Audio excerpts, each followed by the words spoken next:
out the window of my lonely room, I find that I'm still in love with you.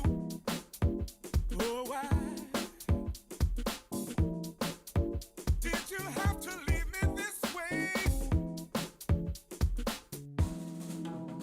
At night, as I gaze out the window of my lonely room, I cry inside my heart. Sometimes I wish that you never ever stepped into my life. Oh, why did this love I thought would last till the end of time have to die? I cry tearful memories of you and I. Tears of joy and pain, I cry. Oh, there's an empty space that was once filled with you.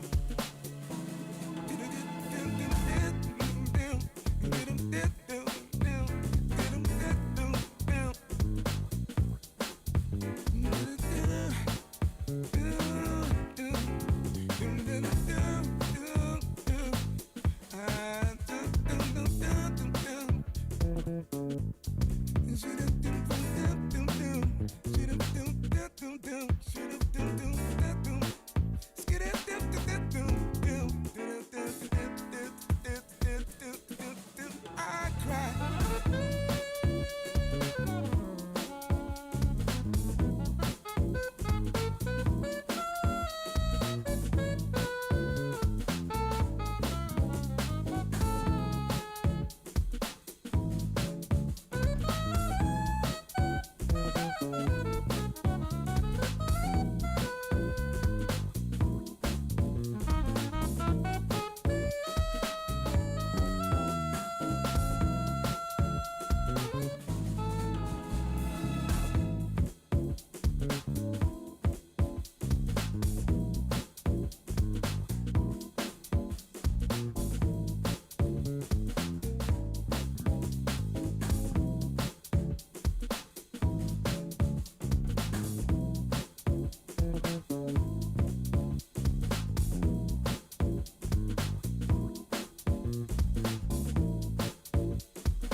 At times, as I gaze out the window of my lonely room, I cry.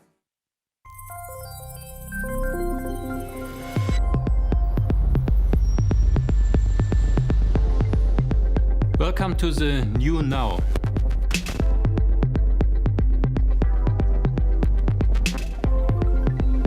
Going to now focus on spreading awareness and that people in general will start caring. How do we shape globalization and the digital transformation? How do we fight climate change? How do we overcome the coronavirus pandemic and make a fresh start together?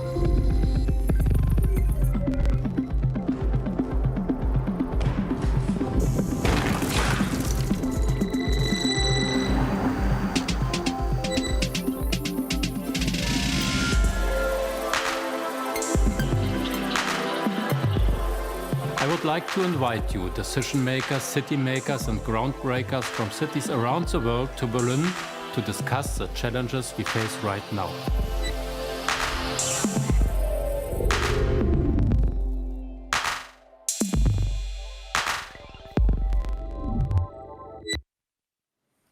Good morning, everyone. Welcome.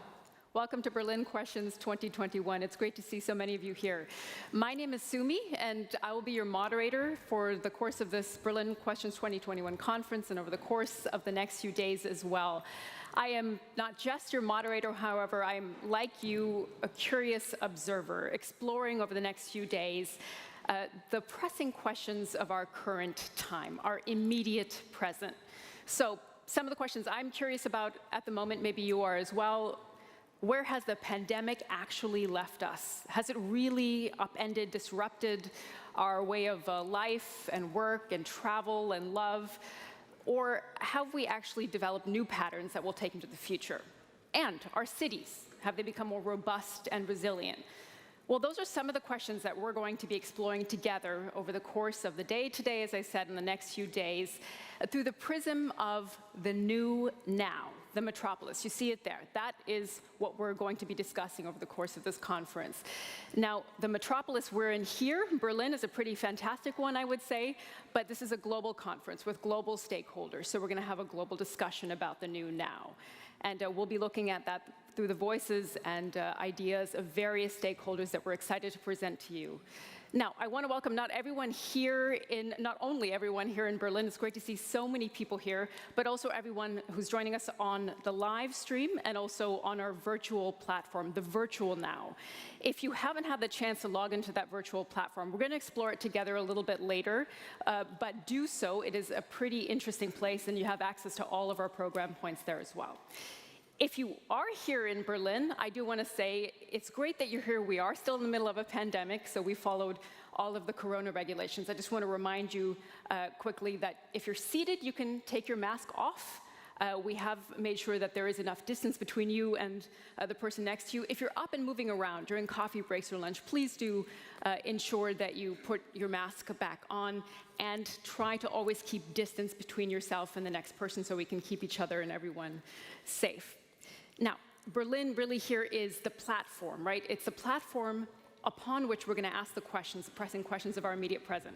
And we want all of you to take part, also all of you on the live stream and who are joining us through our virtual platform. So how do you do that? Twitter, of course. We want you to use the hashtag that you see here, Berlin Questions 21, to speak with us. Send us your questions, your commentary, your ideas, and we will put those to our speakers through the course of the day today and the next few days. And you're going to want to do that because we have a lineup of artists, architects, economists. We have all sorts of people, including Airbnb. I'm sure you have questions for Airbnb, so please do share those with us on Twitter, and we'll work them into our program. Now, if Berlin is the platform, I'd like to introduce our host for this conference. That is the governing mayor of Berlin, Michael Müller, who you saw just briefly on the screen there. And I'd like to invite him on the stage to get our conference kicked off. And Mr. Müller will be speaking German, but we all have access. If you don't speak German, there's access you'll have to translation as well. So with no further ado, I'd like to welcome you, Mr. Müller, onto the stage.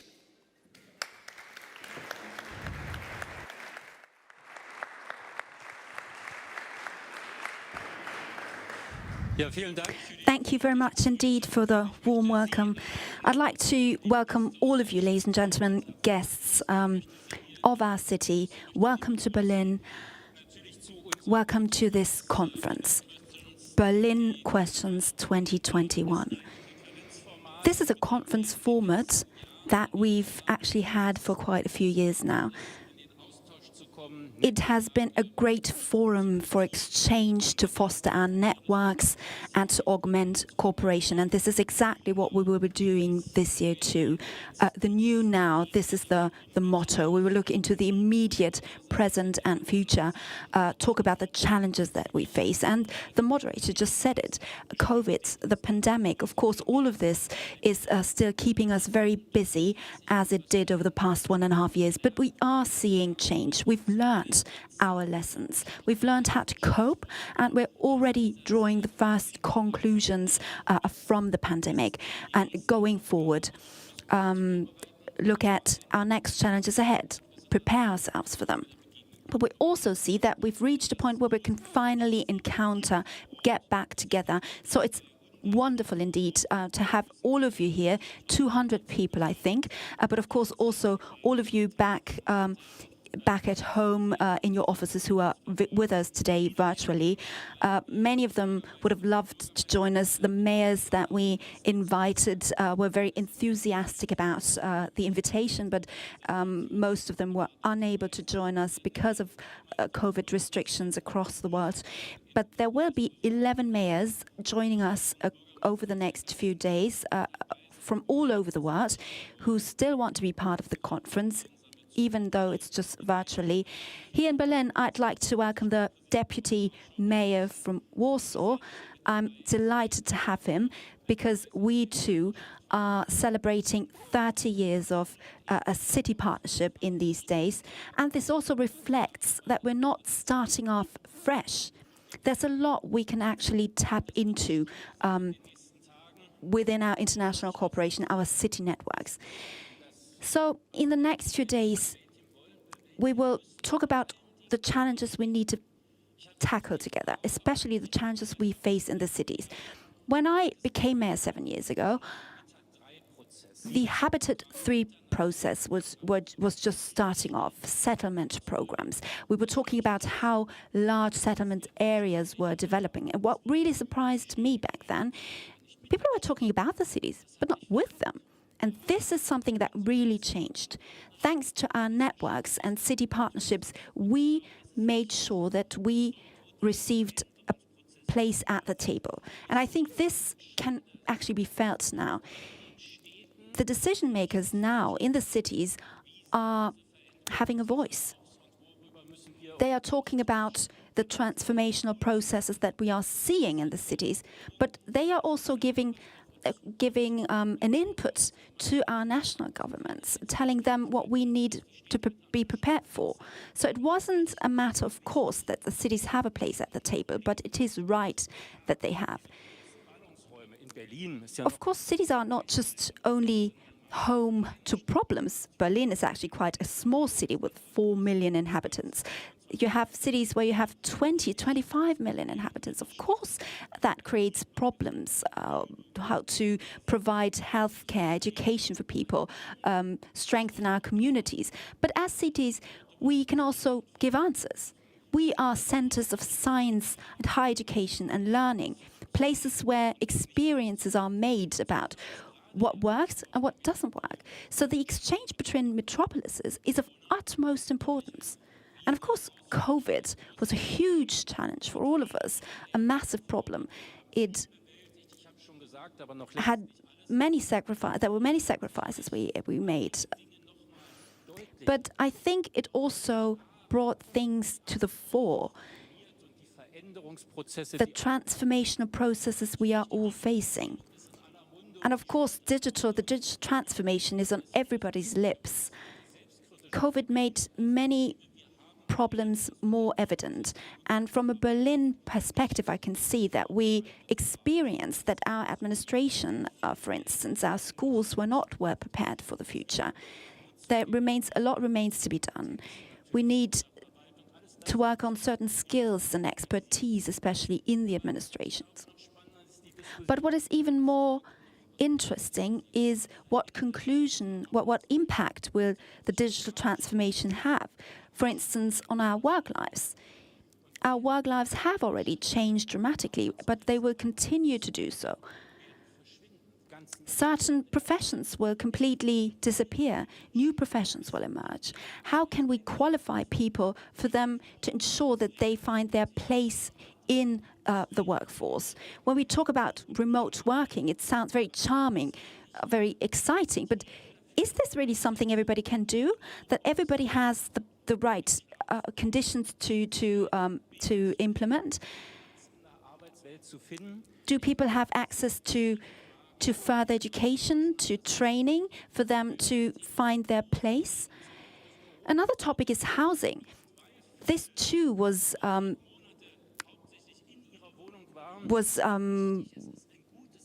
further put attention on because of COVID. People need more space when they work from home for their families, if their children stay at home. We all know that in growing cities, it is of utmost importance to create new housing. Metropolises are getting denser and denser, but shouldn't we look even beyond that. How do we deal with the privatization of land? How do we deal with land in general? Land is the greatest good a city has. It cannot be multiplied. It is the essential resource for hospitals, for education, for schools, for kindergartens. And public space is being privatized. How do we respond to this? Do we say stop, or will we act as a partner to these private companies?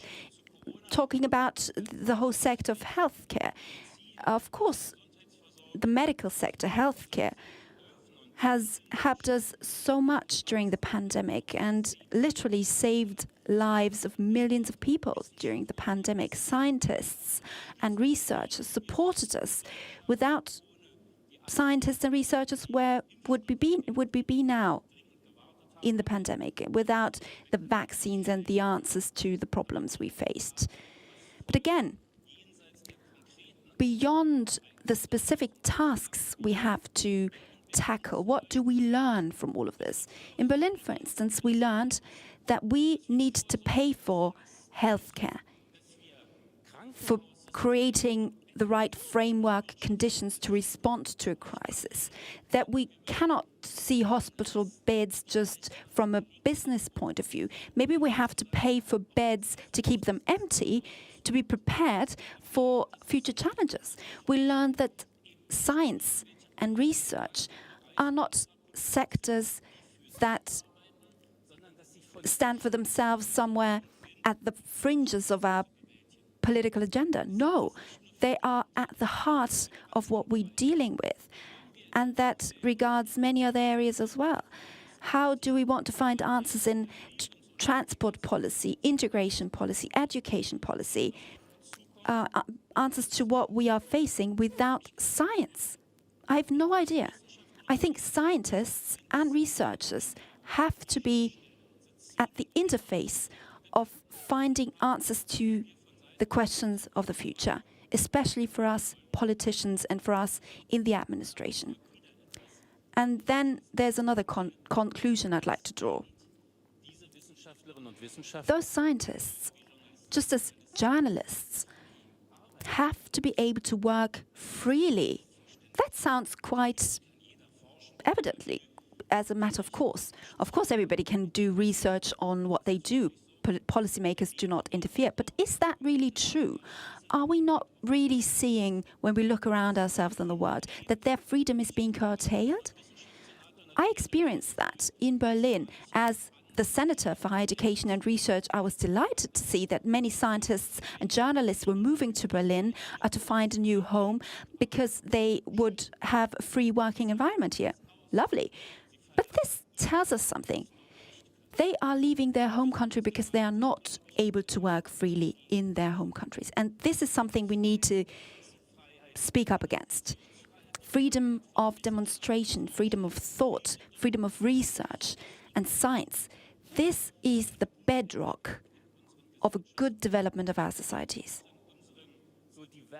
And of course, a pillar of our multicultural, multi-religious, multinational, multicultural societies, communities in our cities that attract people from all over the world. This freedom needs to be fought for and won, because this is fundamental for our togetherness. I think you can transfer these conclusions to many other areas, education, for instance, transport, if you want to formulate answers to future questions. And this is exactly what we want to do today and in the days to come. We've invited experts, stakeholders from across the world who are joining us to speak from their perspective: urban planning, science and academia, culture. You and they are here to talk to one another, to exchange on these things. And let me be very frank, they're also here for us to learn from them, to learn from one another, and for us to further expand our networks. So let me say a big thank you to all of you for being here. I think this is exactly what these next days will be all about. On the one hand, yes, we do have a situation in where we are able to meet again, to breathe a sigh of relief. On the one hand, of course, be safe and keep certain measures in place, but meet again and talk about different things than COVID. This is a message that Berlin really wants to send with this conference. But what's also important is that we have come together to work on a good sense of community in our cities. I'm delighted that you're all here, and I look forward to a conference that will not just be over after 3 or 4 days, but a conference that will provide lessons learned for years to come. On this note, ladies and gentlemen, thank you once again. A warm welcome to Berlin. Enjoy yourselves and the best of success with the conference.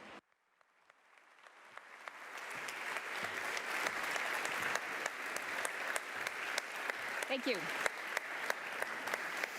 Thank you to our governing mayor, Michael Müller, here in Berlin, for outlining those questions that we're going to be discussing through the course of the conference. I wrote a few down that I think we're absolutely going to get to: affordable living, education, our environment, our health. And the mayor made a point that Berlin is a city as well of the freedom of research and science. And many of you here in this room will know our next speaker because of that. He embodies the freedom of research and science in Berlin, Professor Christian Drosten. He's a leading virologist here in Germany. He's consulted the government through the pandemic. He's also been an active part of scientific communication with his bi-weekly podcast through much of the pandemic and his direct messages to the public. And he's a city dweller. He's a Berliner. He lives here in the city and gets on his bike to go to work. So who better to tell us where things stand right now in the pandemic? So let's see the message that Professor Christian Drosten has sent. Yeah, so we have perceived how the virus doesn't respect any borders. Fortunately, also science doesn't respect borders. We are collaborating internationally. Digital communication has somehow played a really fundamental role in helping us to communicate. But scientific work has always been collaborative work. The whole issue of data sharing has been much improved during the pandemic, and I guess we can be optimistic that this spirit will hold up after the pandemic as well. Global metropolises played different roles. On the one hand, obviously, they have been places of the spread of the virus. They have high population density. They are travel hubs. On the other hand, they are places of scientific excellence where the big research institutions are located. Like, for instance, here in Berlin, this is Charité, the Robert Koch Institute, Max Delbrück Center, Berlin Institute of Health, and others. So this is where the response is created. Yeah, it's true that technical terms have become common language. It is not always really simple to communicate to the public. So the role of a scientist in this area of communication has to be quite well delineated. There should be a clear delineation from the decision making by politicians and the advice that scientists provide to both the public as well as to politics. We will be looked at in a few years, and we will be measured not only regarding our performance to save our own, let's say, economy or public health, but also in countries of the global south who are limited in their capacities to respond. Okay, that message from Professor Christian Drosten and that last word that he said there about the global north and south is something that we'll be exploring through many of our guests and our speakers. So thanks to the professor for sending that message. We know he's a very busy person at the moment. To get us kicked off further, I wanted to invite the co-creators of this conference onto the stage, the creators from Visit Berlin, who have put their vision into place here for this Berlin Questions 2021 conference. So I'd like to invite Burkhard Kieker and Lutz Henke onto the stage, who are the co-creators of this conference.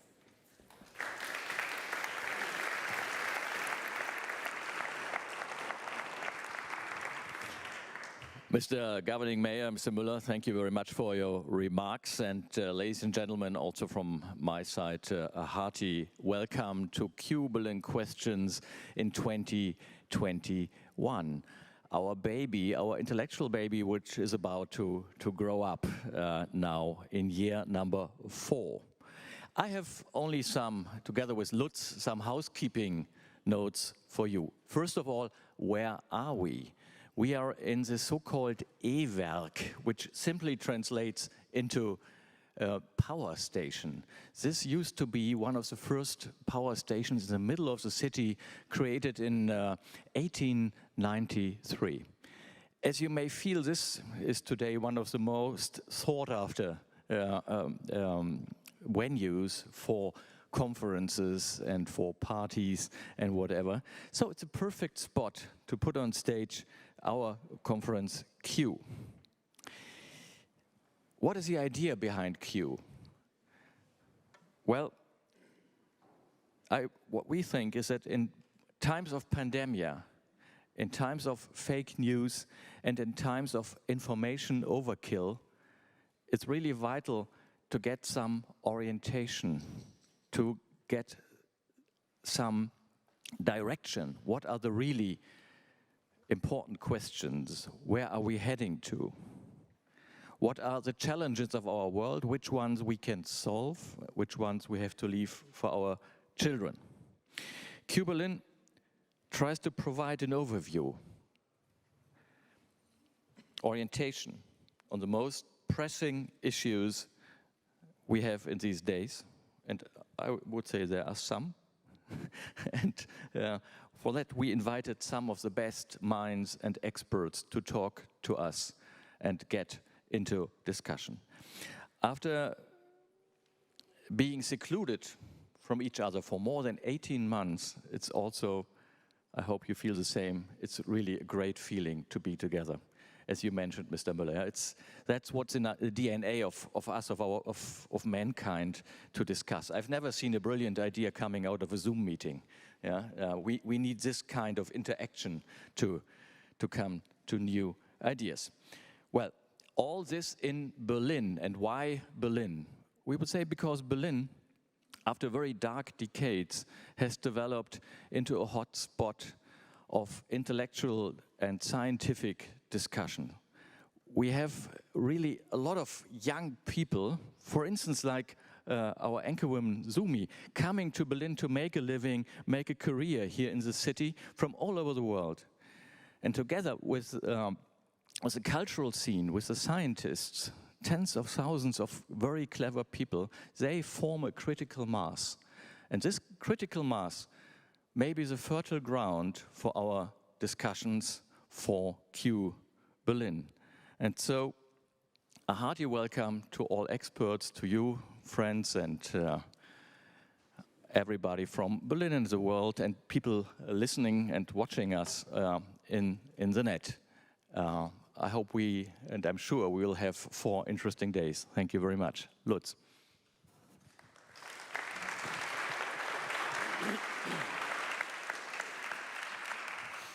Thank you very much, Burkhard. I will just follow up with the housekeeping rules for this year's, for the 4th edition, which is quite different than all the editions we had before. We just heard that the past 18 months have been a permanent state of exception, but they also revealed a lot of chances and opportunities. COVID-19 impacted public and private life, especially in our global metropolises. On our own local micro level, we have experienced the challenges of planning an international conference during a pandemic. So we have been in touch with experts and speakers worldwide, with more than 20 mayors. And so we received an almost daily update on the immediate present of our global metropolises. And this is also what always has been in the focus of our conference, the really immediate present. This is now that we need to reinvent our cities and that we also have the opportunity to do so. So we have seen that instant changes are possible and that there is a necessity also for a new now and structural changes, avoiding the risk of falling back into old patterns. So the questions we are asking are really, what lessons can we learn from the experience of the past year? how can cities adapt and become more just, more resilient, more sustainable? What means their present for their future? And is there even a future for the metropolis? Or have cities become obsolete? I think that part of the answer Mr. Drosten already gave in his statement, and we really hope that with our conference we can provide another part of the answer by fostering on the exchange of knowledge and perspectives here with this conference. As a matter of fact, we haven't planned just one conference, but at least 3 conferences for all different scenarios one could imagine. So we planned a classic format with live speakers in front of a huge audience. We planned a digital-only format, and we also planned a pre-recorded studio format as well. So I think this is the greatest joy, and while we're really happy that a part of the conference right now is happening in real life with speakers and audience on site here in Berlin, we created a fairly hybrid format, which might also serve as a first step towards a blueprint of future meetings. Besides the live speakers, which you will experience in a moment, and our audience, you on site,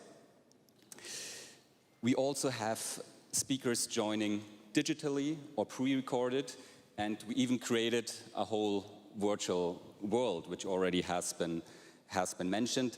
We called it the Virtual Now, and so we also want to welcome all those avatars which are right now in this virtual 3D world, and I heard already that it's quite crowded, so people from all over the world can really join us and can connect in this virtual world.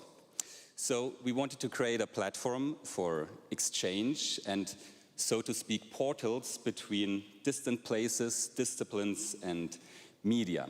Our aim was, however, also to not only invite a diverse group of experts from the global south to the global north, but also to include our city and Berlin. So, in the next 3 days, we invite you also to visit 5 extraordinary locations where city shaping is happening right now here in Berlin, to discuss global perspectives at these places. Tomorrow, we will talk about the possibility of a shift towards more public luxuries for all city dwellers at the still slumbering former amusement park Spreepark, which soon will be reopened. Afterwards, we will discuss quarantine economies and address the question of how to reform our economies, for example, with green policies at San Gimignano in Lichtenberg. On Friday, we have a panel on disrupted mobilities, which we all now experienced, which will be streamed from the airfield of our beloved former just closed airport Tegel, who also will be developed pretty soon.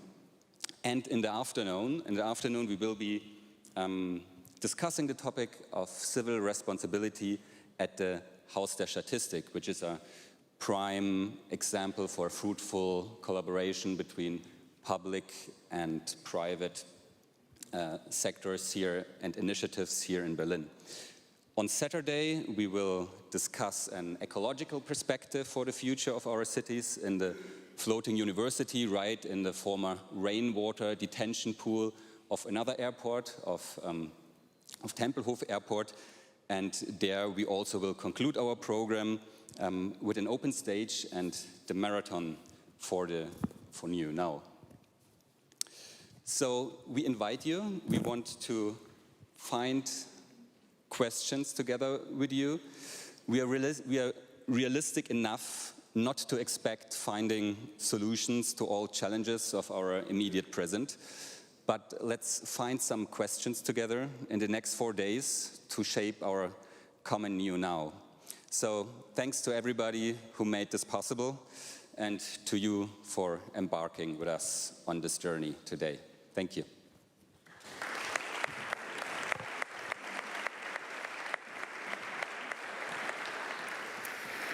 Thank you, Lutz. Thank you, Lutz, and thank you, Burkhard, for getting us started there and outlining the other days of the conference, which, if you can, please do take part in. One of the ways our immediate present has changed is the way we communicate with each other. If I asked you in the stream or anybody here 2 years ago if you used Zoom, I'm sure some of you would say once in a while. Now I'd be hard-pressed to find anyone who doesn't use Zoom part of their regular day or their week for sure. And so we wanted to talk a little bit about this wild ride for Zoom and how it's changed our communication. And Burkhard just said, I've never seen a brilliant idea come out of Zoom. Well, the guests we talked to would probably disagree with Burkhard, but we got to catch up. Lutz and I actually got to catch up with Harry Mosley. He's the Chief Information Officer of Zoom Communications. We're else on Zoom, and this is what came of it. So hello from Berlin, everybody, and a warm welcome to Harry Mosley. It's a great pleasure to talk to you for our conference, Berlin Questions, under the title Metropolis, the New Now. You are the global CIO of Zoom, which makes it even more exciting to speak to you on Zoom. It feels a little bit like embarking on a plane with Otto Lilienthal, but it's just a little bit less dangerous, I would hope. Our conference is concerned with the immediate present, and I doubt that there is anything really that stands more for the new now than Zoom and doing video meetings. So as a matter of fact, we are also hearing some mayors and experts today, which we invited to speak via Zoom and video calls. And with us is Sumi Somaskanda. She is the moderator of the conference, and she's already very eager to ask you a couple of questions. Thanks, Lutz. That's right. Harry, thanks so much for joining us. And indeed, we have plenty of questions. But first and foremost, I think it's safe to say that Zoom has seen a pretty incredible boom over the last 18 months of the pandemic. So it must have been a pretty wild ride. Can you tell us some anecdotes and some numbers about what the last 18 months have been like for you personally and for the company as well?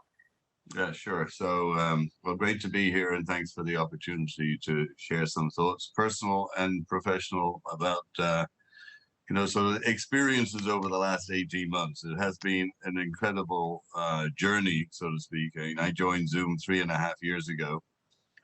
Each year has been different. Last year was just astonishing. I remember very well in March of last year how we pivoted from meeting in our offices to shutting down our offices. I remember very well how the world stopped, everything, travel ground to a halt, offices closed, schools closed. We gave our software away for free to schools. We now have over 125,000 schools in 25 countries running on Zoom. We were very clearly, focused on one thing, Sumi, which was connecting the world, whether it was global enterprises, local companies, individuals for social gatherings, maintaining government operations, and of course education. Because we see that was, education is a fundamental for building great people, creating great careers. Some of the numbers we, in December of 19 hosted 10 million daily meeting participants, and that grew to over 300 million daily meeting participants in April of last year. We went from 100 billion annualized meeting minutes in January of 2020 to over 3 trillion annualized meeting minutes in October of last year. The company grew almost double during the 18-month period. So most of, so 50% of the Zoomies haven't been in a Zoom office ever and have never met another Zoomie, as we call them. I'm interested in what you said about how there are some people who perhaps communicated with each other over the last year who never met in person. And as Zoom has become a part of our daily lives, I'm wondering, you can see now that I'm, looking down rather than into the camera. And if we were in person, we'd be looking directly at each other. I mean, how much do you think that Zoom is going to change the way that we actually physically communicate with each other as well? And are you concerned about that? No, not concerned at all. It's great to see you this morning. I don't know where you are, Sumi. I assume you're in Berlin or Berlin. Europe. Berlin, okay. But isn't it so much better? I'm looking at you, I can see you, I get those non-verbal cues. I see you're smiling, I see you're nodding, I see you're shaking your head. That's much better than if we were like this and we were just talking into a phone line. So, not concerned at all.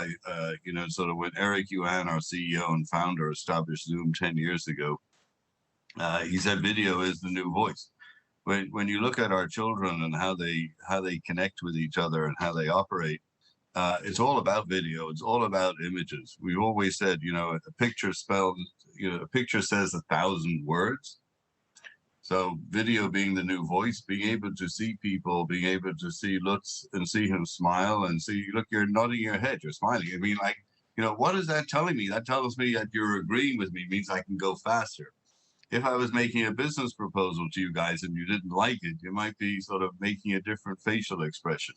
So video was always here to stay. And I think that over the last 18 months, people now really understand the phrase video is the new voice.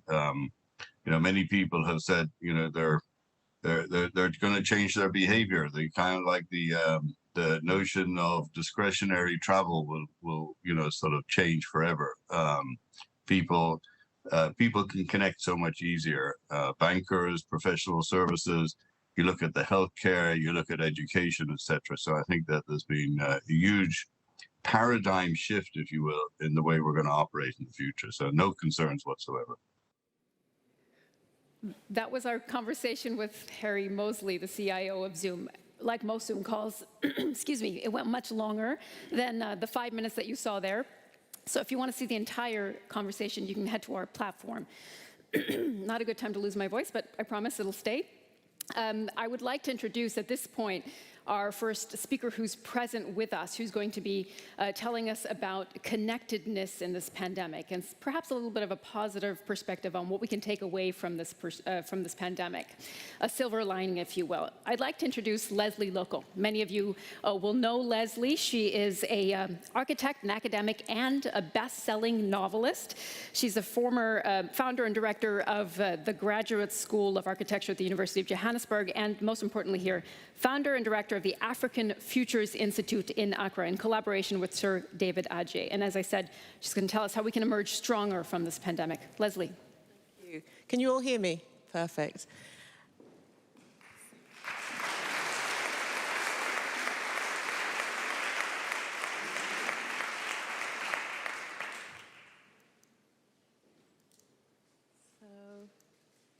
First side, perfect.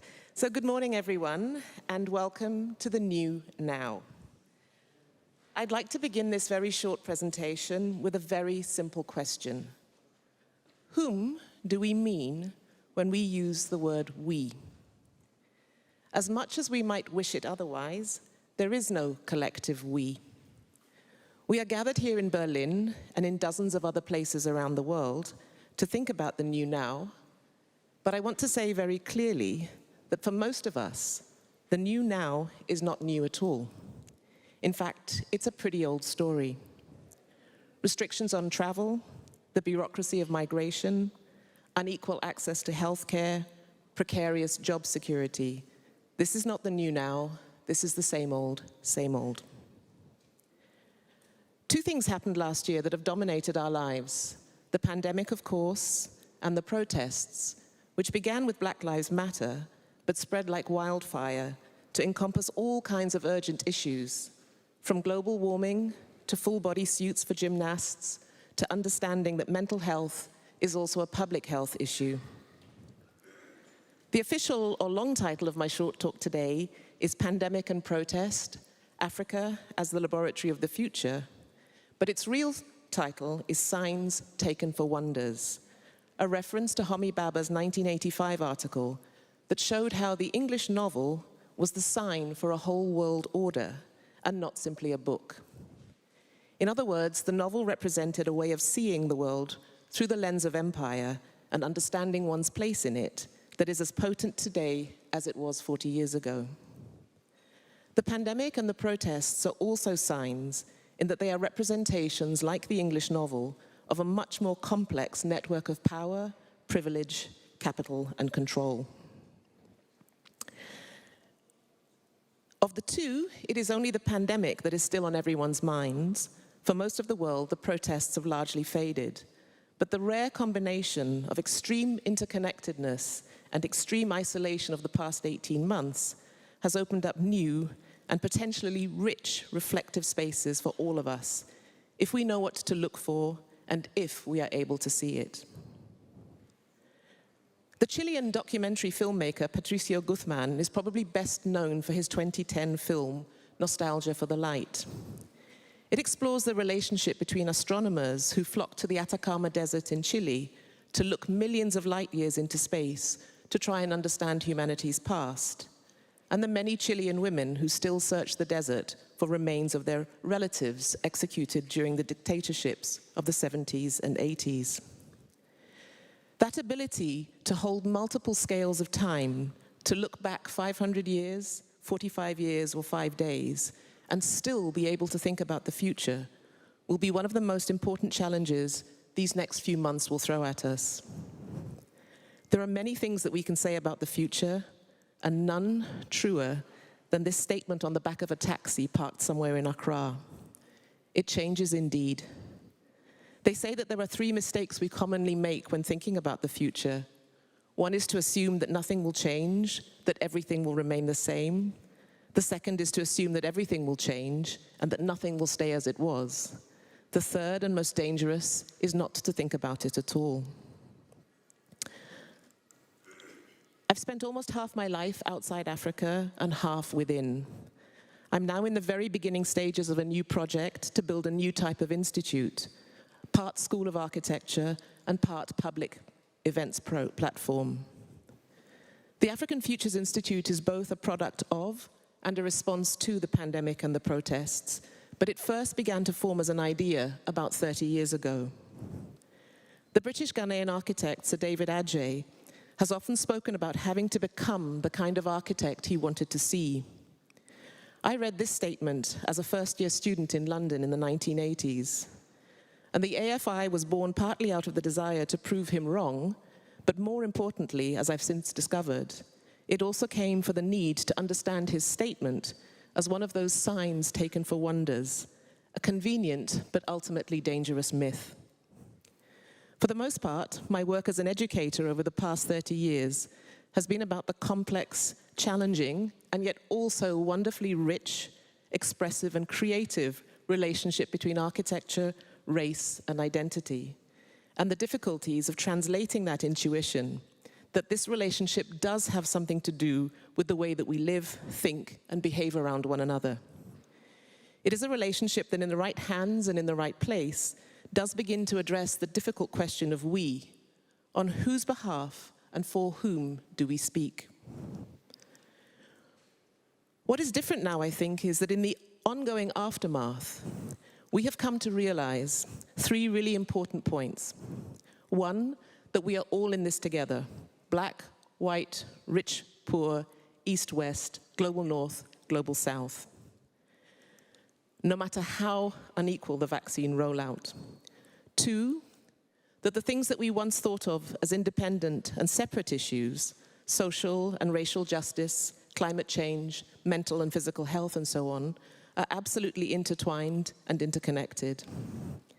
And 3, that we cannot go on doing the same thing, living in the same way, and expecting a different result.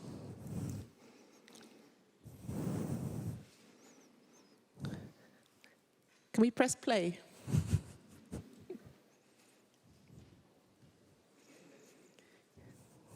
No. So sorry, this is a video. And if the tech guys can just hit play.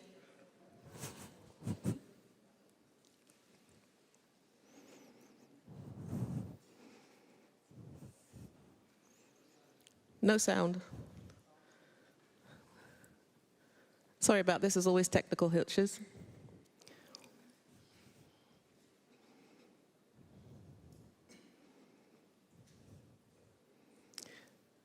The video has sound.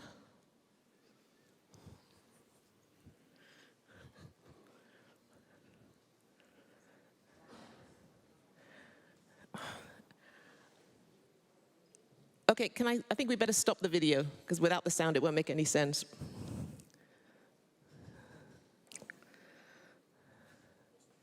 Okay, I continue. Every story has a beginning, a middle, and an end, just as all crises have a beginning, a middle, and an end.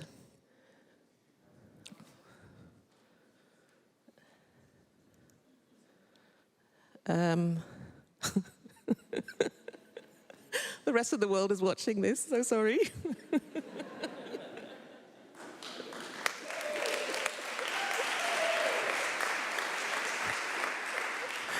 The first casualty of a conference is technology.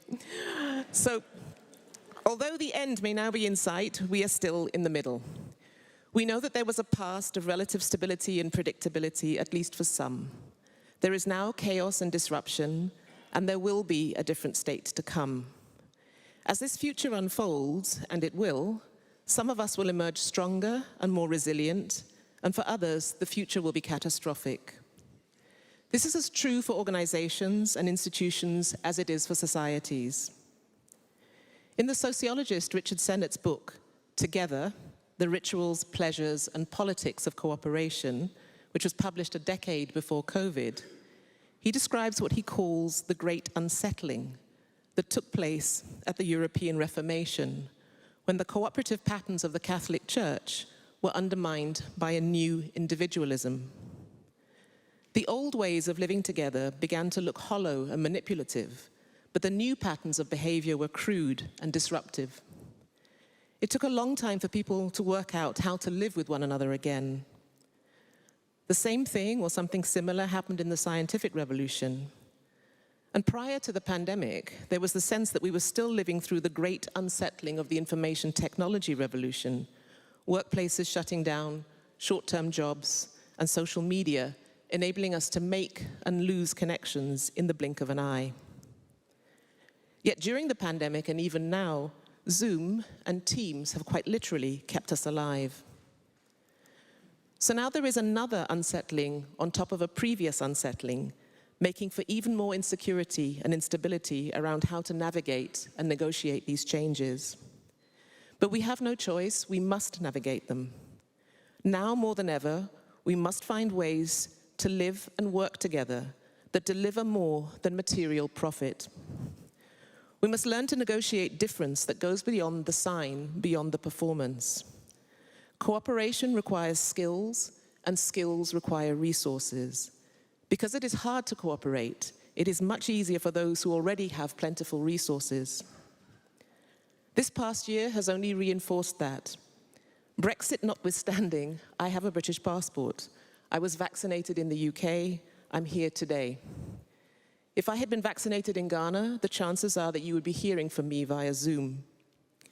Like many, I imagine, I found the prolonged period of remote working and connecting much easier when it involved those with whom I had already had a previous person-to-person encounter. Trying to generate a meaningful relationship with someone I've only ever met on screen was in the end far more difficult than I ever imagined. Trust, which is really the building block of any meaningful relationship, no matter how addicted we are to TikTok or Love Island, is remarkably hard to rely upon in the digital world. At an average age of 19.8, Africa is the world's youngest continent. With few exceptions, we also have the world's oldest leaders. Embedded in our demographic DNA is the conundrum between experience and expertise on the one hand, and idealism and innovation on the other, which we are all grappling with. I do not mean to suggest that age and innovation are mutually exclusive, far from it. But as Trevor Noah hints, and I pray that this video is going to work, in his interview with Greta Thunberg, there is something about age that translates into an urgency that I find inspiring. Play? Sound? Ooh. Sorry, guys.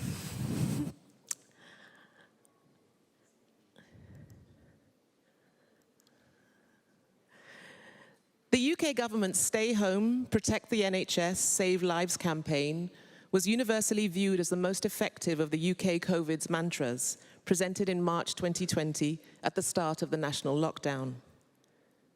What's remarkable about this message for me is that beneath its simplicity is another, much more complex message about society, trust, and togetherness. And now, really, unfortunately, what I'm about to say is going to make no sense at all because you haven't seen the video. But it was a video of Amanda Gorman speaking at the inauguration, and she ends by saying, "Justice isn't just is." So I'm slightly embarrassed to end this presentation performance, which wasn't really a performance, with a quotation from a motivational speaker. But it is one of the simplest and most profound statements I've come across in nearly 30 years as an educator and as a writer. I began this presentation talking about trust, and I would like to end it talking about imagination.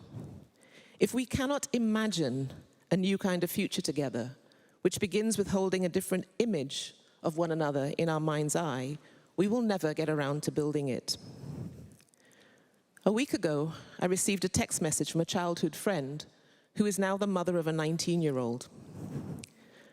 Architects are not the only professionals concerned with the future.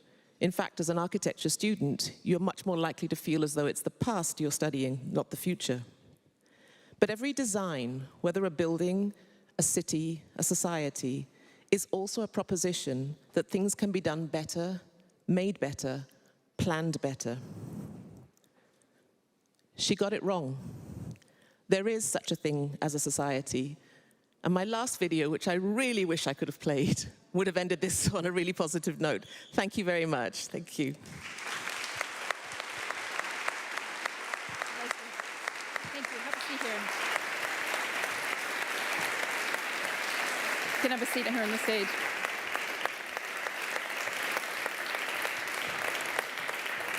Thank you, Leslie, also for your patience with the tech problems there. Hopefully we get those sorted. Something you said really stuck with me, rung in my head. We can't go on living the same way and expecting the same results, something Einstein would call insanity, of course.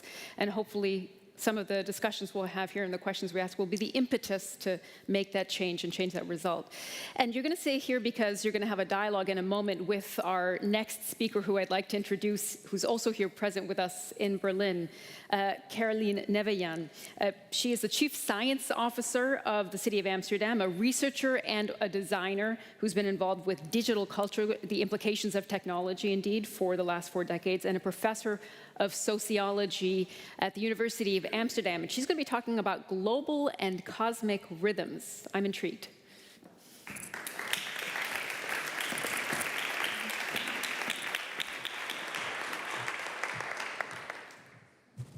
Yeah, thank you very much for inviting me, and thank you very much, Mayor Muller, for inviting all our mayors and cities to think together about the future. I want to present research I did over the last 1.5 years during the pandemic. And it starts actually with a very positive image.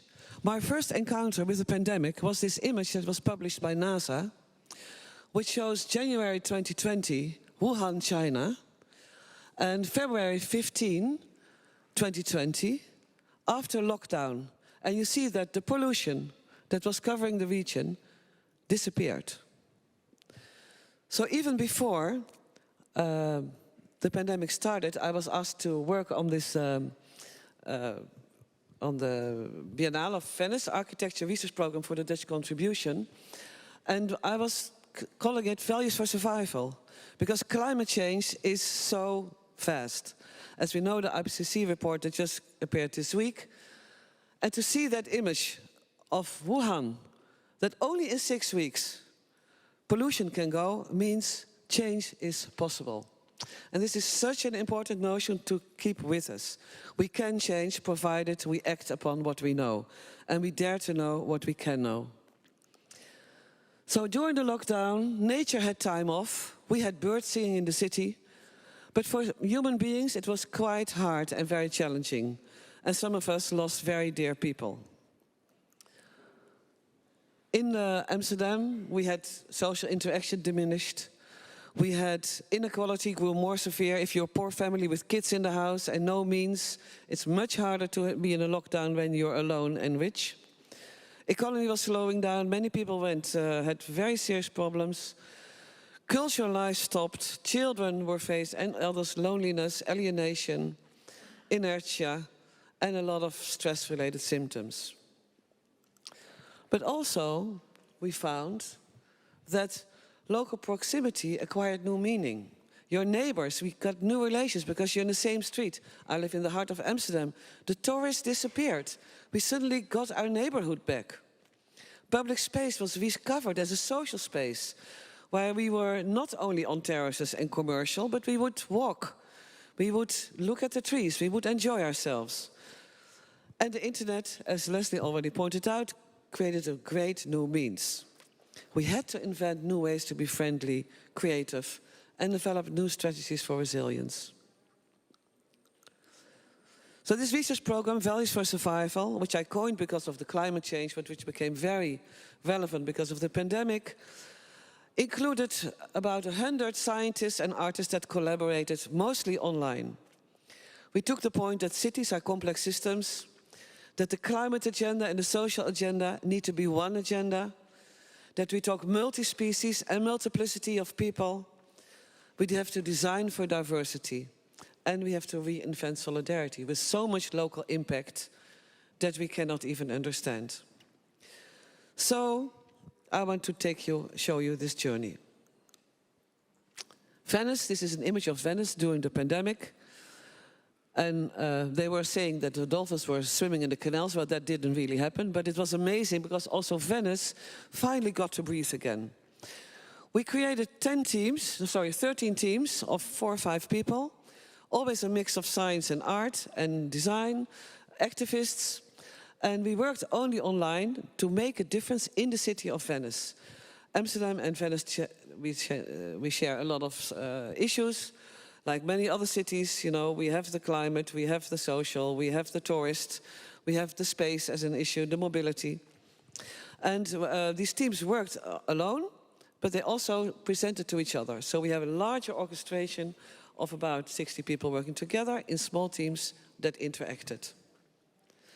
And we didn't only ask them to work together and make impact in Venice, but we also asked them to describe how they worked. And these are the drawings of their collaboration.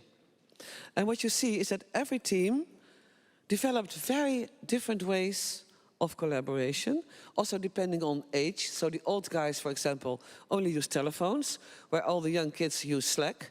So it was very different, the means they did. But what was very interesting is that every one of them created a rhythm in creative exchanges.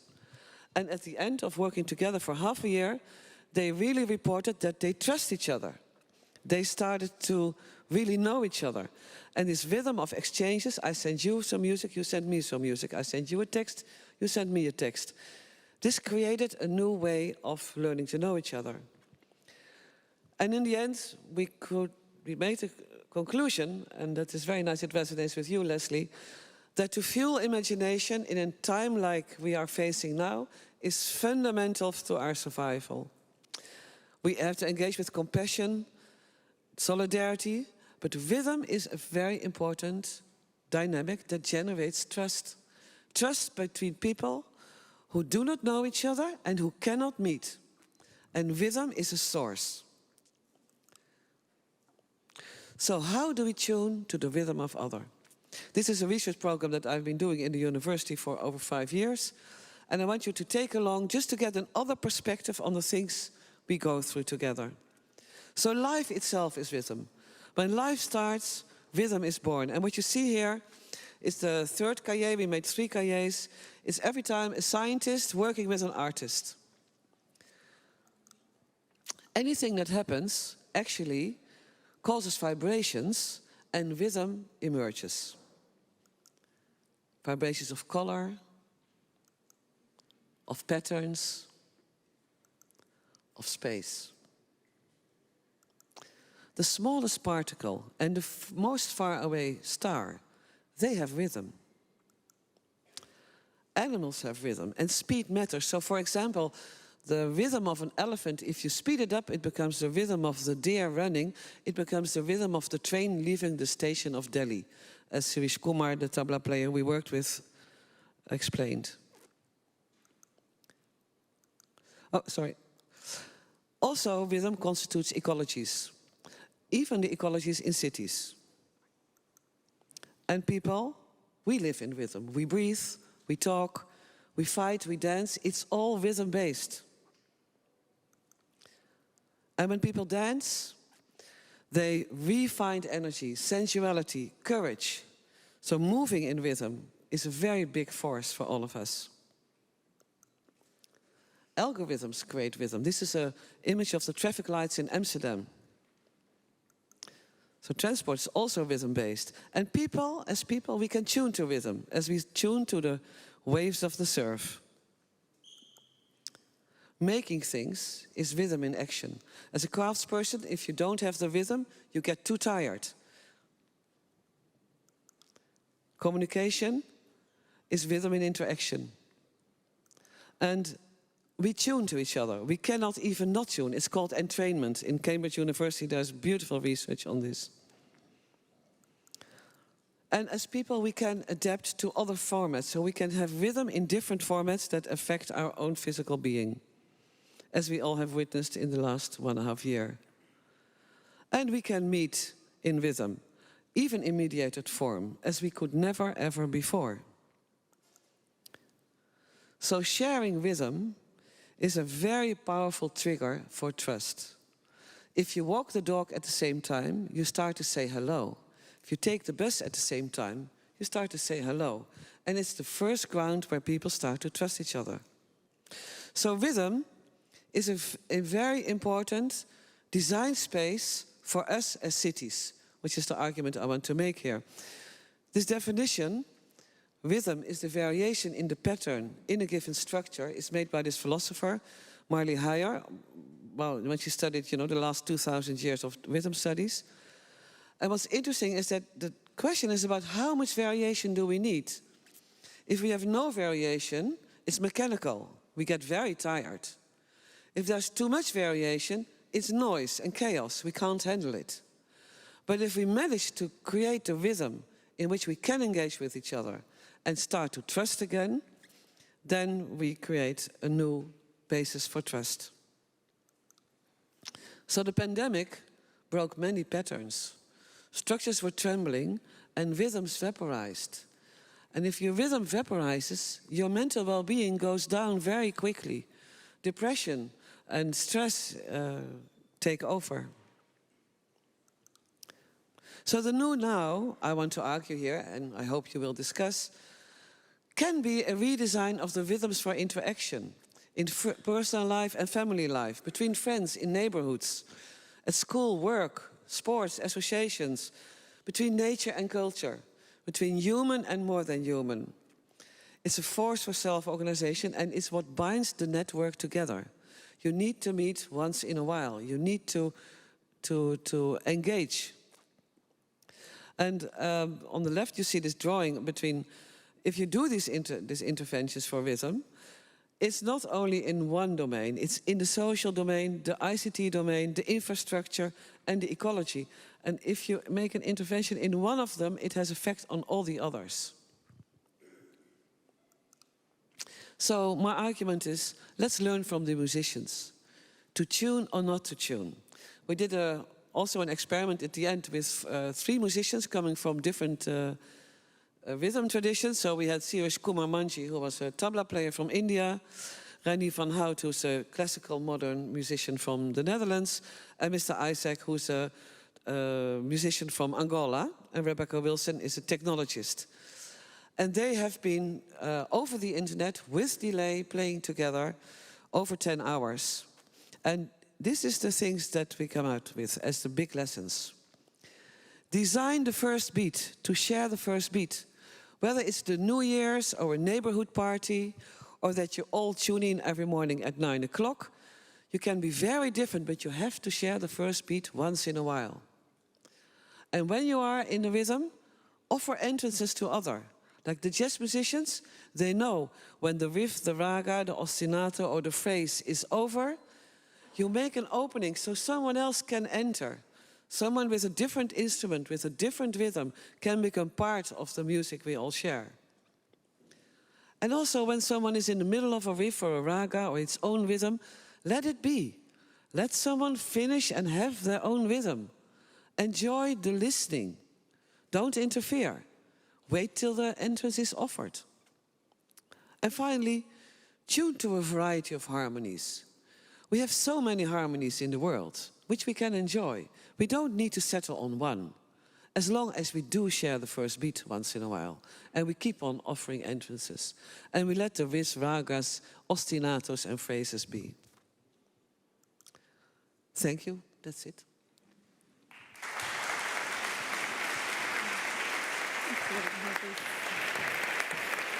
You can bring your microphone with you, yeah. We have the opportunity now to see Leslie and Carolyn in conversation. I found it interesting, just as a starting thought, that you talked about the technologies we experienced in this pandemic as creating a new rhythm. You spoke of them, Leslie, as a layer of unsettling on top of unsettling. Is there a rhythm in the unsettling?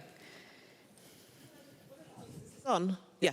Well, one of the things that's very interesting in reading sociologists, not really speaking about the pandemic, but about different periods in history, is that one of the ways that we figure out what to do next is through etiquette, how we behave with one another. And for me, what was very interesting about the pandemic etiquette is partly because of the technology of Zoom, and I'm sure everybody here has experienced this. On Zoom, when you are about to speak, you're very conscious of someone else speaking. So the number of times someone will say, oops, sorry, please go first. It was kind of a heightened politeness. And that heightened politeness made it possible for us to speak in ways that we might otherwise not speak. So etiquette, you call it rhythm, we might call it manners or the way we are with one another. These are really important mechanisms for us to work out how to be with one another again.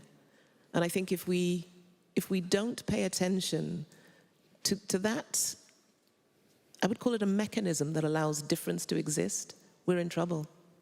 Mm. Yeah, I also think that, I think it's more than etiquette, because it means also you are willing to listen.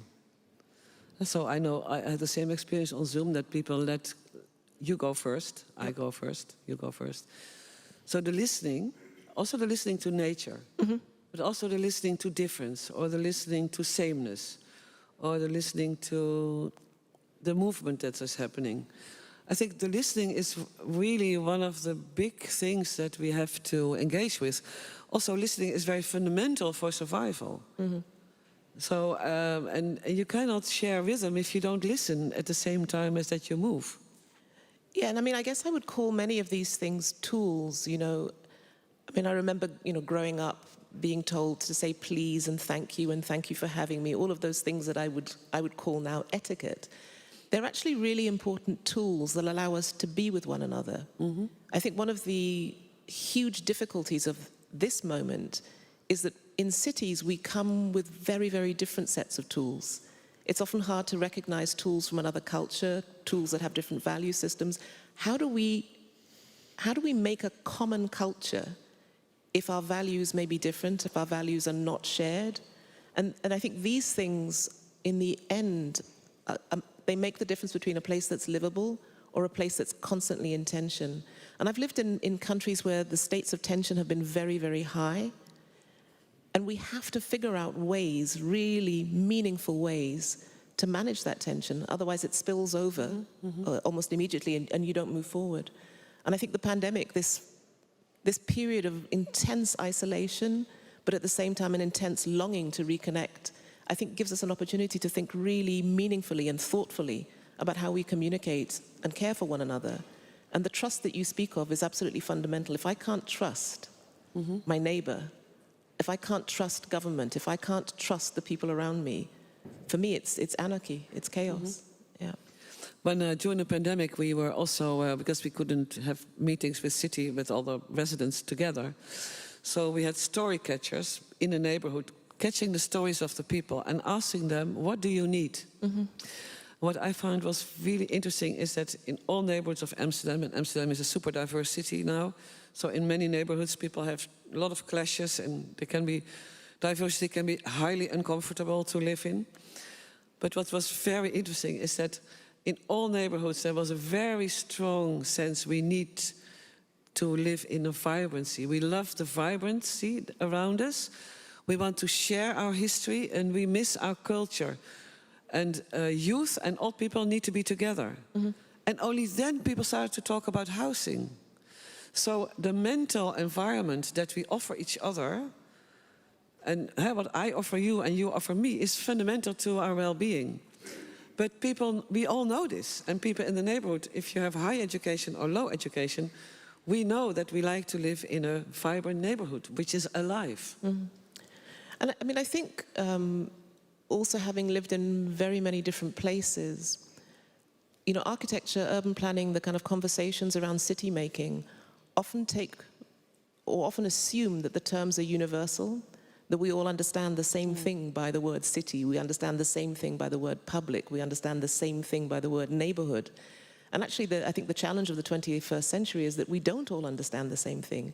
And how do we work together to craft new definitions for these terms that are so applicable to the new now? I mean, for me, this is also a question of vocabulary. And I was on an architecture jury in the past couple of days. And it was really interesting that maybe 20 years ago, when looking at a range of projects, you would have been looking at the project itself. Is this a great building? Is this a great piece of public work? Is this a great civic structure? Now, the conversation is often around the process of making a building, which I think is a really positive step. That in the end, it's not the end product that counts, it's the how you get to the end product. And this for me has been a real shift over the past 4 or 5 years, that somehow the processes of making a city are understood to be much more complex. And so it isn't just about the labeling of diversity, it's not about the fact that we have foods, you know, from different countries. Actually, the really difficult work of what it means to live and work together, that's being done now, and we have to think about it differently. But I think your point where you ended, imagination, it's so fundamental. And I feel sometimes working with students, also because of all the media, actually imagination sometimes is going down. Because we do more and more of the same images we share, where imagination is the future. So we need to fuel imagination. Not only nurture it, we have to challenge each other imagination. And also I find when you are in diverse environments, it's the thing that saves you. Because I love your song, you like my poem, I like your dress, you like the wall of my door. So I think this creativity potential, which also in schools we sort of have been managing it out of our education system. Everything is like a cookie factory, I mean, I don't know about all the other countries. In the Netherlands, it's really very strict. We cut more than 25% on education in the last 10 years. And there is no singing in the classes, there is no music teaching, there is no craft teaching, there is no technology teaching. So I think, well, actually, the next generation, they need creativity to solve the things they have to face. So I think your point that imagination is the very big thing we need to nurture. Absolutely, and I mean, it might be unpopular to talk about the Euro 2020 now, but I remember reading something about Gareth Southgate, who's the England captain, or the England manager, and about his team of advisors are not drawn from the world of football, they're drawn from very, very diverse fields. And it's partly his invitation to bring people on board who do not think like him, I guess you would call them disruptors, who manage to shift the conversation. However, too much disruption ends in chaos. And so there's this constant kind of walking a fine line between expertise and left of field thinking that produces new results. And I know as an educator, the only way I can train students to be able to think differently is to train the imagination. And that difference between training and education and imagination, I think, is something that occupies all educators everywhere in the world. But for cities, this is a very hard question. So I work in the city bureaucracy also of Amsterdam. And in any process, like you say, there's the experts, there's the stakeholders. and there are the engaged people, the politicians and the activists. And between those three groups, processes shape. But in a bureaucracy, most people, I mean, many colleagues of me work in a hierarchy. So for them, they are also afraid. And imagination can be disruptive. It's hard to control. So how do you create creative bureaucracies?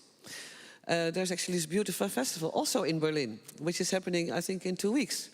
The Creative Bureaucracy Festival, where bureaucrats come together. How can you use creativity and imagination in quite hard processes of democratic nature where people need to participate? Yeah. I mean, I think it's the million-dollar question is how to encourage difference, but at the same time not lead to chaos, not lead to a breakdown. And I think this is a question that's going to be occupying everyone. And one of the things I really enjoy about the Berlin Questions Conference was, we talked about it earlier, is that this isn't a place where you perform and you come up with a checklist of things that you do. Actually, it's an open invitation just to see where the conversation goes. And very few places today have the time and space and the generosity to allow that to happen. And for me, that generosity, the invitation to speculate is really important. Could we ask the mayor to ask about imagination? What do you think about imagination and the future of the city of Berlin? Oh, okay. Well, we'll ask all mayors later. Yeah. I mean, any questions from the audience? Because I feel like this should be a three-way conversation as well. Get some mics out there, if possible. Does anybody have any questions? Or comments?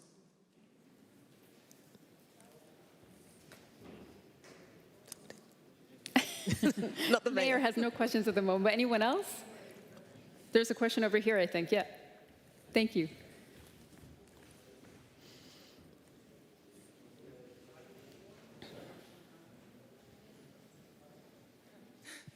Cool, I guess it's just me. Hi, my name is Leticia Wallendam.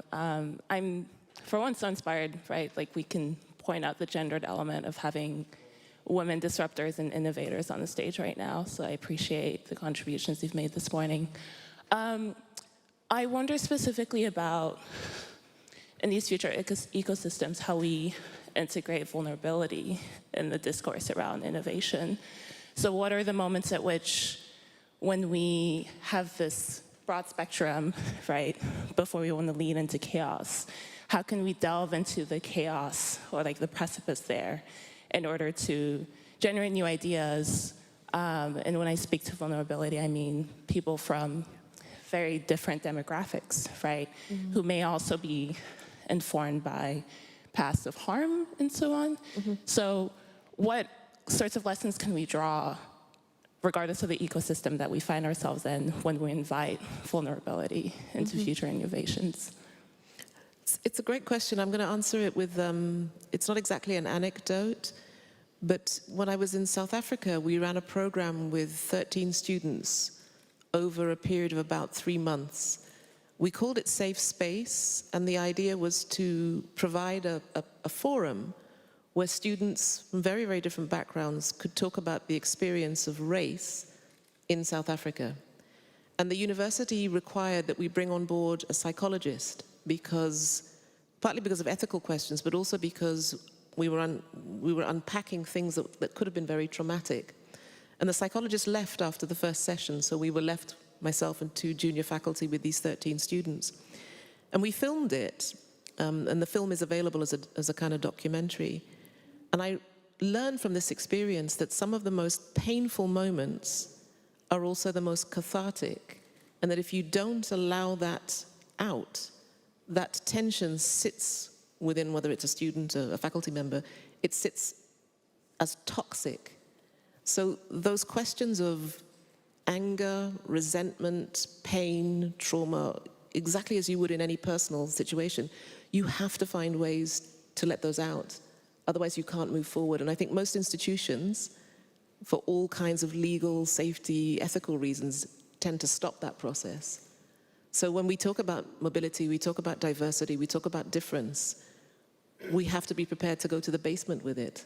And I think that that's what the protests over the last year showed us, that you can suppress it, and at a certain point it'll come out. Yeah.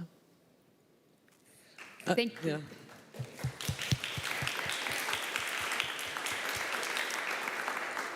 I do think, I don't know if you agree, I do think in a city, it's very important also to do things together. So one, you have to address it, but the other thing is you have to work together.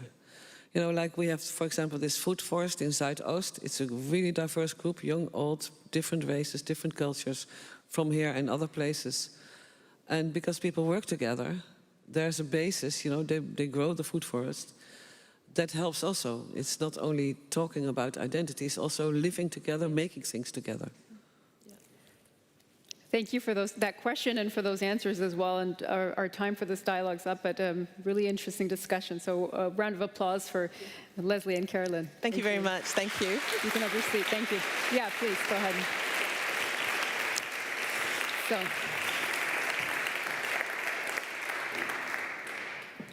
As they take their seats, we can now, as promised, dive into the world of our virtual conference platform. A lot of work went into this. It's a really creative and interesting space, some unexpected corners that you'll encounter if you haven't looked at it already. So we're going to dive in right now. I understand that my avatar, my lovely colleague Sina, is actually operating an avatar for me at the moment. So we're going to look at it. I think you see it just here. She's going to enter and as me put in my name. And this is what you'll see as well. On your phone, your computer, your tablet, however you want to access this virtual now, the virtual conference platform. And as you can see, this is how you enter the platform. And it takes just a moment, but we're going to enter here, and that will get us into this virtual space. And this is a space where you'll get all of the content that we are providing for you here on stage as well, but through the course of the next few days, as we heard from Lutz earlier, in some of the different locations that we're in Berlin. It looks like it's taking a little bit of a moment longer to pull that up. There we are. That's me, apparently. That's my avatar in blue or in green. And as we enter this space, this is what you'll see. Some of you have already joined here, but it looks pretty empty at the moment. You can see here, this is a space. Oh no, there are plenty of people moving around, running around. This is the space that you'll enter, and you can see the bottom there on the screen is the bottom of the TV tower here in Berlin. Some sites you might recognize if you are familiar with Berlin. This is a really interesting space, and I think if we get the overview. And here you hear a host. That's the host who's going to welcome you. Let's listen.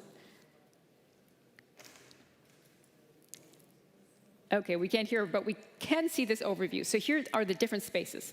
The floating stage, this is one of the sites of our conference. So this is the floating stage here that you can witness if you go onto the virtual platform.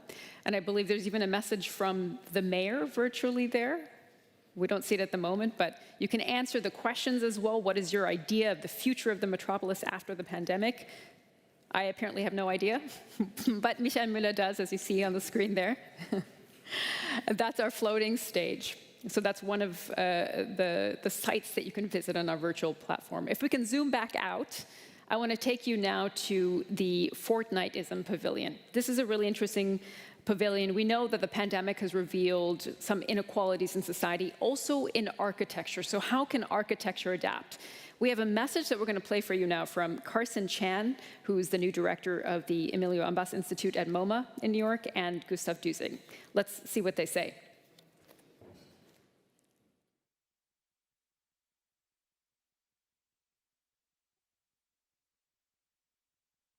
Hi, and welcome to the Responsive Care Center, a mobile quarantine and vaccination unit deployable worldwide through shipping containers. My name is Carson Chan, and I'm an architecture historian and director of the Emilio Ambas Institute for the joint study of the built and natural environment at MoMA in New York City. With my colleague and friend, architect Gustav Düsing, we designed this place last year in response to the global pandemic, and we're excited to be part of the 2021 Berlin Questions Conference. In March and April of 2020, we saw as cities struggled to convert convention centers and warehouses into field hospitals. It was hard to predict where the next outbreak would occur, which made it difficult for cities to know how to prepare. We thought that since the virus was not fixed in space and time, neither should architecture's response. To counter the virus, architecture needs to behave like the virus. Gustav will speak more about this in a minute, and please watch our video about it to learn more. In many ways, we see this responsive care center as part of a larger spatial, temporal, and social paradigm shift happening around the world. Indeed, the 2-week quarantine, a fortnight, introduces new social category of space and time. Even now, a year after the pandemic began, and with vaccines already in people's arms, the 2-week quarantine persists, especially for international travel. Neither a vacation nor a seamless continuation of daily life, the time spent in quarantine is a combination of work, leisure, and healing. It's a time of self-care and self-awareness. Gustav and I call this new way of understanding how the pandemic has changed our daily habits fortnightism. It is a paradigm born out of both uncertainty and diligence. Fortnightism built slowness into our lives. We like to say that it's a revolution by deceleration. It is a way of thinking about the world that emphasizes humanity's precarity within the global ecosystem while acknowledging our outsized power in destroying it. For this reason, we see the Responsive Care Center as epitomizing many of the key ideas within fortnightism. It aims to provide for the healing for our bodies, our community, and our planet. All right, thanks, Carson. So, when we started designing the Responsive Care Center, we figured out that in order to counter the pandemic, architecture has to be like the virus, meaning that it has to be adaptable, scalable, and resilient. So the Responsive Care Center is basically a tent on top of an infrastructural plinth. The tent can be stored in shipping containers that double as clinics when deployed and can easily be shipped anywhere in the world where people are experiencing an outbreak. The tent consists of spatial layers. Movable antibacterial fabric hang from the top, separating interiors while allowing light to pass through. This creates climatic zones, which also serve as an organizational principle in the reality of isolation and quarantine. These climate zones, starting from the outdoors as a still functioning communal space, towards so-called mid-doors, large areas with little to no heating or cooling, and then the private units, which are fitted with a built-in shower, toilet, and work area. These private units then meet all standards in terms of comfort. The tent then becomes a kind of large structure that can be set up anywhere in the world at the countryside, so people could go there and spend their 14 days in a quarantine. The principle of the design follows the so-called solitogenic design, a method that is based on health and well-being rather than disease. The tent is fitted with photovoltaic cells that covers large expanses. These create large atrium spaces with open skylights where people could still sit together in a kind of semi-interior that is well ventilated while respecting the social distancing guidelines, but they can still be together in one big open space.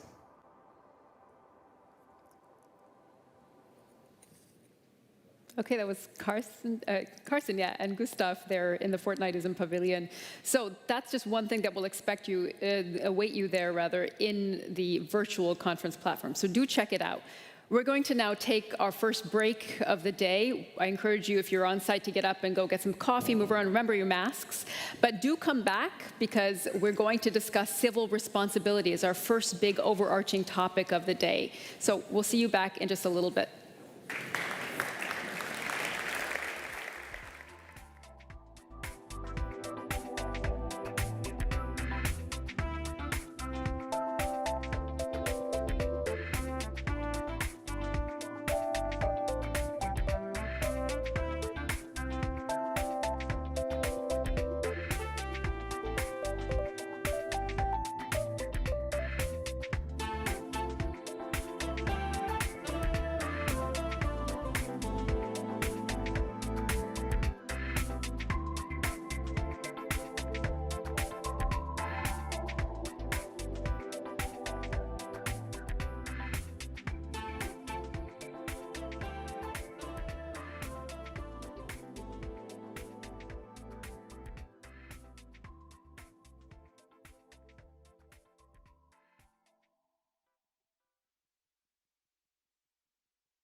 abro os olhos, vejo o mar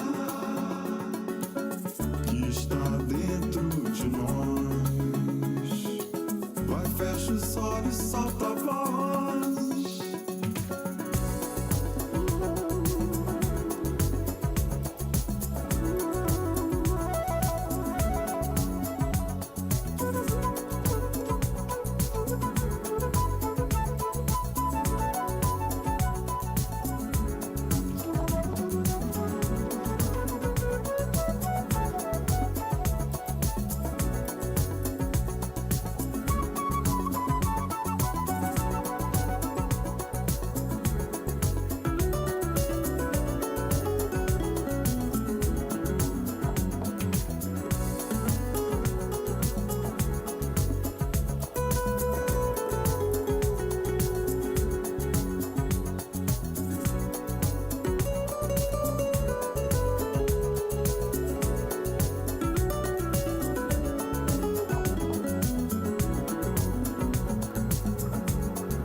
First time I met House, it was a moonlit night. It was destined to be. It was love at first sight. First time I met House, I was lost in a space. You see, I came there alone, but she made me feel right at home. First time I met House, she was deeper than deep.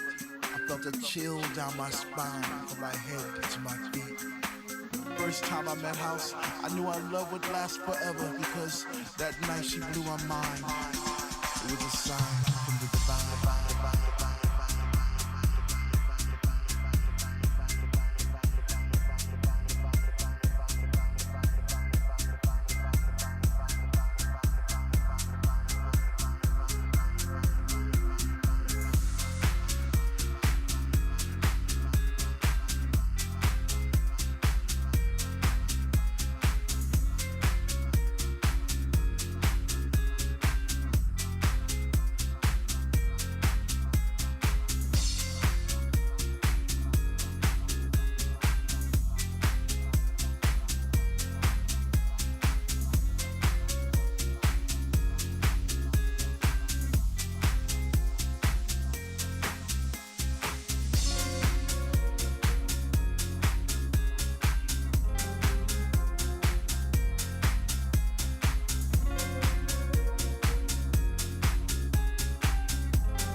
First time I met House, I didn't know quite what to do.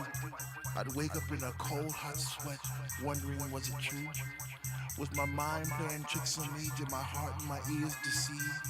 Or was it just a lovely dream I had one summer's eve? First time I met House, I promised I'd leave her for no other, even though I knew she had a million lovers just like me, embraced in her songs and melodies, forever dictating my Saturday nights and Sunday afternoons. I guess I'll be a fool for as long as she wants me to.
The social challenges that we are currently facing are perhaps the greatest of our generation. COVID-19 has already had a dramatic impact on local and international politics. Citizens have looked to their leaders and stakeholders to present solutions to an evolving health and economic crisis, one that has only served to further expose deep-seated inequalities and the limitations of politics. Yet the pandemic has also given a platform to the opportunities of citizen-driven local initiatives to address social needs. We have witnessed the power that can be harnessed by such initiatives, connecting and sharing on a global scale. Still, the crisis has left us with more questions than answers, and how we proceed to address them will be crucial to shaping our present and future. Will we see a rise in nationalist tendencies as a long-term result? At the local level, confrontations, riots, and hostile communication are on the rise. How can urban communities reinvent themselves to overcome mistrust, fake news, and anti-democratic developments? How can we hold elected leaders accountable and ensure they represent the needs of their citizens while protecting democracy in the face of illiberal tendencies? What is the integrative power of local initiatives, and is the spreading of ideas becoming borderless?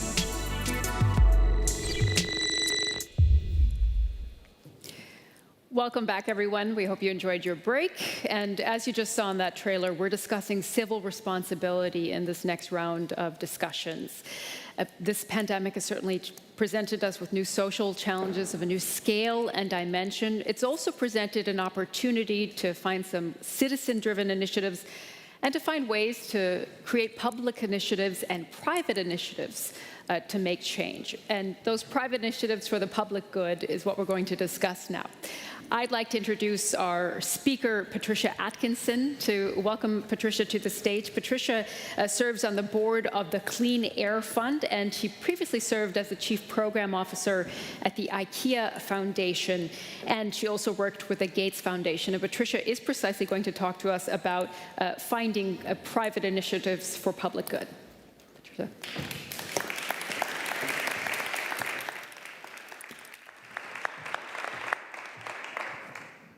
Hi, everybody. It feels very strange to be speaking in front of a live audience. This is the first time for me in about 18 months, so I think I'll just hug the podium.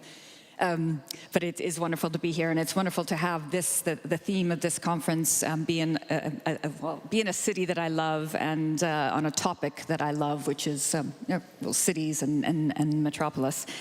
And I am speaking about private money and public good, and I'll get to that. But I first wanted to start with a kind of a more provocative question for me that's really already been asked. I think Lutz raised this. The great fear that I have and all people who love cities have is are livable cities on the decline? Can cities be livable anymore? And it's a moment where, with the convergence of climate issues and the pandemic, that I think a lot of us have been thinking about this and worried, and especially those of us who haven't wanted to decamp to the country. So yes, that's been a big question for me, and I want to take a positive approach to this and think I've got a great example of a positive approach to solving these problems. But I have worked for the past 20 years in philanthropy. So philanthropy is essentially private wealth. It's been created by an economic system that has also produced a lot of the problems, the challenges that cities have. And so it's perhaps with a bit of irony that you find philanthropy working so hard to solve some of these problems, but that's the lens I've been working in with the past 20 years. And for many years in health, so working on infectious diseases and helping to invest in platforms and products for both endemic infectious diseases, epidemic, and future pandemics. So, the community I've been working with over the past 20 years has been thinking and anticipating this moment for quite a long time. And then in the last 5 years, working on climate issues and doing the same thing, investing in organizations who are working to both mitigate and help communities adapt to the effects of climate. But it's really astounding, though, to have worked on this the last 20 years on both these themes, and then to see them converge in such a dramatic way. When it comes to cities, though, and living in cities as I always have, and currently living in Amsterdam, and originally from San Francisco, which is, I think, one of these cities where we really have to question whether San Francisco is a livable place. It feels like the prognosis isn't good for cities. I mean, why do we live in cities? We live in cities because we want to be in close proximity to people, and we want to experience communal living, and we want to experience what other people are producing. But what has this kind of dual crisis meant for us? Well, first of all, people are infectious. People are vectors for disease, and that's just a complete contradiction to the way we live in cities and the way the reason we choose to live in cities. And then buildings and transport are among the biggest drivers of emissions. And so, when you think of buildings and intensification of buildings and transport, you think of cities. So not only are cities the ones suffering the most at this time, but they're also being perceived as part of the problem, the driver of the problem. So we need to redraw the landscapes of cities, and yes, it's right to dwell on the damage and all that we have lost in cities as a consequence of this moment, but also, the effects on lives and livelihoods and the changes we're going to need to make that are not so comfortable. But I'm one of those people, and I think probably all of us here are, that thrives in cities. And as we reopen in Amsterdam, I'm reconfirm the reason that I choose to live in cities. And I've lived in some of the best of them. So I speak from real personal experience here, London and Buenos Aires and Beirut, New York, LA, San Francisco, and Berlin. I've even spent a short time in my 20s in Berlin. So I speak for someone who truly believes that this is possible. So if you want to focus on the positive, where do you start? And again, looking at it from the point of view of philanthropy, and how does philanthropy help to solve these big challenges? While it's such a small amount of money relative to what the commercial sector has available, or relative to what public financing is available. But philanthropy can actually be a really important lever for some of these issues. And I'll give you an example of that. But the question for me is, where is the opportunity for philanthropy and civil society to intervene in these big challenges when there are such deep systemic problems? And what does it take to make cities more livable, more breathable, more resilient, greener, more desirable to live in for all of us, but notably for families, since many of them are the ones who have abandoned cities. So the case study I'll use is, as was mentioned, I'm on the board and have funded the Clean Air Fund. And it's a really good example of a problem that philanthropy has come together around to find those leverage points to drive really big change. And of course, with clean air and with air pollution, it's largely an urban problem. And it largely needs local solutions. There can be technologies that are available. There can be, big global research projects. There can be big global organizations. But fundamentally, it is a local problem, and it's a mayor's problem. And particularly as it links to the climate problem, there's a lot more leadership from mayors and cities going on often than there is at the national level or global level. So 9/10 of us are affected by poor quality air, like I said, mostly urban.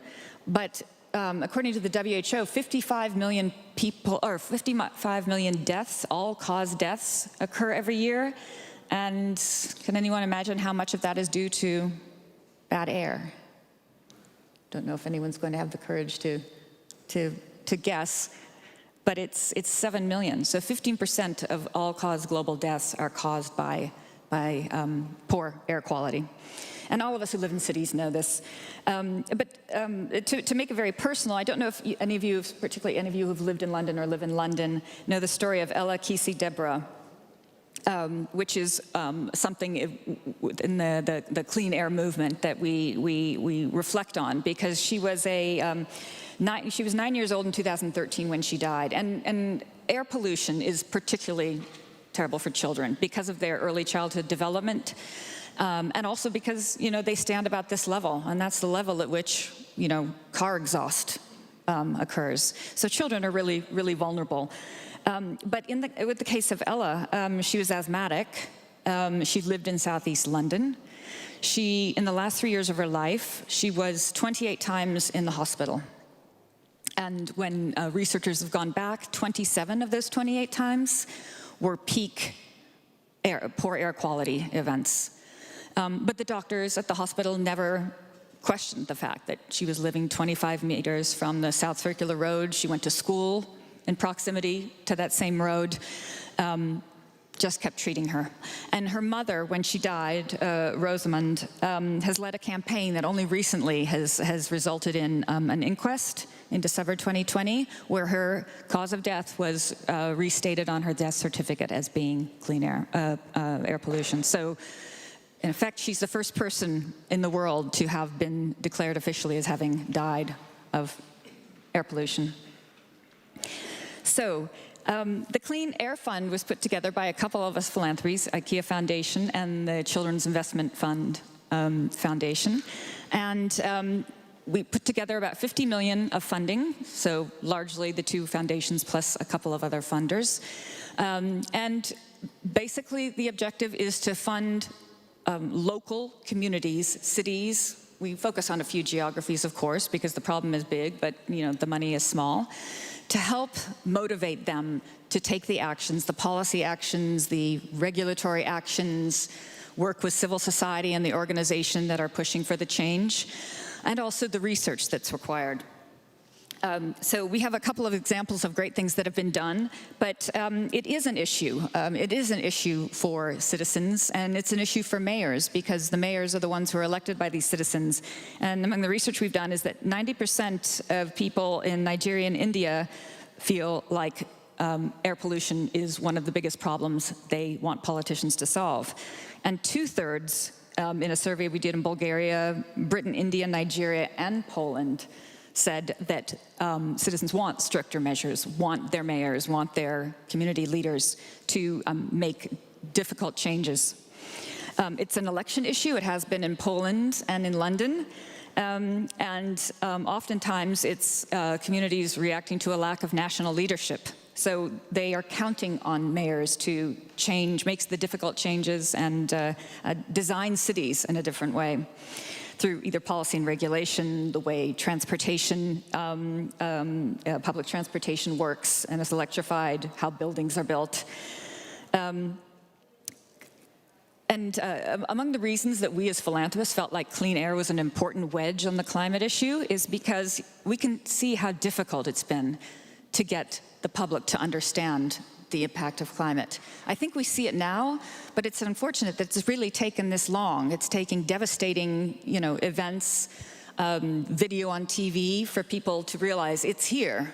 Yes, scientists have been talking for decades and decades, but it's only when you see this devastation close to home that people believe it. Well, clean air is something that's much closer to home, much closer to families, much easier as an issue for voters. Much easier, or has been easier, to mobilize people than it has on climate issues. I think that's really changing. But for climate and clean air, 2/3 of the air pollution problem is due to burning fossil fuels. So it is the same problem. As the solutions we have for climate are the solutions for clean air. Also, we've seen that a lot of the devastation we have seen with COVID and the deaths we've seen and the illness. Obviously, people who live in polluted areas have more respiratory issues, and there's data to suggest they're more vulnerable to COVID. So all of these issues truly are converging.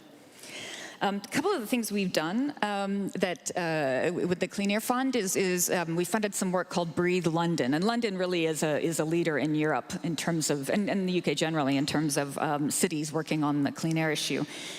With Breathe London, we funded the installation of air monitors in 33 boroughs, not just to help the mayor and council members and policymakers figure out how to manage the problem and where there was a problem, but also to mobilize the community as well and make it a voters' issue.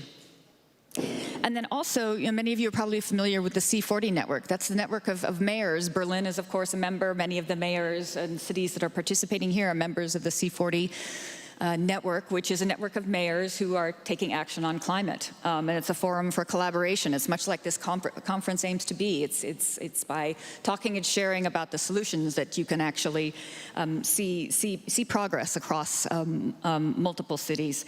There's a clean air initiative or clean air network within the cities, the C40 cities. That includes Berlin as well. So those are among the things that we funded at the Clean Air Fund.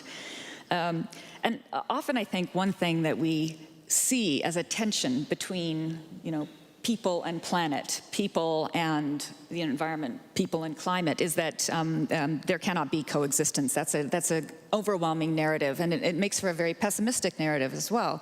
Naturally, you can just toss up your hands and say there is no solution if you think that, either people win or the planet wins.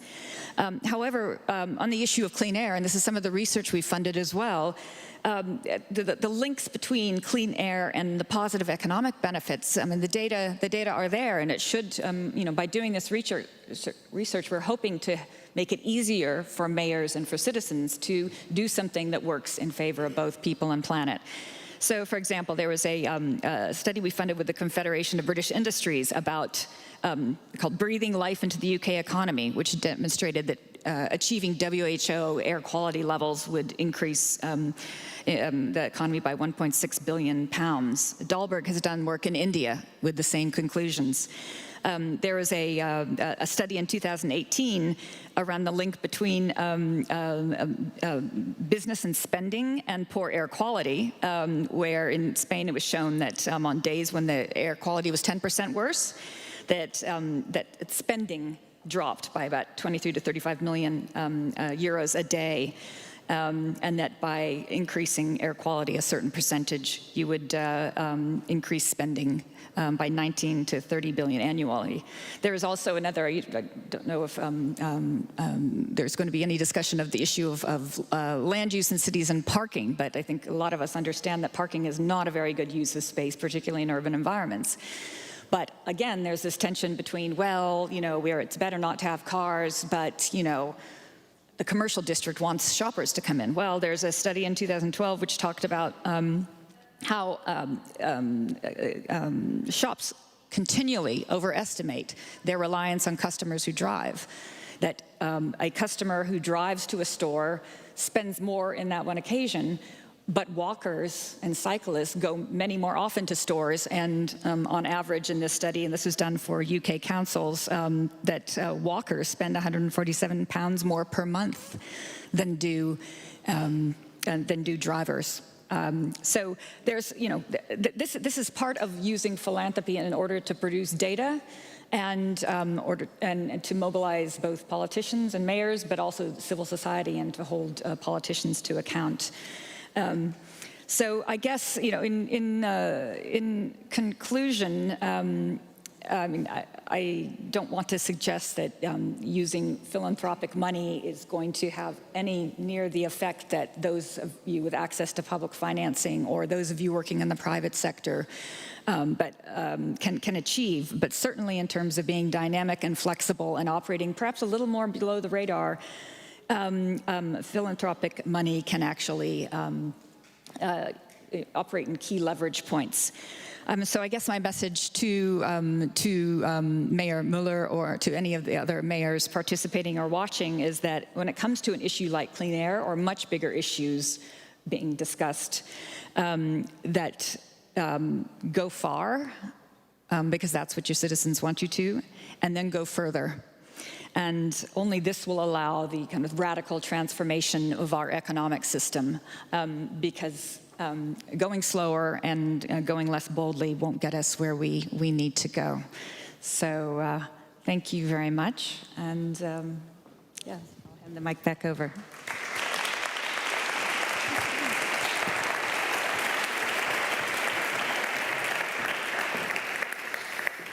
Thank you, Patricia, for that message. Are cities livable still? I think that's something that we'll be discussing with various speakers and stakeholders, but also with mayors. Michael Müller mentioned that we have mayors from around the world joining us. So I want to present now a message from one great European city, Zurich, and we have the mayor from Zurich, Corinna Mauch, delivering a message for us.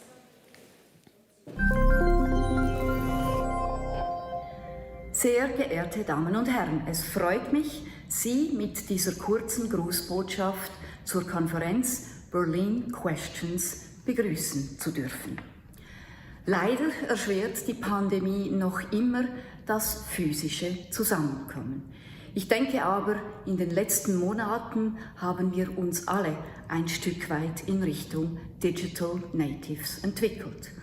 Und ein hybrides Konferenzformat schafft auch die Möglichkeit, dass aus der ganzen Welt Stimmen teilnehmen können, die sonst vielleicht nicht so sehr gehört werden.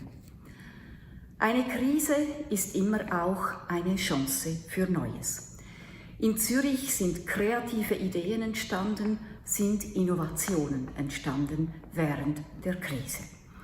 Diesen innovativen Geist möchte ich auch in Zukunft fördern, denn es stehen weiterhin große Herausforderungen vor uns, wie beispielsweise die Klimakrise, die Digitalisierung oder die Migration. Von den Folgen solcher Veränderungen sind die Städte immer als Erste betroffen. Sie verfügen aber auch über die Voraussetzungen, innovative Antworten zu finden auf diese Herausforderungen, wenn sie denn wollen. Eine solche Konferenz wie die Ihrige macht dazu wichtige Beiträge. Die Zusammenarbeit über Grenzen zwischen Städten ist dazu nämlich sehr wichtig. Wir pflegen diese bereits mit Berlin und wir wollen das auch weiterhin stärken in Zukunft. Nun wünsche ich Ihnen allen eine anregende, spannende Konferenz und grüße Sie herzlich aus Zürich. Right, Corinna Mauch there, the mayor of Zurich, sending her message to the conference. We're going to get another message from another global thriving city now. We're going to go over to Nairobi, beam in to Sylvester Kasuku. I see that he is there and ready for us. He's the economics and planning advisor of the city, and he's going to give us a report on how things look there in Nairobi. Sylvester, I hope you can hear us. Yes, I can hear you very clearly. Excellent. Welcome to Berlin Questions. And the stage, the screen, the space is now yours. Thank you very much. And I would like to say that warm greetings from the city of Nairobi. Nairobi is known as the green city in the sun. And it is the only city in the world with a national park within its boundaries. Nairobi city is also the regional hub, economic hub of the Eastern and Central Africa. And it's fast growing. It's one of the fastest growing economies in the African continent, and also listed as one of the fast emerging markets. And as we speak now, Kenya is now what you can call a middle income economy, compared to many other countries in the world. Again, Nairobi city is also the capital city of Kenya, and Nairobi city hosts about 60% of Kenya's GDP. Nairobi has a population of about 4.5 million people, and as we speak, there is a big drive by the national government to build appropriate infrastructure, not just in the country alone, but really densifying and intensifying mega infrastructural developments in Nairobi city, including the Nairobi Expressway, the standard gauge railway connecting Mombasa Port to Nairobi is also a big feature in Nairobi. We have an international airport, and there is a Silicon Valley in terms of the Konza Techno City that is also being put up by the government in Nairobi city. Nairobi is indeed both the political and economic, headquarters of Kenya. And as such, the leadership of the county city of Nairobi, or the city county of Nairobi, led by Governor Anne Kananu, whom I'm representing in this meeting today, is indeed a mega, and I would call a major, major stakeholder, not just within the Kenyan economy or the African economy, but indeed the global economy, considering that Kenya is a global platform where our Kenya Airways, being the pride of Africa and our national carrier, does provide connections to all parts of the globe with a lot of collaborative networks to many other airlines that enable it to make Kenya really an ideal global aviation industry platform. Kenya also has the port of Mombasa, as well as a new port in Lamu, numerous special economic zones that are also being developed, and Kenya being the home of geothermal, the largest geothermal potential is found in Kenya, and currently Kenya is increasingly developing its geothermal potential so as to really power its industries. And as we speak, the government has put in place mega development priorities in terms of the Big Four agenda, touching on manufacturing, infrastructure, affordable housing, universal health care, and ensuring that there is enough to eat by the population. And Kenya is now a very lucrative investment platform, a very lucrative investment destination, and an attractive tourist attraction globally, not just within Africa. And as such, we would implore many people to visit Kenya, to visit Nairobi City, and also to ensure that they get a pie of investment as well as a pie of tourism niches that are uniquely found in Kenya. And as such, therefore, representing the governor of Nairobi, Governor Anne Kananu, in this forum, I'm bringing her warm message of greetings and also stating that we are ready to do business with the globe. Okay.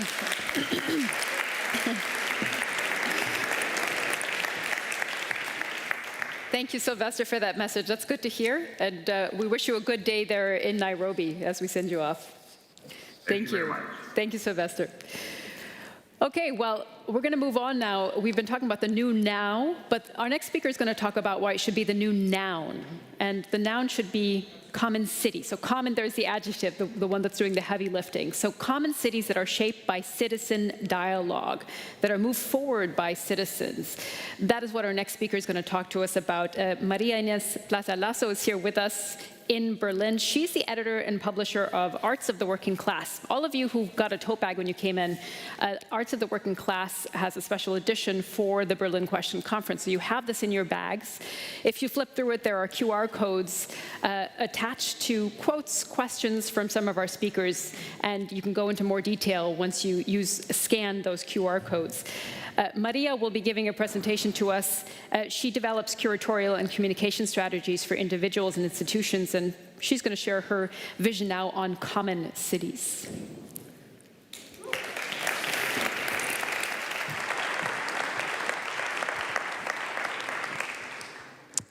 Hello.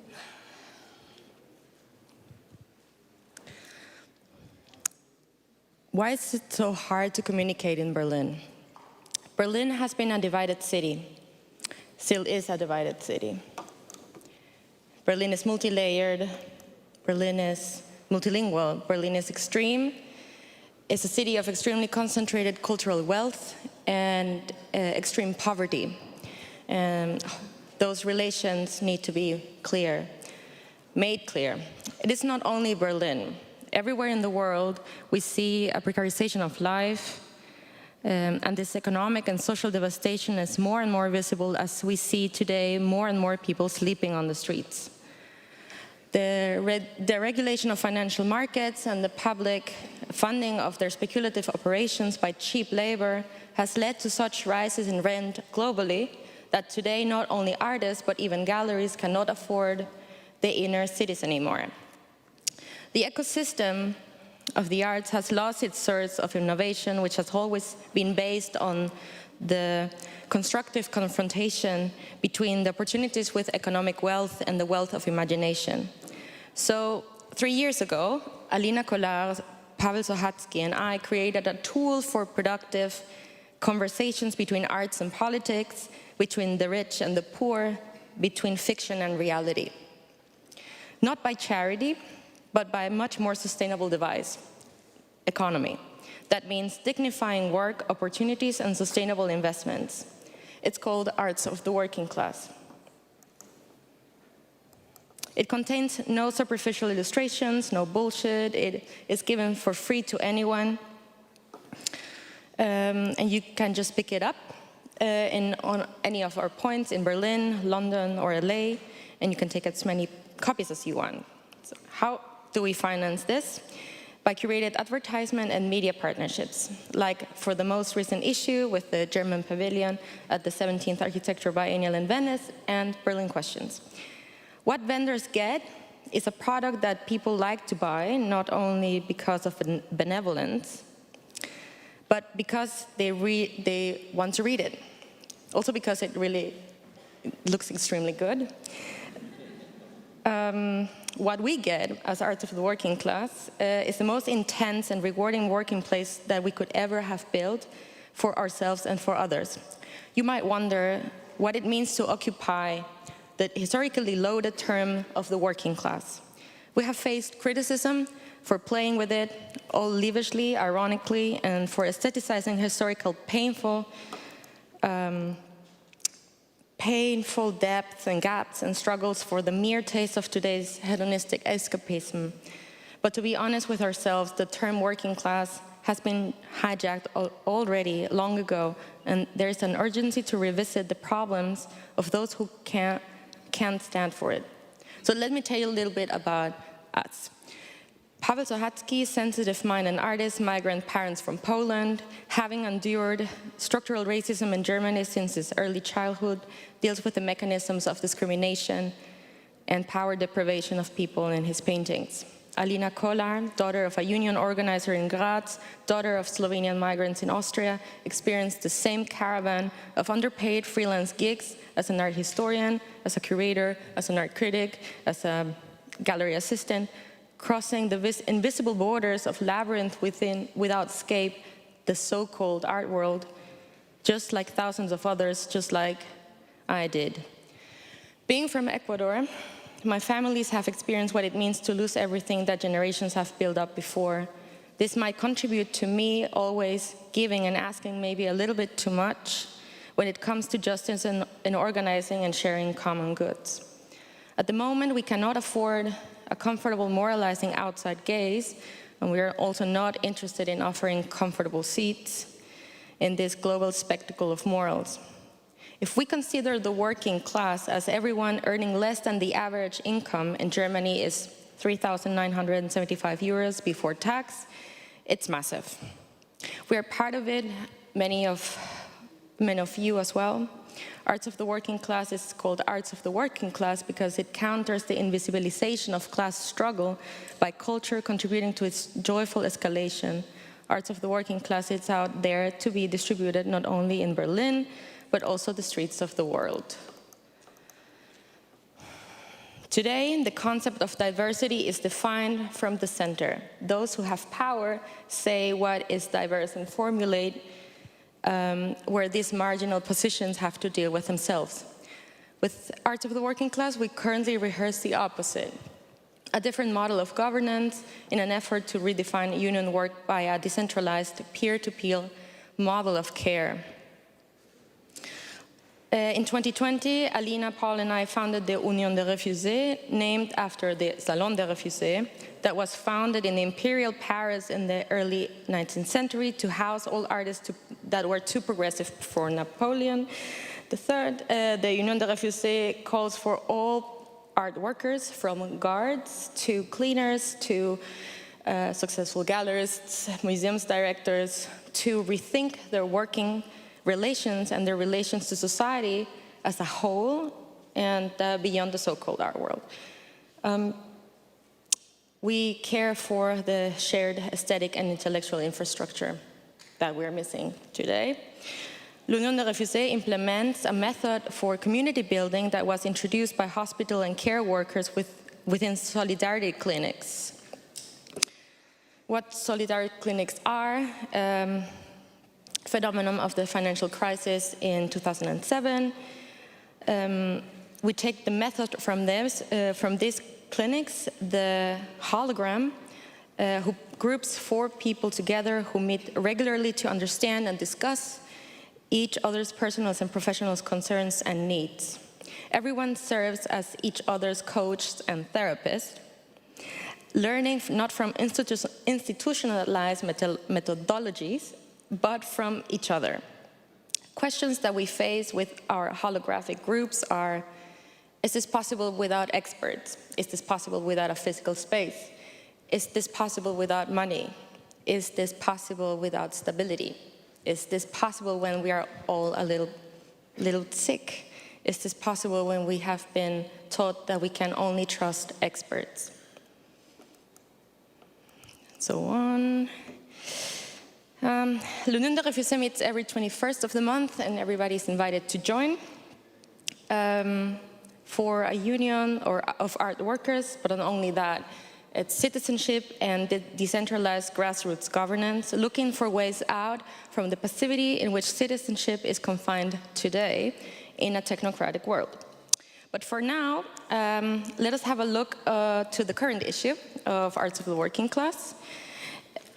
Over a year now, the German pavilion's futurist vision called 2038, The New Serenity, has meticulously drafted a story between fact and fiction. In series of films, it tells multiple stories of a near future where things have turned out well.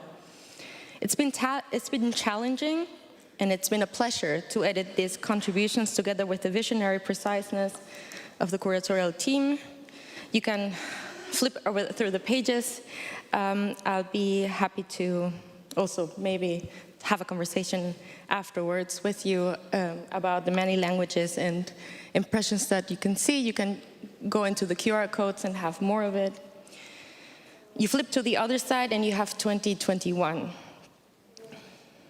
I'm happy to stand here today among city representatives, empowerers, and take this humbling opportunity to talk not only about the power that we need to change the status quo, but also about the vulnerability we need to acknowledge that we need to survive capitalism.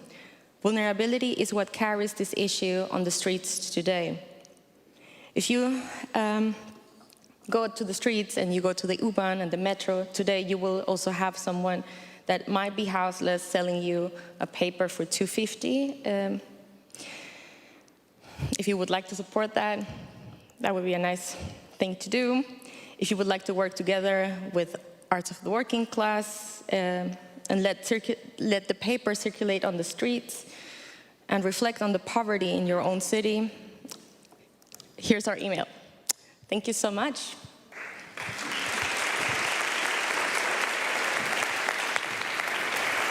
Thank you. Yeah, leave it.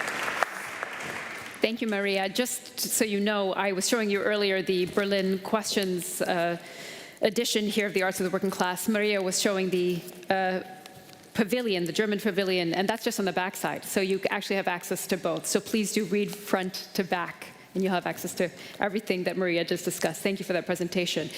Now, how can cities adapt to how their citizens change and how their behavior changes? Well, we can actually look to Warsaw now. This is a city that is using data to look at how people have changed their behavior in the city center, also because of the pandemic. And I'm happy to invite now to the stage the deputy mayor of the Polish capital of Warsaw, Michał Andrzej Olszewski. He supervises the city's architecture and spatial planning, urban and metropolitan policy, and we're happy to welcome you to the stage.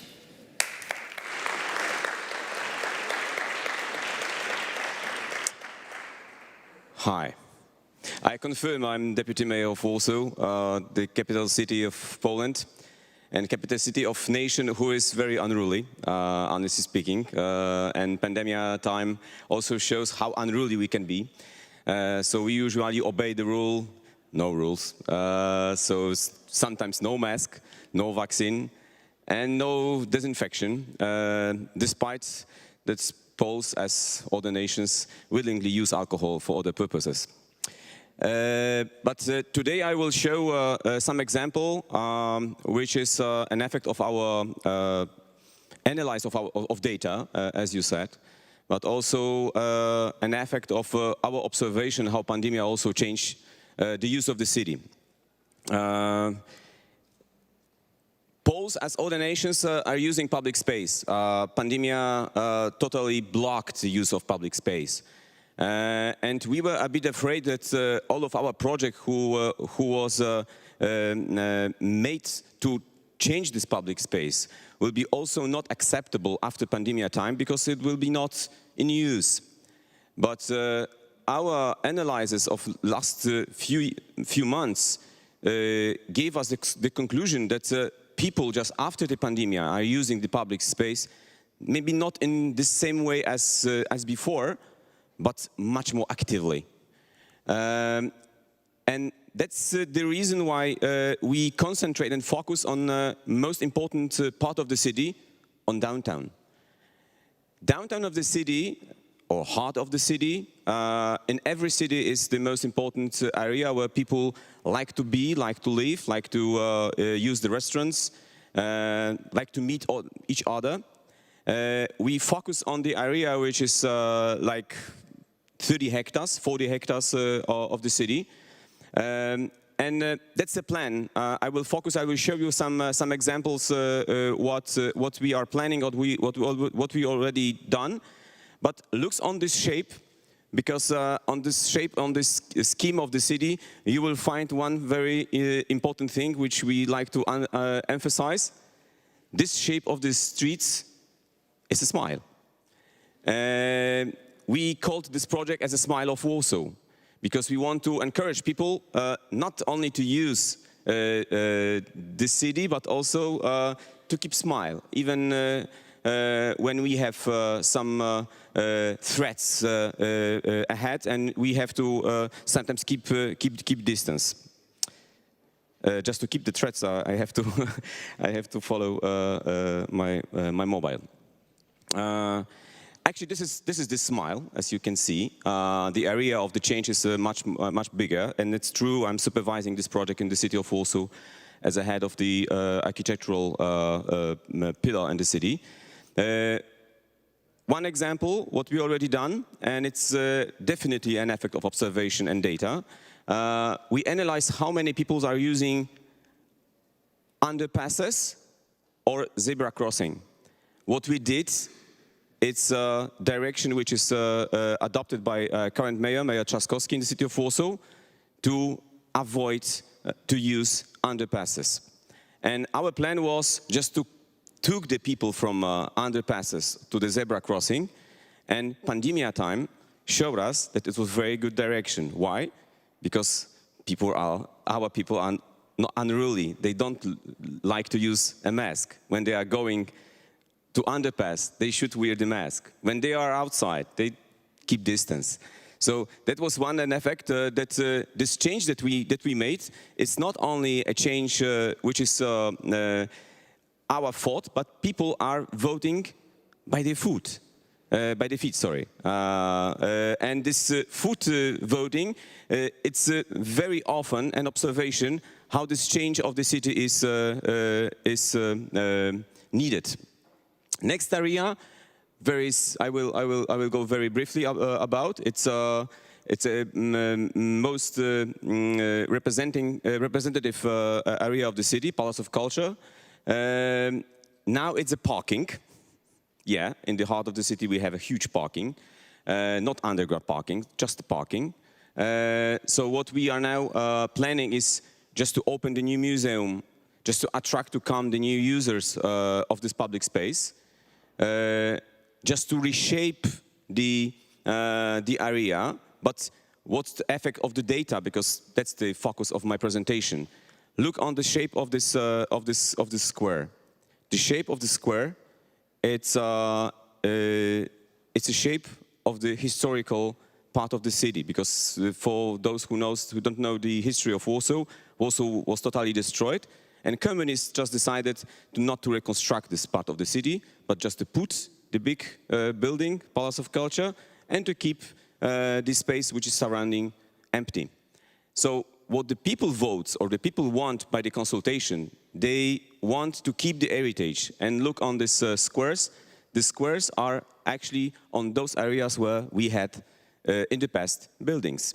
It's the shape of the square which we did basing on data. What we added, of course, not to add the buildings, because we need squares like the public space. So we add something which people totally need now: green, clean green and clean air. It's one of the things which is now voted, and many of my colleagues today also mentioned about it. The next project is which we are now contracted, and it will be done this year, is to close the next underpasses over the biggest roundabout in the city of Warsaw. And this underpasses will be not closed, but we want to add the zebra crossing just to help people crossing the streets. But what I want to focus is one of the projects which we usually show just to prove that it's working is another street already done 5 years ago, which is now an example by which we are showing that it works. Where you change the public space, it works. People often using this space. Also because of the trees, which are very needed. Those trees will be planted in 1 month. It will be 9 meters trees, actually from Holland, because we don't have such big trees planted in Poland, but it's a good example for the collaboration between nations. But it will be the square who is also a part of this new downtown project. Next project I will switch because they are very similar, so next spaces will be changed. But what is one of the conclusion from the discussion is just to put the streets much more narrow that we have, because as we heard from Patricia Atkinson, one of the problems of the current time is the air quality. Air condition may be in the buildings, air quality.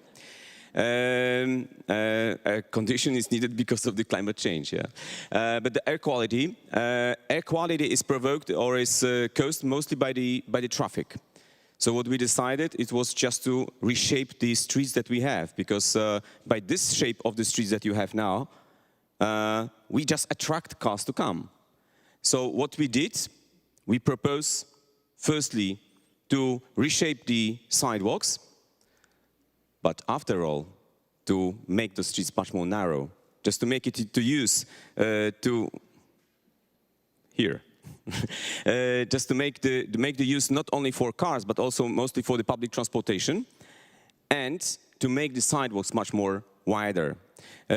What is very important to understand is when we announced that we want to do it, we got such huge criticism on the Facebook that we had a question. Maybe they right, the car users, maybe we have to keep the streets so wide to use it. But after all, we made a survey which showed us that 75% of the citizens are for this change. One of the conclusions, don't read the comment on Facebook.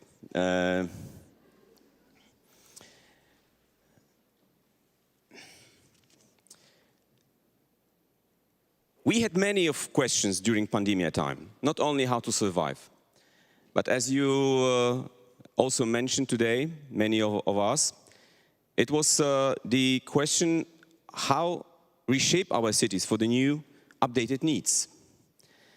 And when we look what are the updated needs, we realize that they are the same as before.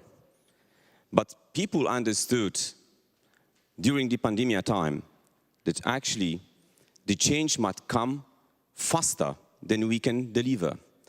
So what is one of the conclusions from the pandemic in Warsaw is that we have to keep direction of the change, but we have to work much more harder to deliver it faster, because people understood during pandemic time that digital transformation, green cities, social inclusion might come faster, and it's needed faster, because pandemic time shown that if you have a crisis, everything can happen, everything is possible.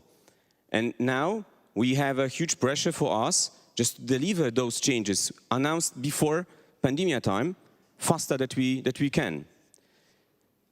So the message from Warsaw to you is keep work, keep the direction of change, keep smile, and don't read comments on Facebook. Thank you.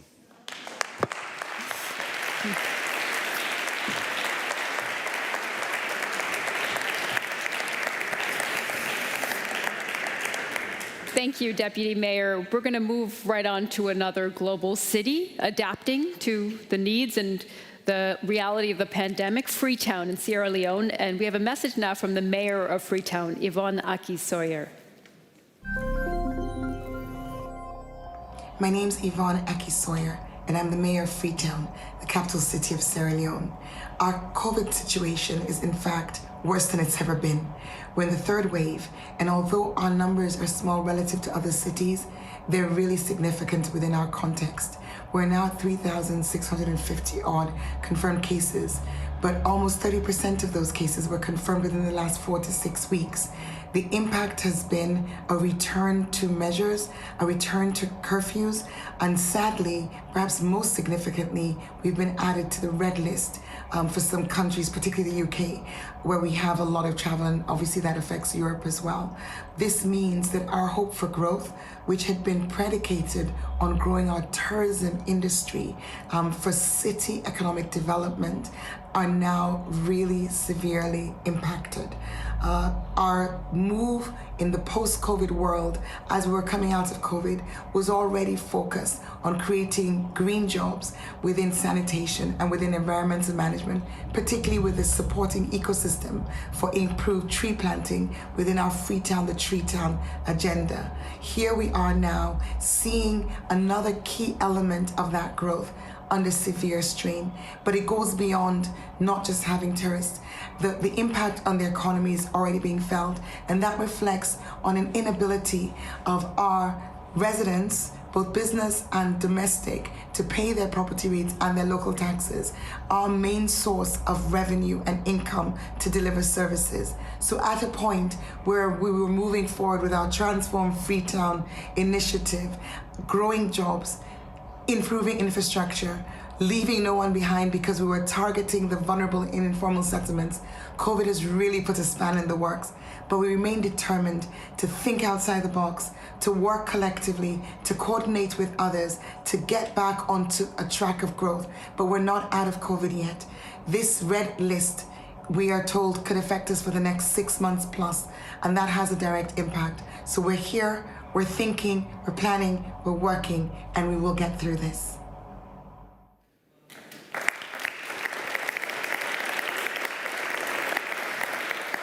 As we heard there from Yvonne Aki-Sawyer, COVID has put a span in the works. It's not just a pandemic, however, that has shaped the last 18 months.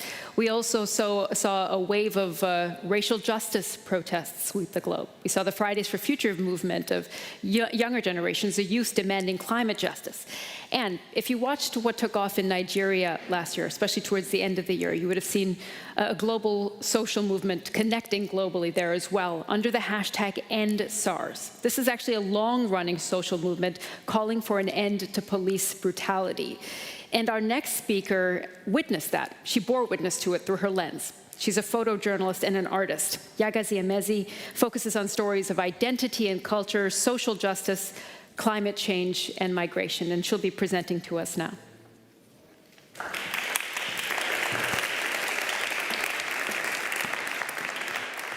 Thank you. I'll be honest with you. When Nigeria announced that they were going into a full lockdown, I was quite surprised because for some really wild, unreasonable hope, I had this idea that maybe this COVID that we've been hearing about for months is not going to affect us. It's not going to reach Nigeria. Insane. It did. Lagos announced their own lockdown. I was, at the time, in early March, I was visiting my mother in the States, and I knew that I just had to come home, not just because I couldn't really bear the idea of being locked in with my mother for an indefinite amount of time, but also because I had been sent out to just cover a story on the early rolling out of really what Lagos looked down in this early lockdown period. So this particular image I took with my iPhone, actually, it was just me getting right on ground at the airport and seeing these procedures being just carried out in terms of contact tracing, which was a method that was very effective for us back in Ebola time and very successful as a country with handling that and slowing it down considerably. So even just little things like handing out hand sanitizer to people coming out of the planes was very instrumental with just slowing down our COVID cases. I can look here, fantastic.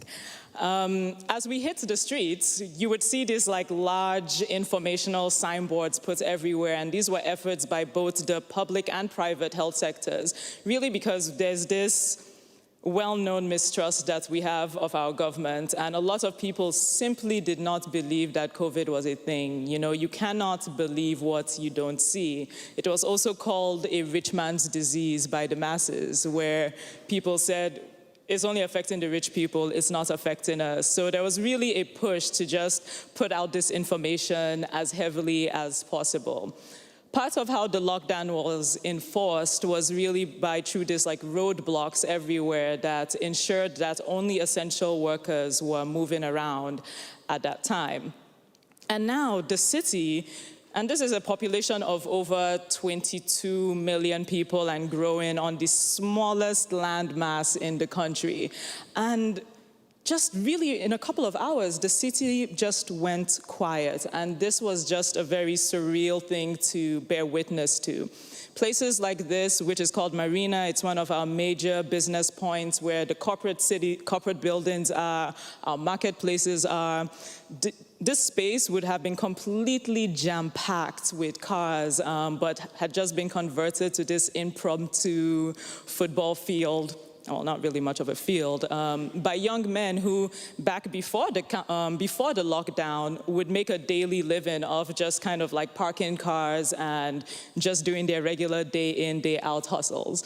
Places like Balogun Market, which is one of our largest markets in the city. And I wish I could show you what this place normally looks like, because you can't walk in without, someone ramming into your shoulders. And as a photographer who has tried to photograph this place many times, in the past you walk in and people are yelling at you saying, hey, don't point your camera here. And in this case, I kind of miss that sort of anxiety it would give me on a regular day. Iconic streets, really, to Nigerians were laid completely empty.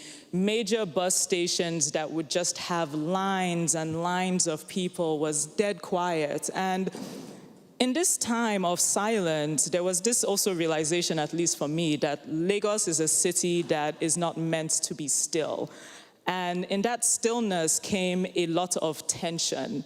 I would walk out on the street and you just see individuals kind of glowering in corners. And it was these tensions that, well, really for issues that have always been in Nigeria, but with people now having this enforced extra time, really, to think about why our conditions like this. You have the majority of Nigerians who are daily wage earners now unable to go out and make money to actually eat. You feel that tension. And some of the tensions that bubbled up took place in the form of the EndSARS movement. Now, the EndSARS movement has been around since 2017, took off primarily with Twitter, and young Nigerians coming up and saying that we're tired of police brutality. In 2020 of October, it really kind of boiled over when young Nigerian men in particular were still being killed based off how they looked, how they dressed. This is a narrative that we are not completely unfamiliar with. And the Nigerian youth decided, you know what, enough is enough. So they mobilized themselves. They got on Twitter and said, all right, guys, this is where we're going to meet. We're going to march to the deputy governor's house, and we are going to state our grievances, and we are going to state what we want. And for me at that time, it was, in a way, happening in my backyard. I could hear the chants, and I decided, well, as a photojournalist, this is certainly something that I should go out and document. But when I went out, what I saw were familiar faces. I saw my friends, I saw friends of friends, I saw recognizable activists, I saw people in my community frustrated and tired over an issue that I too was very familiar with. So as someone who, normally when I'm working, I am aware that I am very much a visitor in a lot of spaces. But in this case, I was not. This is my community. These are issues that I care about. So I moved from being someone who just wanted to bear witness as a photojournalist to a protester who just so happened to have a camera around. So these are some of the images from the early protests that slowly grew to become hundreds of thousands of people gathering. I remember trying to keep quiet and just, once again, still bear witness, but by the end of this particular protest, I was joining in, chanting End SARS, marching with people, and just really feeling part of the community. A point to make about these protests is that they were completely peaceful, which is something that if you take time to see what the Nigerian government is saying, they're not quite saying the same thing. The only violence that came in the time of these protests were state-sanctioned, where at the end, in the evenings of the protests, we would know that armed officers would show up to try and break the crowds, and naturally people would panic and run, and some people would get injured, and some people would get hit by a stray bullet, or not, and some people would die. But what is important for me to talk about here is that we all know images from protests. We all know about protests. We've all seen these images of people kind of shouting and loud crowds and maybe someone standing in front of some sort of militant figure. We've seen fires. We've seen someone throwing something. And what is important for me to talk about is really the culture of the End SARS movement, what it was really like just outside of the chanting and the marching. For us, scenes like this, as a lot of us in Nigeria grew up during a military coup, under a military regime, it's not unfamiliar to see sights like this. But now, personally, looking back at an image like this, it is kind of a dark telling of what is to come, where I photographed tired protesters, and above them is this sort of like looming figure of danger, really. The culture of the End SARS is, once again, important for me to say because so many interesting figures and really interesting people arose from that. We have individuals like Flag Boy here, and his name kind of stuck, who was this mysterious masked young boy that would show up at all different locations, waving this flag, just kind of motivating people to carry on, and everybody is tired. We're there for hours on end of the day, but then you just see this young boy now climbing a large statue and waving that flag relentlessly, and the flag never once touching the ground. The protests themselves were quite organized in the sense of, even though we were creating a lot of traffic around the city and people were getting stuck in places, there were temporary blocks. And something that we would shout to people while they waited hours in traffic is, we are sorry for the inconvenience, we are trying to change Nigeria. And people loved it, People were in their car, like even after 3 hours sitting in traffic saying, yes, this is great, we've never seen something like this. People were honking their cars in support, throwing their fists out in the car as well. Recognizable cultural icons came up. Fela Kuti was everywhere. His music was playing. People were dancing in the streets. This particular image was taken at the Lekki toll gate, which is a major toll gate intersection for just businesses that in the days and really weeks of the Lagos protests sit in. allegedly cost the Nigeria and the Lagos state government billions in naira within 2 weeks. Where that money goes, we never see it anyway, so it didn't really touch us. The sense of community was further enforced with these images where even on a Friday, we were in front of the governor's office posing a sit-in, and all the music was turned off and the space was cleared so that our Muslim brothers and sisters could observe their Friday prayers. These images, I believe, are important just so that people can actually see more of an intimate view of what happens at protests. At the end of all these protests, what did the Nigerian youth do? They cleaned up after themselves. They picked up every piece of trash that was around. Food and water was regularly provided.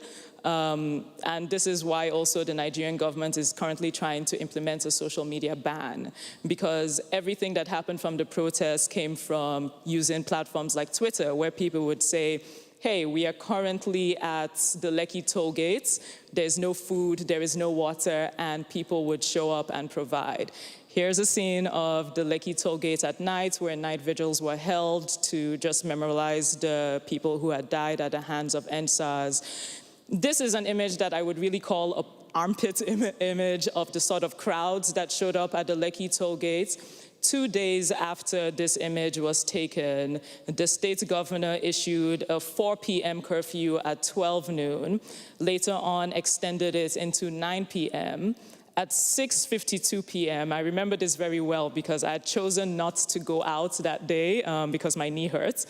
At 6:52 p.m., the Nigerian military showed up, waited until it got dark, turned off the Lekki toll gates lights, which never happened, and fired into the crowd of sit-in protesters who had been singing the national anthem and waving the Nigerian flag, thus bringing an end to the physical element of the NSAS movement. I just really want to quickly talk that even though there were no recognizable leaders in this, at every protest I went to, it was the women standing in front, motivating people, organizing people, keeping the energy going, the crowd going. And personally to me, these images are representative of what the Nigerian youth were capable of doing in the middle of a pandemic, despite the risk to themselves, and is a reminder that it's not quite yet over. Thank you.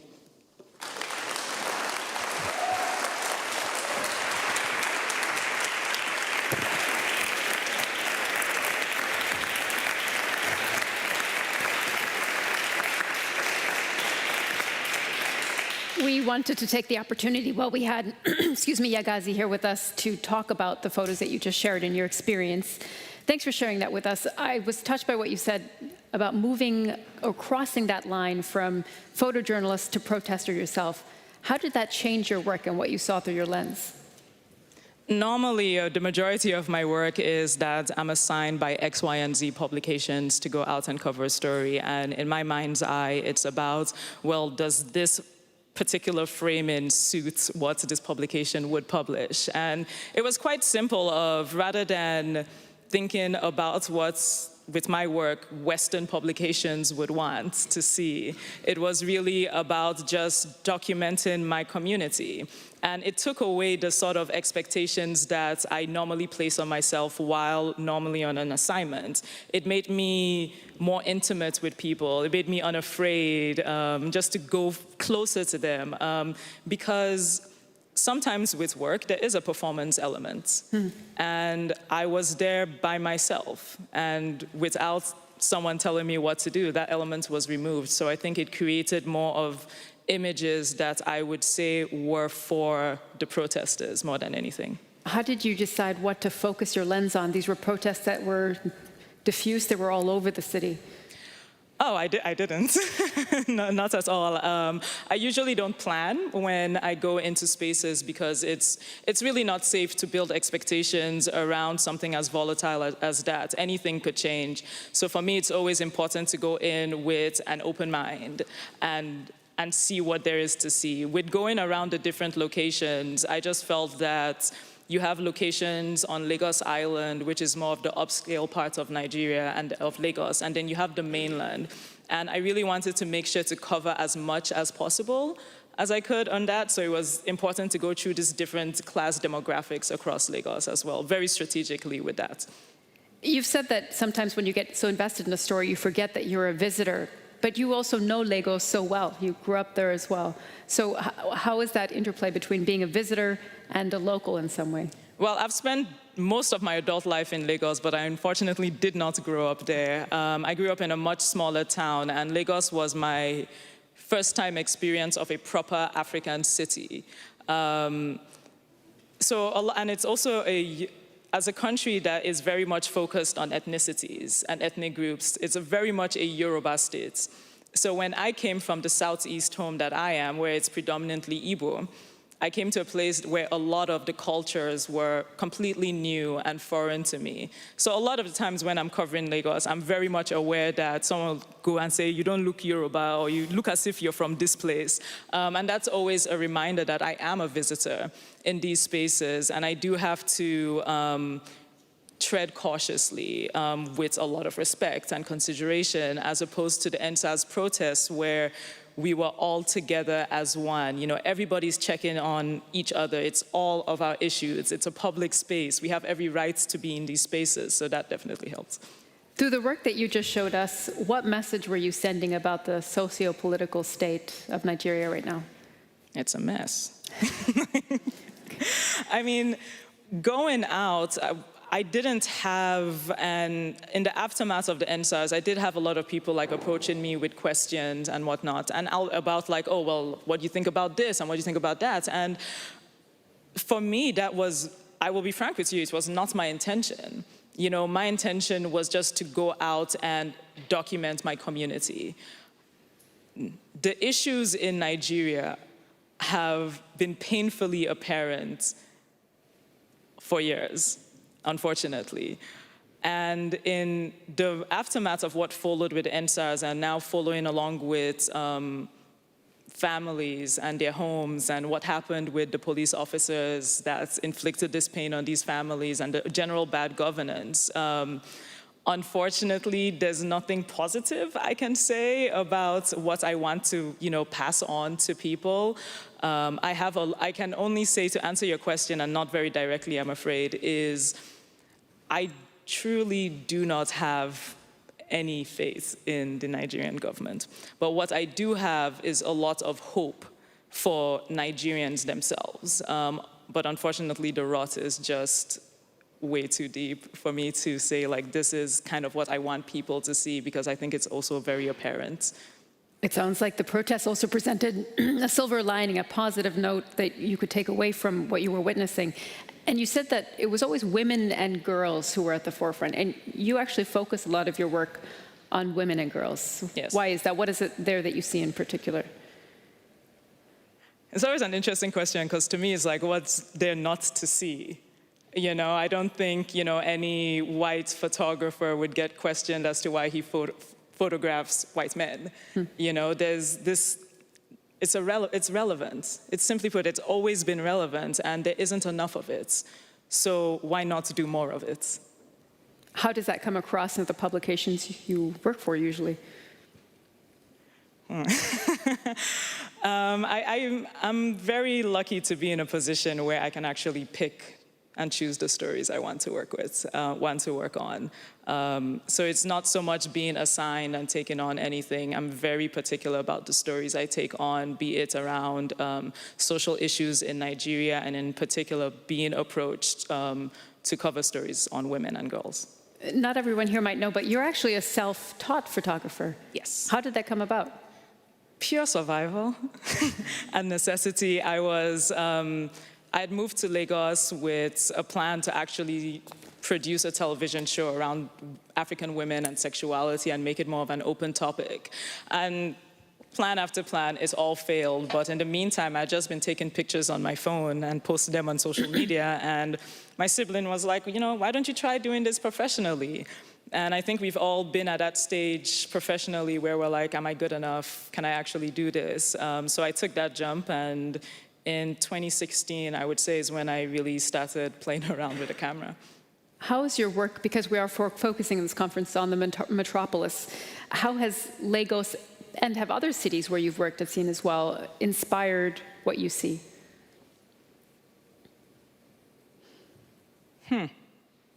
Inspire what I see. It's more of,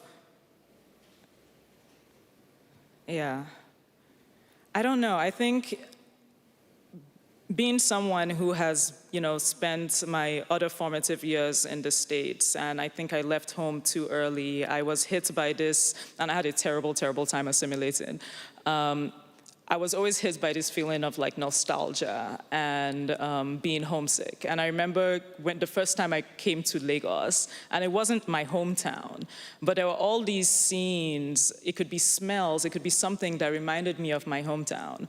And I think a lot of my work is me kind of following those, I don't know if it makes sense, but it's more of me following those memories. So it can be a smell that I can be in the middle. I remember I was in the middle of West Point in Liberia, and it was really stuffy and uncomfortable, and I got a whiff of something, and I was like, oh my gosh, this reminds me of home, And it made me just kind of like, sit down on the floor and enter a conversation with people. And I think that is the inspiration I get everywhere. Is I'm kind of like walking like this and following my nose around these places because they remind me of home. And I want to show more of it. So it's really about these cities and these spaces, especially African countries where we are more alike than we are different, even with our huge diversity. It's something that just makes me feel at home. And that is what inspires me to just keep on sharing it, because I do think that I don't photograph for a Western audience, ironically, even though I do work for them, but I photograph so that we can see ourselves as neighbors. We can see elements of ourselves and these images that connect us. So that's really what inspires me. It's more of the other way of the cities inspire me to create the work that I do. I do want to open the opportunity, because we have such a large captive audience here. If anybody does have a question for Yagazi, we can't actually pass around microphones due to COVID restrictions, but you could repeat it here into the room, and I can repeat it on the microphone so that everyone on our live stream can hear it. So if anybody has a question, I can keep asking. Oh, there's one here, if you would like to share it with us. Maybe this is a naive question for you, but I would really like to know, what is the deeper reason for the continuing police brutality? I'll just repeat the question for our stream. So the reason for the continued police brutality, which you covered in your work. Just corruption. It's just as simple as that. And unfortunately, corruption is not simple, especially on a state governmental level. I don't fully understand it. But what I have seen from my work is a chief of police getting away with murders, and the governor actually supporting him because he's collecting money from the body parts that they are selling, as they kill these individuals. And then someone else is protecting the governor. And the second I came across something like that, I was just like, that's why I say I give up on I give up on having hope in our on that level in the government, because the rut is just far too embedded into our culture, where the officers can get away with, being poorly paid as well, being poorly trained. This is a global issue as well when you look at all police issues around the world. Who are you giving the gun to? What kind of person are you empowering?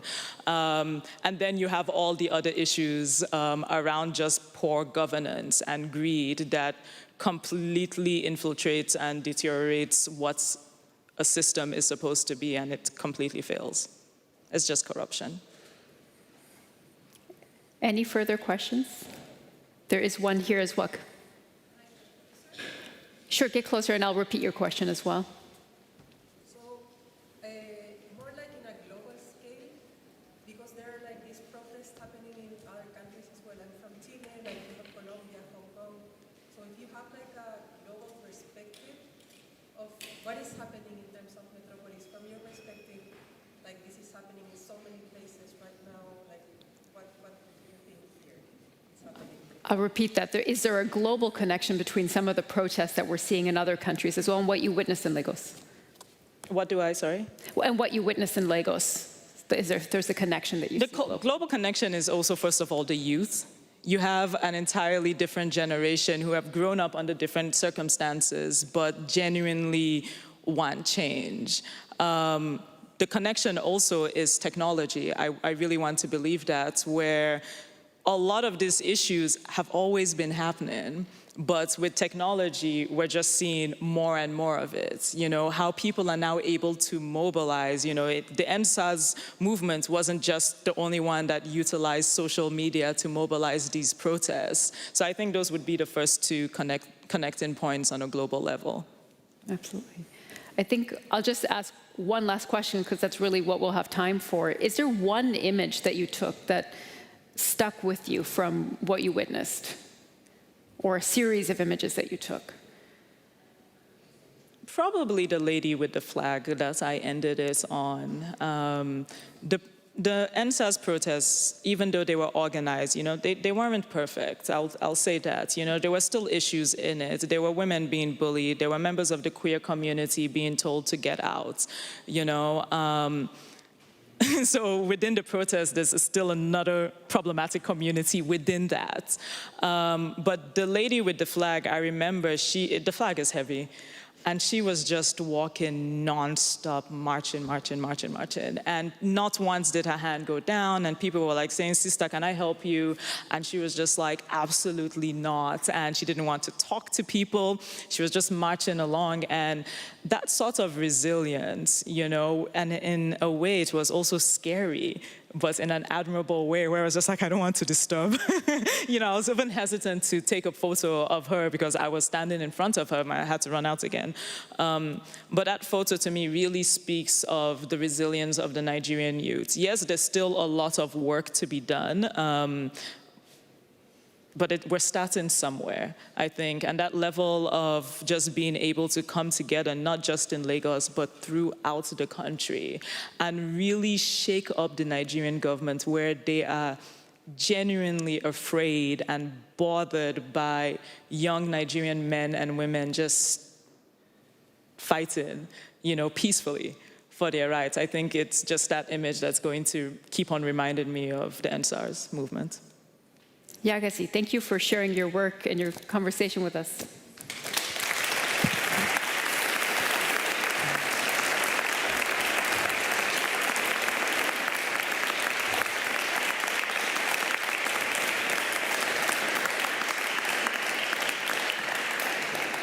We're going to take another break for lunch and ask you to be back here sharp on the stream or here in person at 2:30 when we'll get started on disrupted mobility. We're going to talk about the mobility of peoples, societies, communities. So use Twitter, send us your questions in the meantime, and we'll see you back here at 2:30.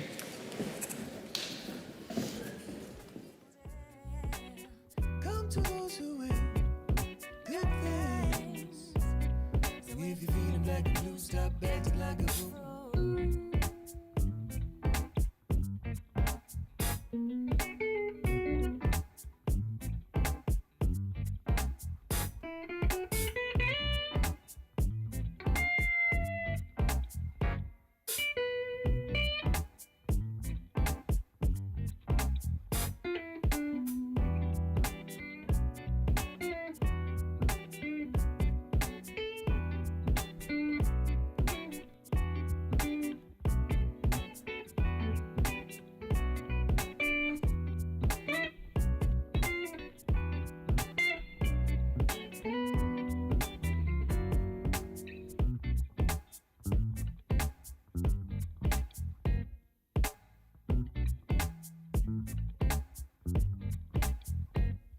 Well, sometimes it gets a little too much, and sometimes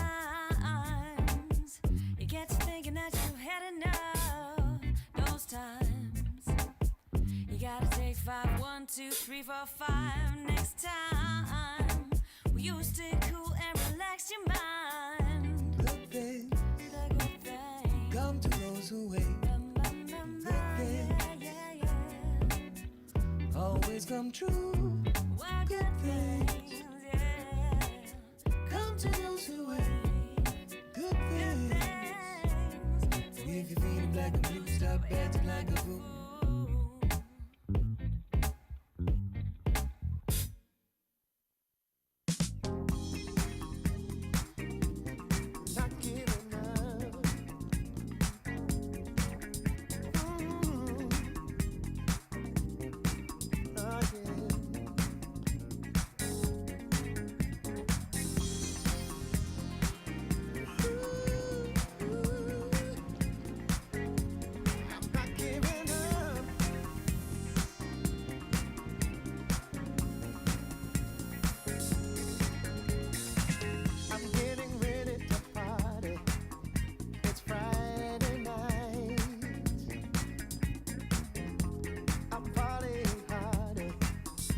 is out of sight.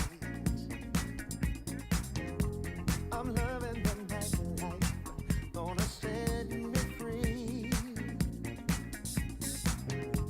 Forget about working, I got no pressure on me.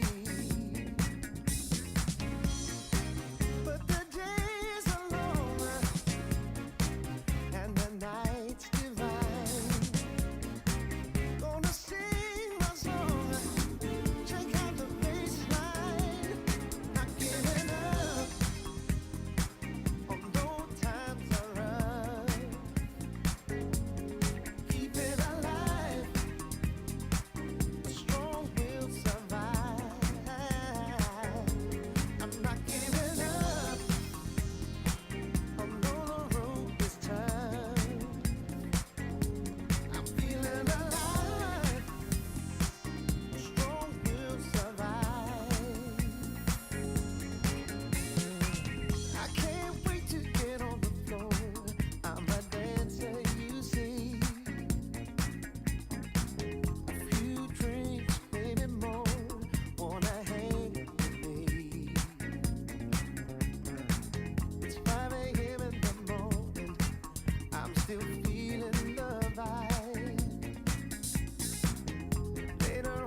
But you gotta know where your dreams begin. And know it has no end. Ooh, there are no limits. There are no limits.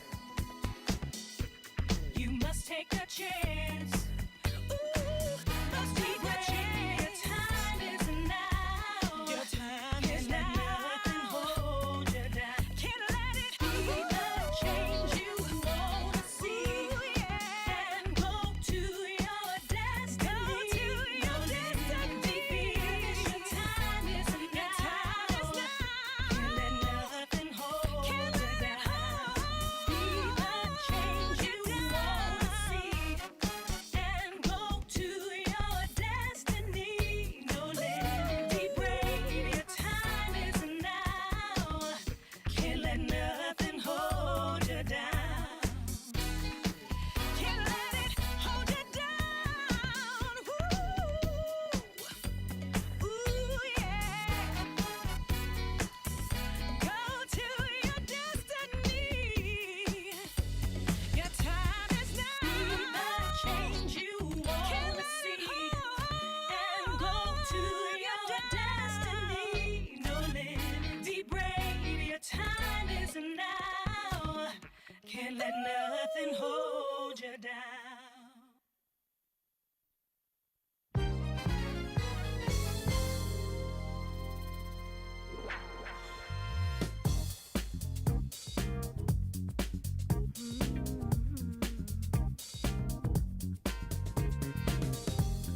You're always on my mind. I think about you all the time. The pleasures of your love, baby, wreak havoc on my mind, baby. Hooked on your love. Hooked on your love. Baby. Hooked on your love. Hooked on your love.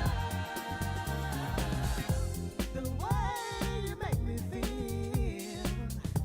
Ooh, baby, baby, what a thrill. Your touch is so tantalizing. Baby, yes, it's so inviting. You know that I'm hooked on. Hooked on your love. Hooked on your love. Baby. Hooked on your love. Hooked on your love. Hooked on your love. Hooked on your love. Baby. Hooked on your love.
Places, traces. Places, traces.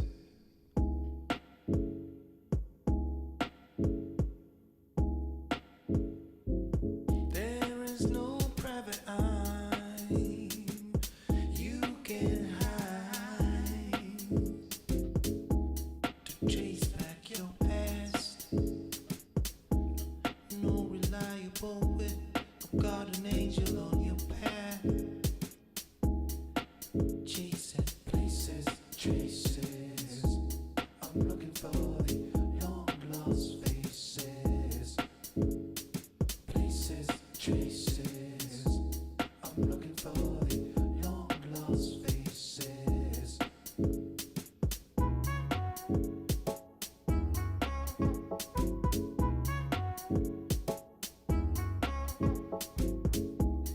You back on the trail where your stories tell place. Spaces still look the same. But tell me, would you stand the ghost of a child? Places, traces. I'm looking for the long lost faces. Places, traces. I'm looking for the long lost faces.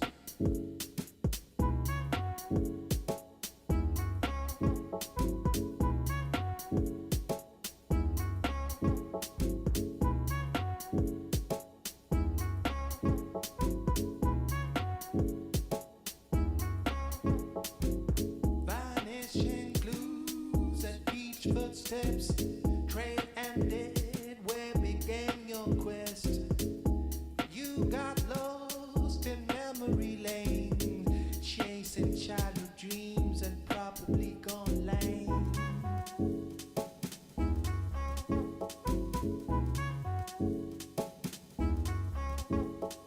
Places, traces. I'm looking for the long lost faces. Places, traces. I'm looking for the long lost faces.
Places, traces.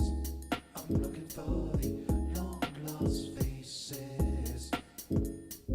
Places, traces. Places, traces.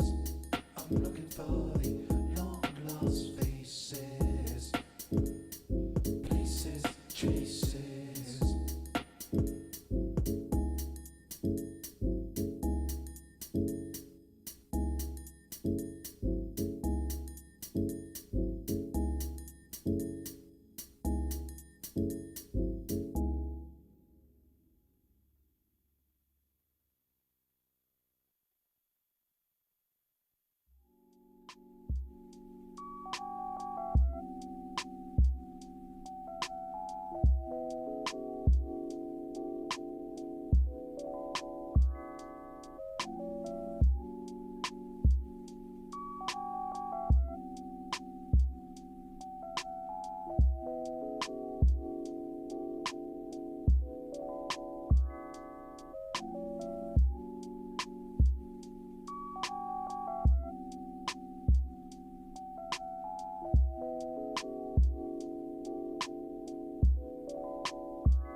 Wann beginnt es?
Gib mir die Nacht.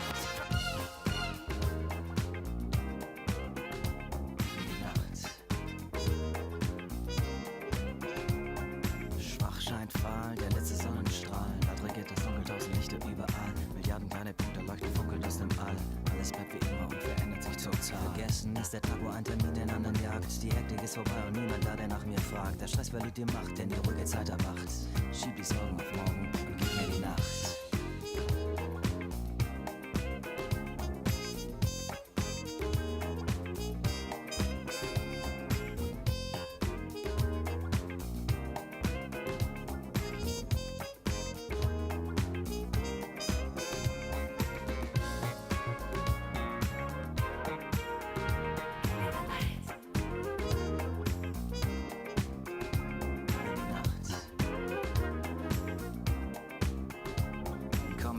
Die Stadt, echtes Leben pur und satt. Man spürt die Energie von über 100.000 Watt. Musik von irgendwo dringt überall das dunkle Mal. Schöne Dunkle, komm mit mir, weil man zu zweit mehr davon hat. Wer rauscht von deinen Augen, tauch ich völlig in dich ein. Ich orte deine Worte bis ganz tief in mich hinein. Wie hast du das gemacht? Meine Neugier ist entfacht.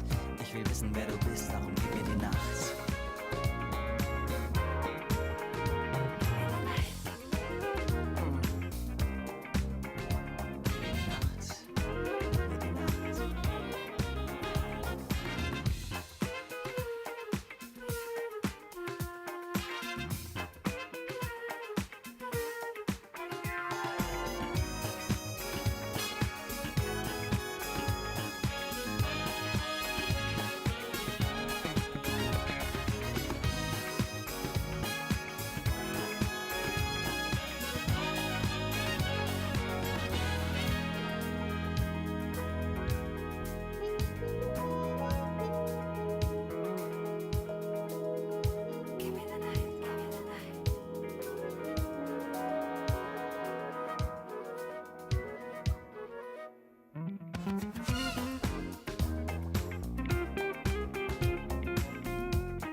Der Stress verliert die Macht, denn die ruhige Zeit erwacht. Darum gib mir die Nacht. Gib mir die Nacht.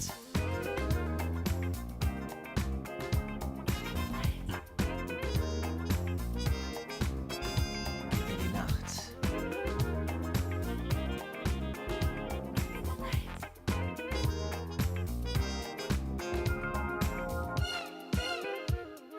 Gib mir die Nacht.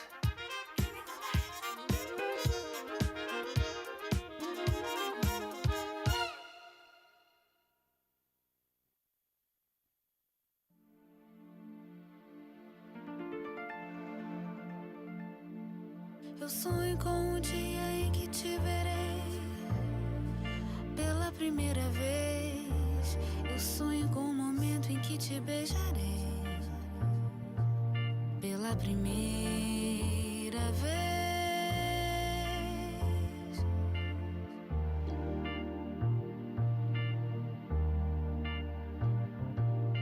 Eu sonho com o dia em que te verei pela primeira vez.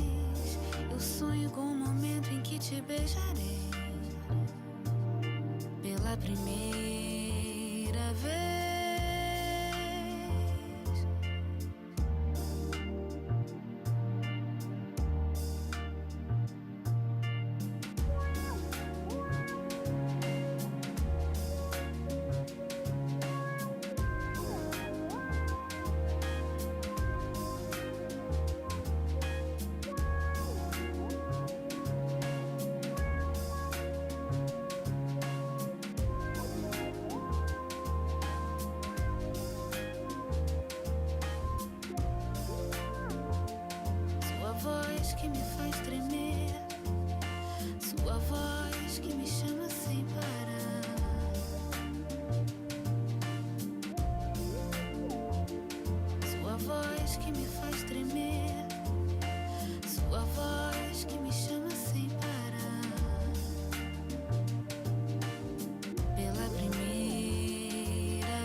primeira vez, pela primeira vez.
Eu sonho com o dia em que te verei pela primeira vez. Eu sonho com o momento em que te beijarei pela primeira vez. Sua voz que me chama sem parar. Eu sonho com o dia em que te verei pela primeira vez.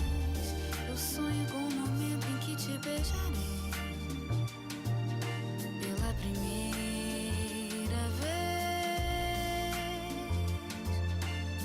Sua voz que me chama sem parar.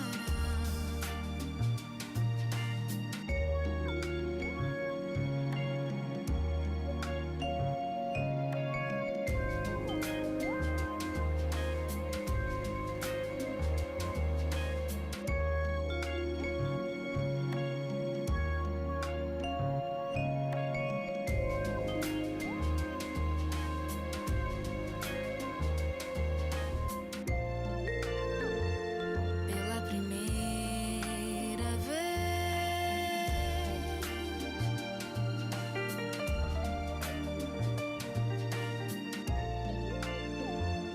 Pela primeira vez.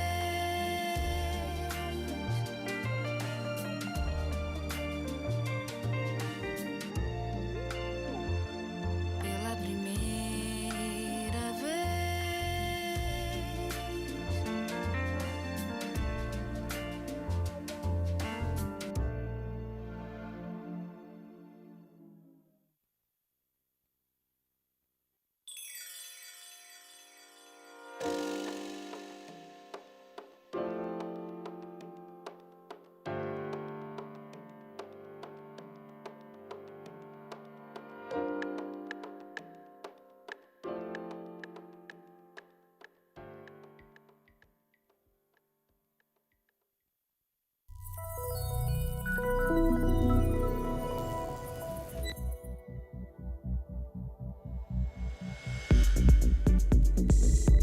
Industry and political institutions tend to view mobility as a means to an end, when, in reality, it is the driving force of human existence.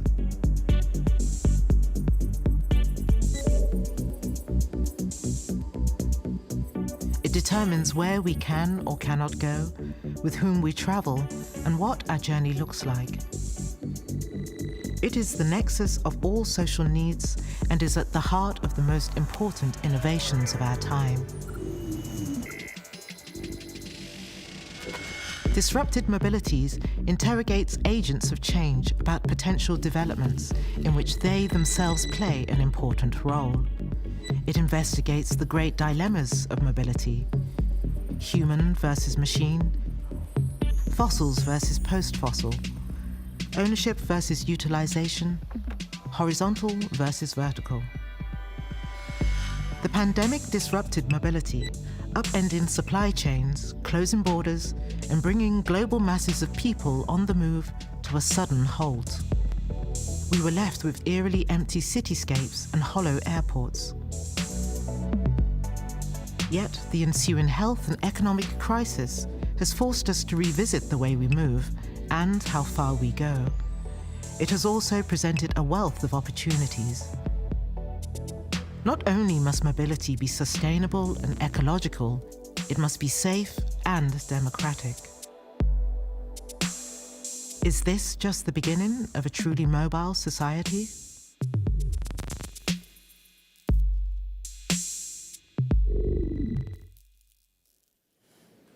Welcome back, everyone. Hope you had a good break, lunch break, if you're following us on the stream or on the virtual platform as well.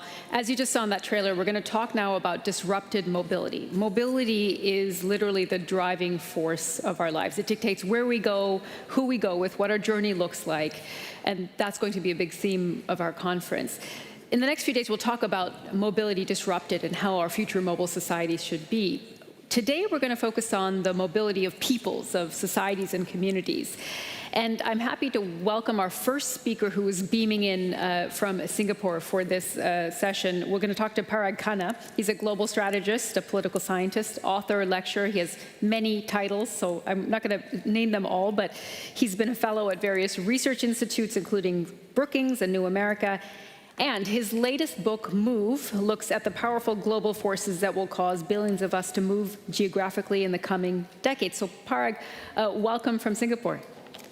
Thank you so much, Sumi. Great to be with you. Great to have you. So we're going to have a little discussion about mobility at this point. You're in Singapore, which, as we said, is a global city that is thriving, booming. How would you say things have changed there with the pandemic? In the West, you have global cities that essentially people have tried to move out of in the pandemic. What has changed during the pandemic in Singapore, for example? Well, great. Well, thank you so much for having me join you. And I get very nostalgic watching videos like that opening trailer that showed Tegel Airport. As someone who's sort of Berliner myself, it makes me very nostalgic. So I wish I could have been there in person.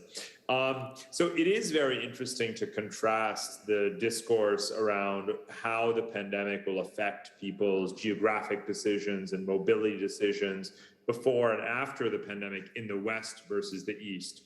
You hear a lot of people saying in the United States and Canada and Europe that this is, remote work is a great excuse to move away from congested and expensive, core urban cities and, move towards more remote geographies and so forth. But the majority of the human population on this planet does not think like that.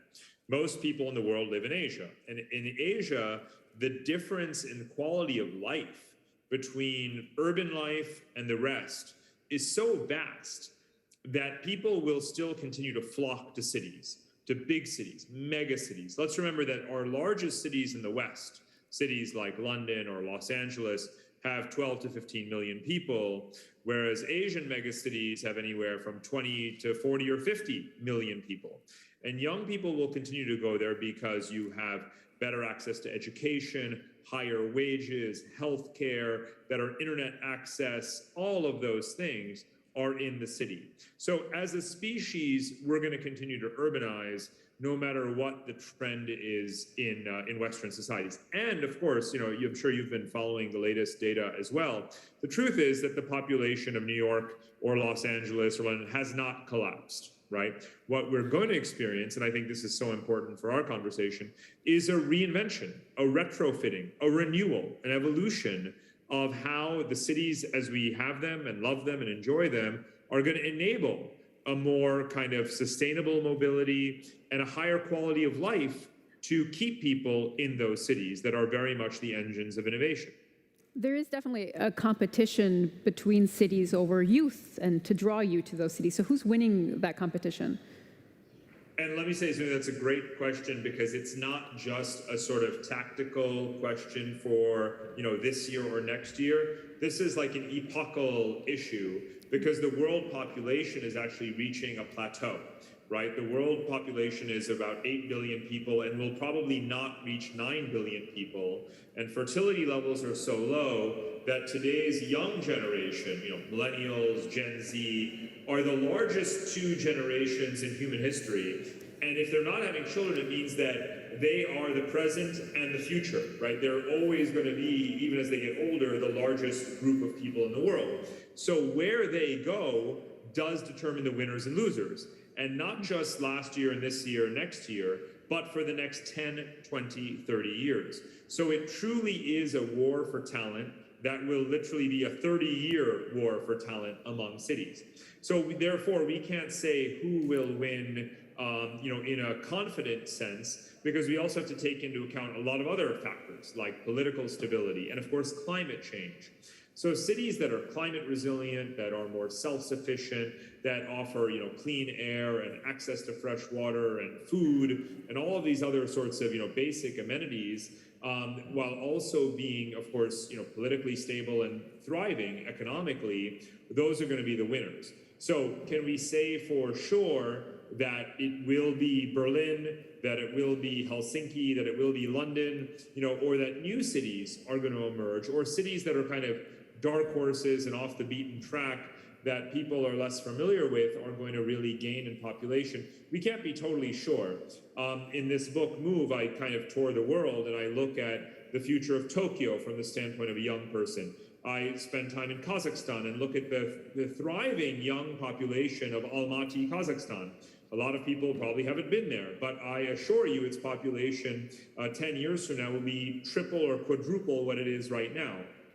And you'll see changes in immigration policy, of course, in Europe. Look at Canada. Canada is the only country in the world that explicitly wants to triple its entire national population over the course of this century, and they're making it easier and easier for young people to come in. Your journey towards citizenship begins the day your plane lands, before you even set foot at a university. So the competition encompasses education and climate and economic opportunity, political stability, and of course culture.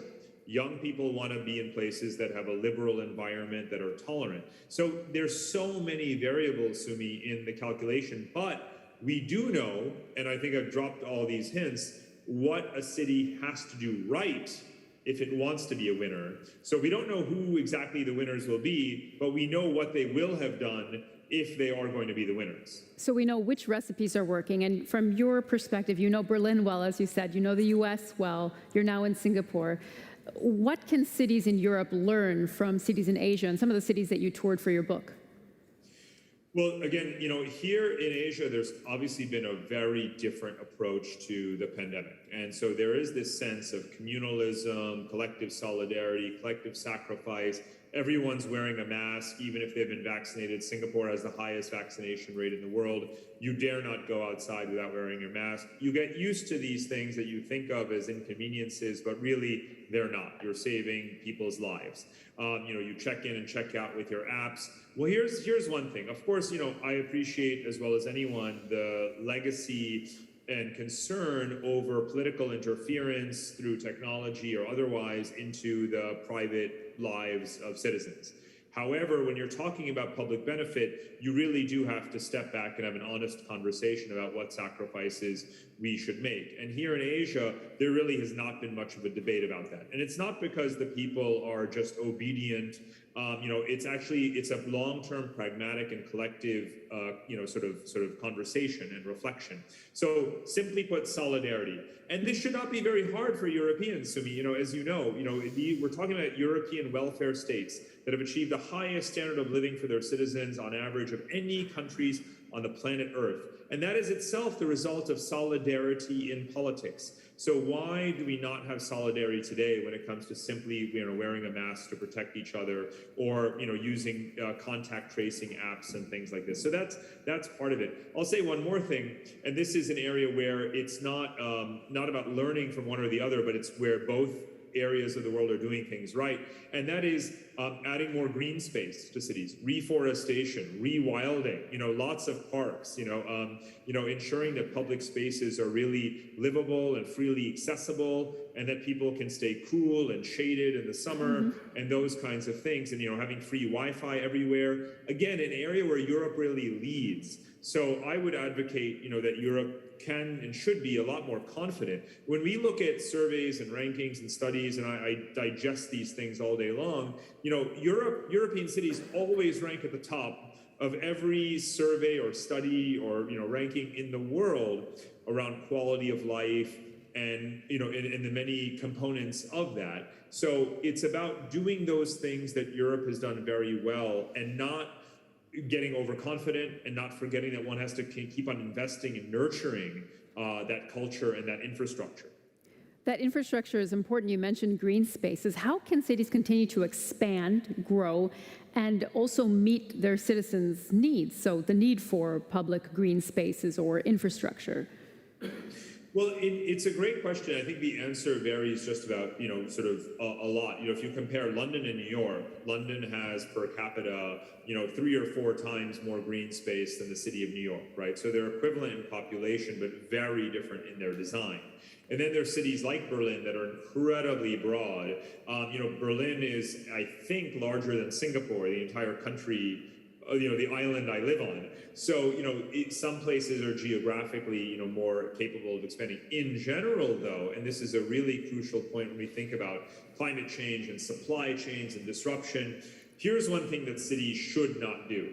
We should not be building on the arable land immediately surrounding us, right? Whether it is, the Brandenburger Wald or whether it is, farmland, we need to be using that green space to actually nourish ourselves, right? We need to reduce the sort of length of supply chains for food and for water. So we need to do more wastewater recycling. We need to do more hydroponic and aquaponic agriculture, all of those sorts of things. And that's something every city also needs to do. And of course, more dense housing. So, if it wasn't clear before the pandemic, it's certainly clear now. We need to convert a lot of our high-rise office towers into affordable housing, right? Allow people to live in, dense communities, but then spend their time out in the public domain. So we can fit more people into the cities that are attractive cities, like Berlin and others, while not necessarily making a trade-off between that and the green space around us. It is definitely not a trade-off, and there are many cities that prove that it's not a trade-off. For my last question, Parag, I want to pick up on one point you made about not building on important land and to leave open green spaces. We've seen the effect of extreme weather, climate change-induced extreme weather, already hitting many cities also here in Europe now. What needs to be done to adapt for the future, and how can cities connect, perhaps, and ensure that they adapt together? That's a fantastic question. So just on adaptation, right? And I just want to be clear because the IPCC report has just come out and it's the talk of the world. It makes clear that our mitigation efforts are wholly insufficient.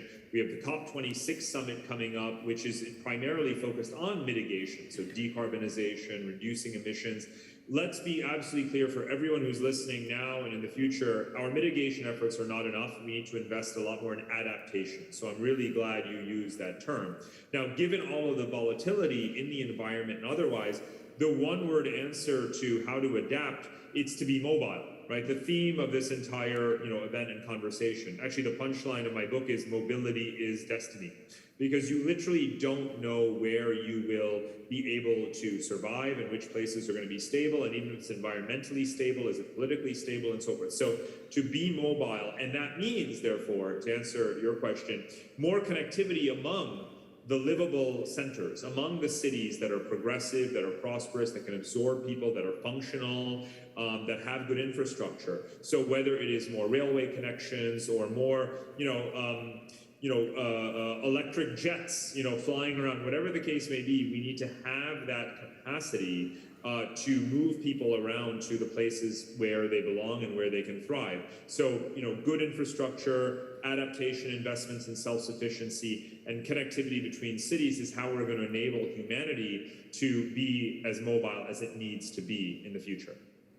Thank you so much, Parag. Really interesting insights from your book as well, Move, and we're happy to have you joining us from Singapore. We wish you a warm and hearty welcome again here from Berlin, and a good day. My pleasure. Thank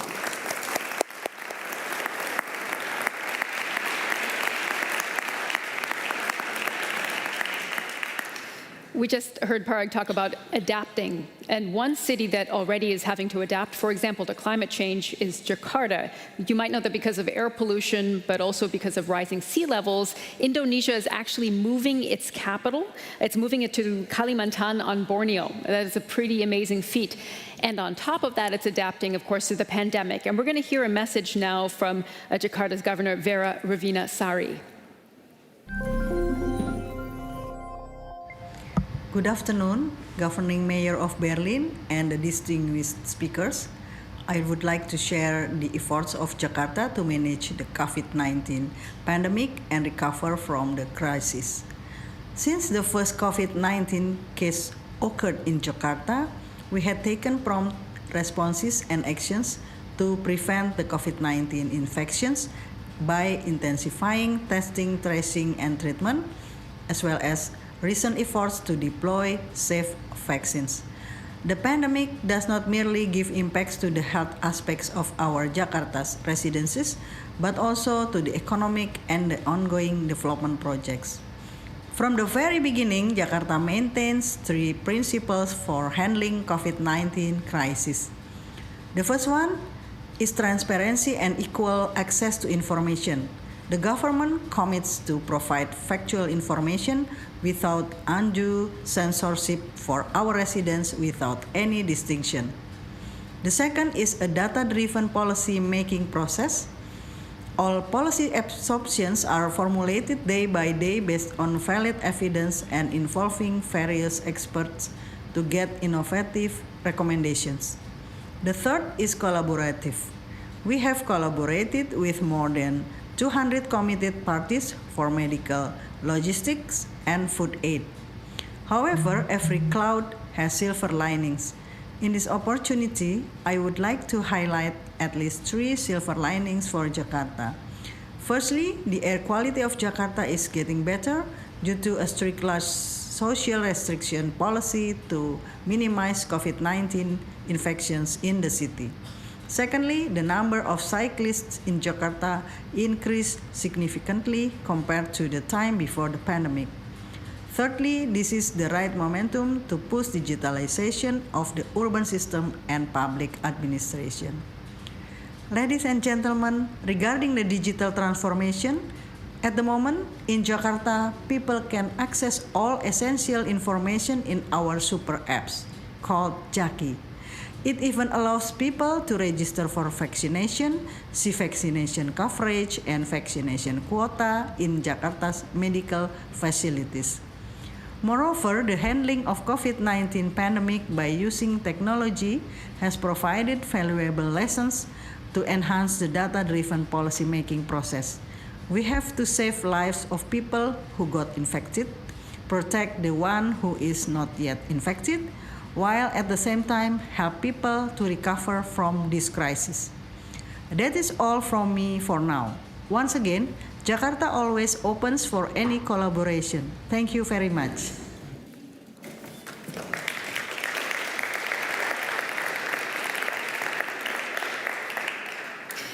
The message there from Jakarta. I read the statistic I found astonishing. More than 65 million people are currently displaced. If we talk about that in the context of this conference, if our present is somehow transient, what space would we give that story? And our next speaker could perhaps answer that question. Dorte Mandrup is with us. She's an architect, the founder and creative director of the eponymous Dorte Mandrup Architecture Studio. It has constructed internationally acclaimed buildings, and one of her newest projects you might have heard of is the Exil Museum here in Berlin. Dorte.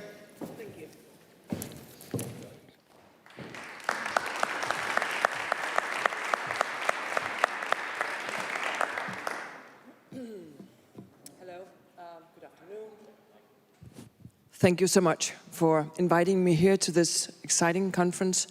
I'm also very excited to present the Exile Museum that we are currently working on, a project that I'm very excited about, and also a project that is very close to my heart.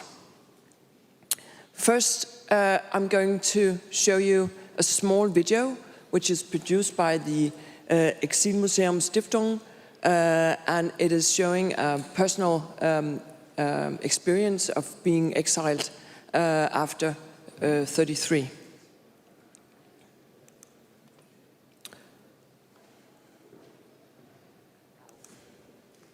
Hopefully it's working, I'm not sure. Wann beginnt das Exil? Nicht gleich. Also in meinem Alter, 17 Jahre oder so, ist das ja ganz schön aufregend, in die Fremde zu dürfen. Doch sehr bald kommt das Gefühl auf, ich kann ja eigentlich nicht mehr zurück. Man hat sich eingeredet die ganze Zeit, ich bin im Ausland, aber ich kann ja mal heim. Und auf einmal merkt man, weiß man, dieses Heim wird es nicht mehr geben. Und das stimmt ja auch. Man kommt ja nicht zurück. Man kann ja nicht zurück. Weil man sich selber verändert hat und weil die Heimat sich verändert hat. Heimatlosigkeit, Verbindungslosigkeit, das Gefühl, im leeren Raum zu schweben, nirgendwo hinzugehören. Und es bedeutet damit den Verlust der Identität, dass man nicht mehr weiß, wer man eigentlich ist, wozu man da ist. Eigentlich ein Zustand, in dem man lebenslang leidet. Ja? Dass man seinen eigenen Gefühlen, auch wenn sie nachher kommen, nicht zu einem Land, aber zu einem Menschen, dass man seinen Gefühlen nicht traut, weil man sich sagt, ja, was sagt man sich? Irgendwie unbewusst sagt man sich, ein Heimatloser hat kein Recht, etwas zu fühlen. Kein Recht, auf seinen eigenen Gefühlen zu bestehen. Das sind erfundene, fiktionale Gefühle. Die echten Gefühle hat man nur in der Heimat gehabt. Nur dort konnte man etwas fühlen. Das ist ein furchtbarer Zustand für einen jungen Menschen, dass man sich selber so misstraut und dass man nicht mehr das Gefühl hat, man selber sein zu dürfen. Darauf läuft es am Ende hinaus.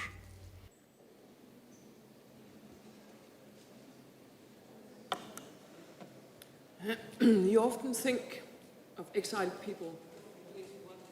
You often think of exiled people as survivors and not as victims. But to be exiled is to live in a permanent impermanence. It's a state of being suspended and fluctuating, weightless in thin air, with no direction and no clear horizon. It's to be in between identities, languages and cultures. And it is the dissolving of the known physical and mental space, the space of identity. And it is to lose almost everything that anchors you as a human being and being brought into a state of exposure and fragility. Being attached is part of human identity.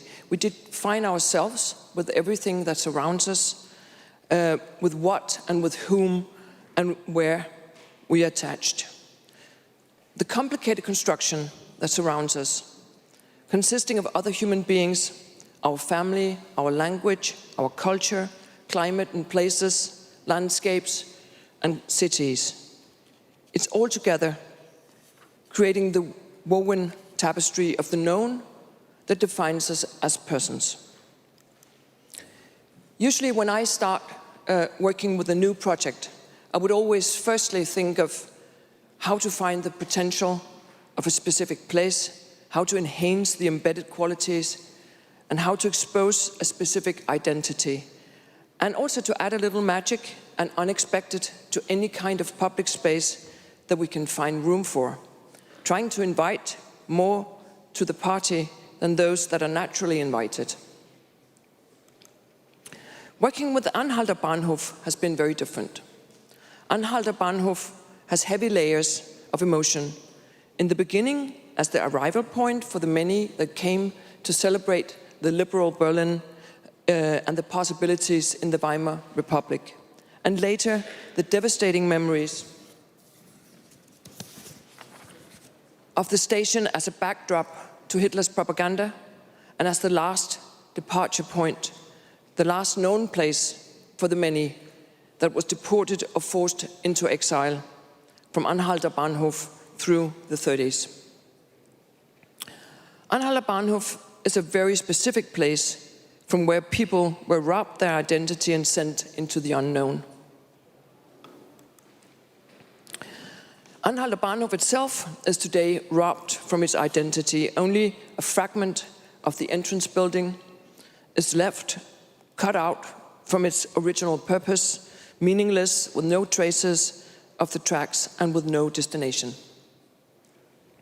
With the new building for the Berlin Exile Museum, we have an abstract way tried to relate to this history by interpreting the experience of being exiled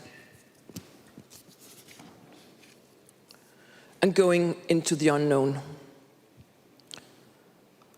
Firstly, we have created a backdrop to the remaining fragment to pay respect and not to forget the horror that it has been bearing witness to. The building withdraws from the fragment in a curving line that is intersecting the former monumental staircase that was leading from the entrance hall to the tracks and the departure hall on the first floor. Hereby, we're creating an empty, open space between the fragment of the entrance portal and the museum. When entering through the portal, you will cross this empty space that has no clear direction. It's a space for reflection and at the same time representing the unknown space and the history that you cannot recreate.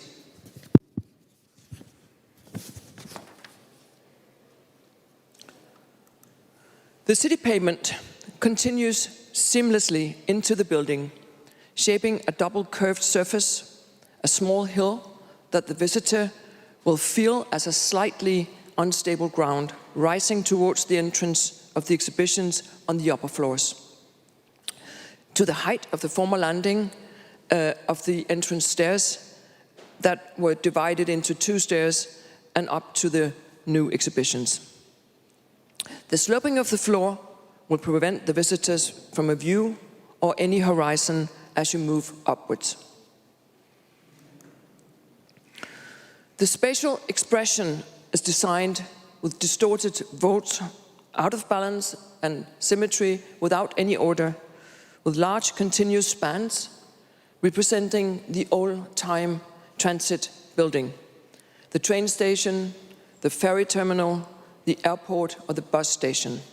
The vaults are uprupted or resting on fragile columns that seems as they are hardly meeting the ground, and the interweaving of vaults gives the space a dynamic, ever-moving motion. The understanding and sensitivity to the tragedy and challenge that exhalation means has never been more relevant than today, where nationalism, religious conflicts, wars and civil strife are forcing multitudes into exile all over the world. Every single person represents a story of human life being forced to leave home to save their own lives, resembling the stories that will be told in the Exile Museum.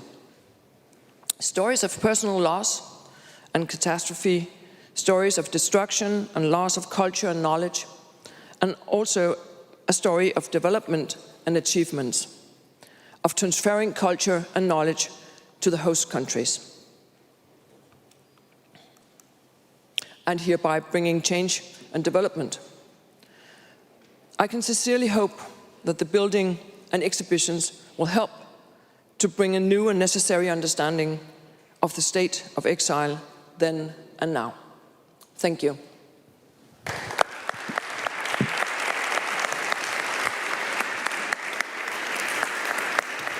Thank you. Thank you, Dota. I'll just ask you to take a seat here because we're going to have a dialogue with you about your work and the presentation that you gave here in just a moment. So you can take a seat. And in the meantime, we'll have a message from another global mayor. The mayor of London, Sadiq Khan, has a message for us. So let's listen in.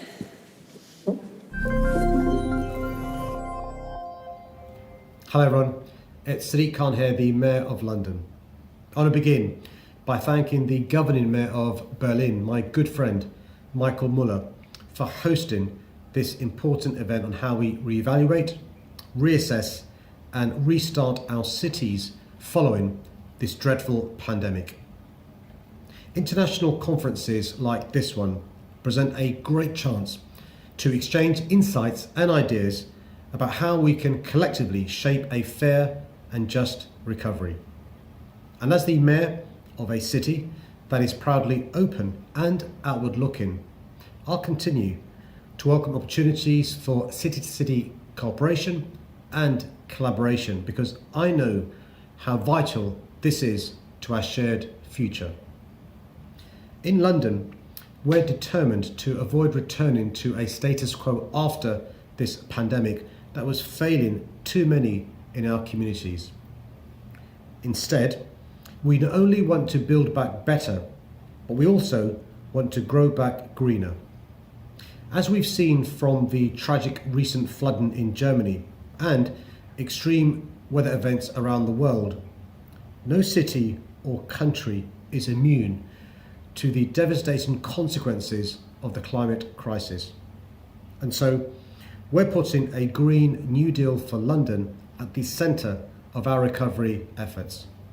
Not only will this help to tackle toxic air pollution in our city and combat the climate emergency globally, but it also enable us to reduce inequality and spread prosperity more evenly.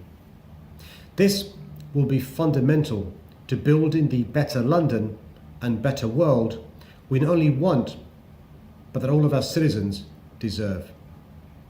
And the same is true of our Global Innovation Collaborative, which we recently launched with Berlin, New York and Paris, to help our creative and cultural sectors bounce back. I've always said that good culture reflects society, but truly great culture shapes it. And this collaboration is about sourcing and scaling up the ideas that will enable us to rebuild a key sector of our economy so that it's more sustainable, inclusive and equitable. By working collectively in this way, I'm confident that together we can put the dark days of the pandemic behind us and build a better, brighter and greener future for all of our citizens. A future where no one is left behind and where everyone has the opportunities they need to fulfill their potential. Thank you.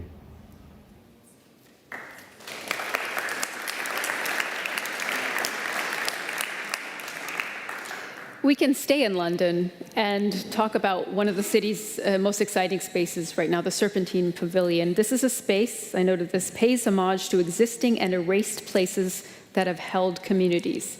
It is an interesting prospect, and we are very happy to invite Sumaya Valley to join us. She's the founder and principal of Counterspace, the youngest architect ever to win the prestigious Serpentine Pavilion Commission. And Sumaya, good afternoon to you in London, and we hand to you and your presentation. Hi, thank you so much for having me. It's such an honor to be here. I'm going to play a brief video to introduce my practice and also so that we can situate the pavilion in a trajectory of my deeper practice. And then we'll have a presentation that follows.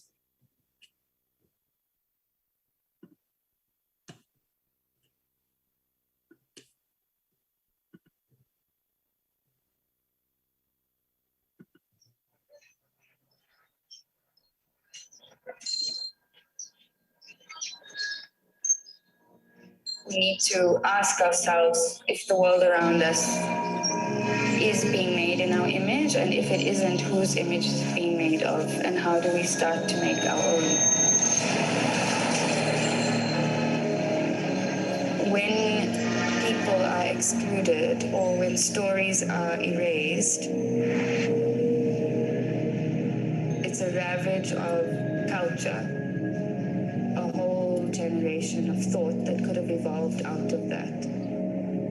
My biggest inspiration is Joburg for all of its energy, all of its challenges, and all of its opportunities. The softness that there is in the quality of light, which I think is something really special about the city.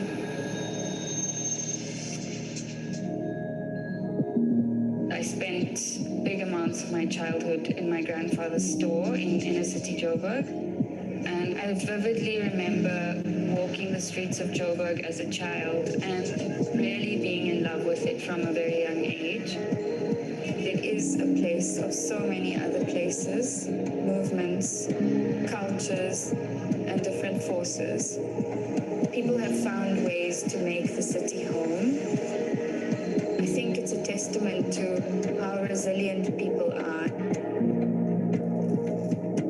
When we were invited to make a submission for the pavilion, I really wanted to reflect what someone like me from our context and from our part of the world could bring to this pavilion. And I think that's something that Joburg has given me, or something that I strive for in my work, is always trying to read beneath the surface. And I really wanted to reflect a London that is plural and that is about many different places, that honors voices from many different times, past, present, and future. The role of an architect is to be able to absorb, reflect, and translate who we are into the world. We need to be able to listen deeply to these silences and whispers. There's a whole set of worlds that are waiting to happen inside of them. I often think about our identities and how different the world looks from different perspectives.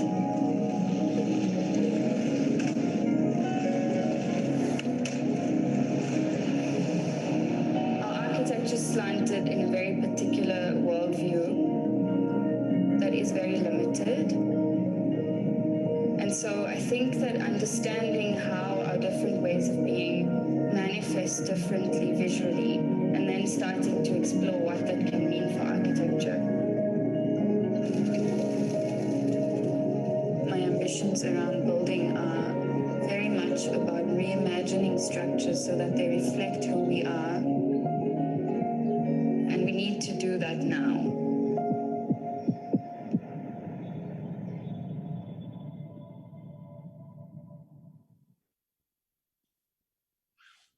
Thank you. We can go to the presentation now, please.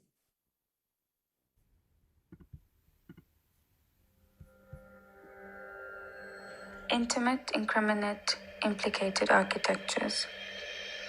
In South Africa, the Natives Land Act of 1923 legislated on a broad front to regulate the presence of Africans in the urban areas. It gave local authorities the power to demarcate and establish African locations on the outskirts of white urban and industrial areas, and to determine access to and funding of these areas. This sedimented in legislation that blacks would live next to toxic areas, mine dumps, and industrial buffer zones in Joburg. On windy days, some townships are covered in yellow dust. Buffer zones for whites are zoos, parks, and trees. Narratives of the apartheid city were shaped by and sustained by those who pioneered and promoted urban planning in South Africa, which developed a strong argument about South African architects' involvement in the creation of standardized housing for Africans. Until now, big cities still constitute the main reference for both critics and promoters of South African urban planning, and their analyses often subscribes to ideas of rapidly growing cities, inevitable housing crises, slums, and chaos. Apartheid spatial planning attempted to homogenize living areas for blacks. A material manifestation of this can be seen in the NE 51/9 or Non-European Edition 9 of 1951 series houses in standardized neighborhoods, to which Africans were forcibly removed. Townships were planned as dusty, homogeneous, gridded, infrastructureless spaces. But homes became spaces for meeting in secret. Networks of homes held exiled bodies. The kitchen table and the bedroom were sometimes spaces where charters were written and pirate radio stations were built. And much life was developed in the cracks between houses. Streets, shebeens, and yards became lively centers for social functions. Shebeen queens reigned, jazz movements were born, the corner shop and the bakery became sites of everyday resistance and community. In Johannesburg, a site and center of migrant history and migration, this phenomenon still continues, with hybrid typologies developing in the construction of belonging, conglomerates between host and home, domestic and public, near and far. Geographies and territories are entangled and bound. Additionally, the role of architecture has been to confine or control space, shaping historical experience and social relations in static form. As a result, the history of peoples for whom movement, forced or voluntary, not stasis, is the predominant experience, does not find easy or direct translation into form. Searching for forms and histories in the architectures of both migration and subverting control, in the construction of belonging, holds the potential and possibility for new design expressions for identity and political freedoms. Home at the scale of the table. Project, a Pan-African gathering. Geography, Wuzhen Biennale, China, Dar, Addis, Kinshasa, Nairobi, Lagos, Accra, Casablanca, hybridized by Joburg. Home, belonging, and archives of our identities are held in rituals of gathering in recipes, ingredients, myths, songs, and stories. In this project, a gathering table is proposed, a living archive of Joburg food and gathering rituals from homes that have traveled across the continent and momentarily settled in Johannesburg. What color is your jollof? A dinner table where visitors are invited to take a seat at the table and share a meal with the person next to them, while reading recipes, traditions, and rituals from across Africa. The configurations of the table are drawn and extrapolated from the eating rituals of Yeovil, known as the center of Africa in the city for its densities of African roots and presences. Home at the scale of the city. Hijra refers to immigrating, passing, or coming, a word with both Latin and Arabic roots. Historically, it describes the Prophet Muhammad's flight from Mecca to Medina, escaping persecution.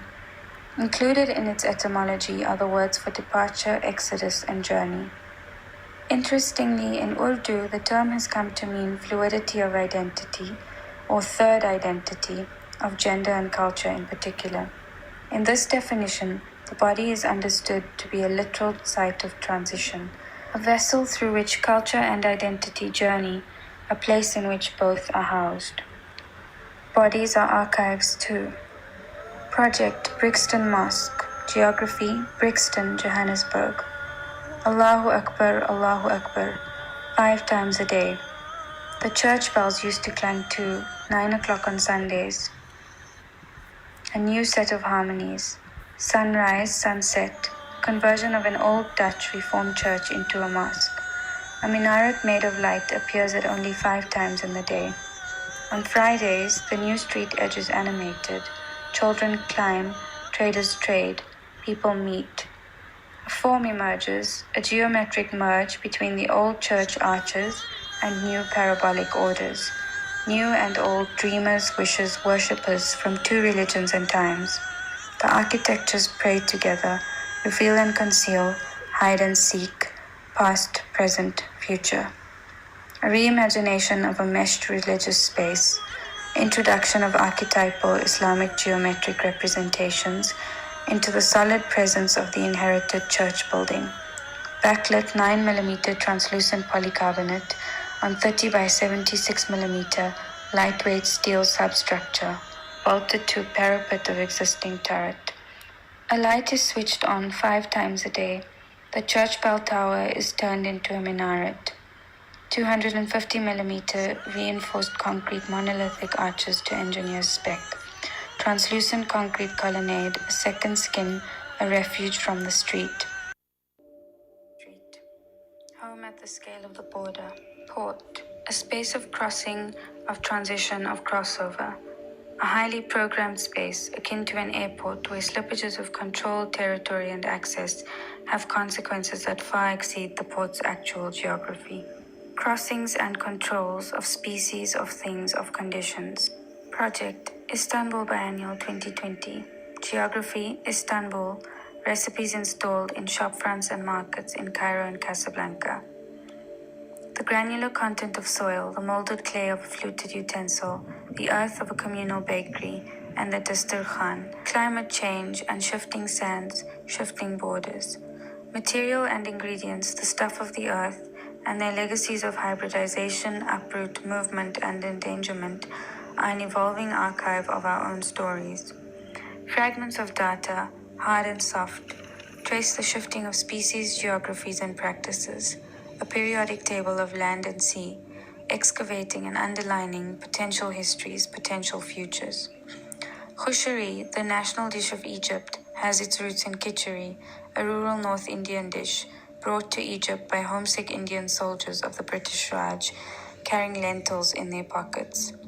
Active leftovers, quiet histories, silent sovereignties, gradated empires, new categorizations, ecological shifts, carceral atlases of colony politics and resistance, the deep fault lines of control and moments of insurgence. These folding architectures containing cultural recipes and histories of movement are installed in everyday use in Cairo and Casablanca. A sandwich wrapper, a falafel house shop window poster, a tablecloth in the central market for fast break. Home at the scale of the cosmos. Sangomas, highly respected healers among the Zulu people of South Africa, who diagnose, prescribe, and perform ritual to heal a person physically, mentally, emotionally, and spiritually. Johannesburg 2020. Connect with your ancestors advertisements by some Sangomas. Facebook and WhatsApp consultations and treatments.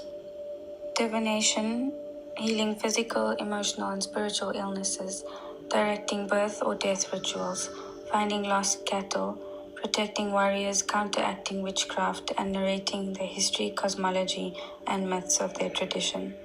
Traditional healers are consulted by 60% of South Africa. Claim heritages, reconfigure and uncover histories, fuse places, times, geopolitics, and geopoetics. Project Johannesburg Lasts. Dating back to the beginnings of Joburg, Mai is a traditional spiritual homestead in the city, a refuge for laborers from rural areas who make transient homes in the city. This interactive web-based platform allows readers to trace the deep histories of influences and elements of life at Mai. Observed in mining and historical remnants found to the west of the city, this drawing begins with the land register of ground radioactivity in the village main mine area, traveling north through the city's groundwater and reaching the roots of nearby Mpepu plantation. Burning of the crop some weeks later, the effects of the Mpepu herb are altered and augmented. A spiritual network mutates. Frequency of millions of voices, messages, and invocations, accessible through a small portal in Jeppestown, Johannesburg. Project traces a speculative anomaly, partly real and partly imagined, through Kolwa's enterprise, a micro radio station on the fringes of Mai. She has acquired the ability to tap into the supernatural communication network using a massive transistor radio set up on the roof of her shop, and regularly holds programming of various selected contributions made by people on the other side of Joburg. Like her, there are several other network channels in the area, adverts of offerings pasted to every visible concrete bin, billboard, or electrical distribution box. Through this event and its resultant economies, the presence of Joburg's remains are seen as perpetual, continuous, lasting, haunting, a reminder of histories and legacies surfacing in everyday Joburg life and belonging. A reminder of the meteorite that struck the city, forming its gold 2 billion years ago, and of severed ancestral ties, entanglements of place, empire, and extraction. Home at the scale of the table, the city, the border, the cosmos. London, a gathering of structures entangled in the contemporary ways in which people have made the city a place to take hold in and a place in which to be held. Endangered and erased spaces of belonging. The Mangrove, the unofficial headquarters of the Notting Hill Carnival. The Centerprise Publishing House, a home for community publishing and events. Four Aces Club in Dalston, the first venue to play black music in Britain.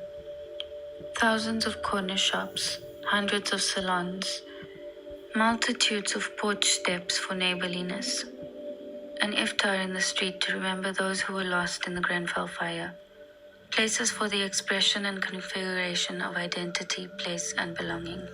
Histories are always present.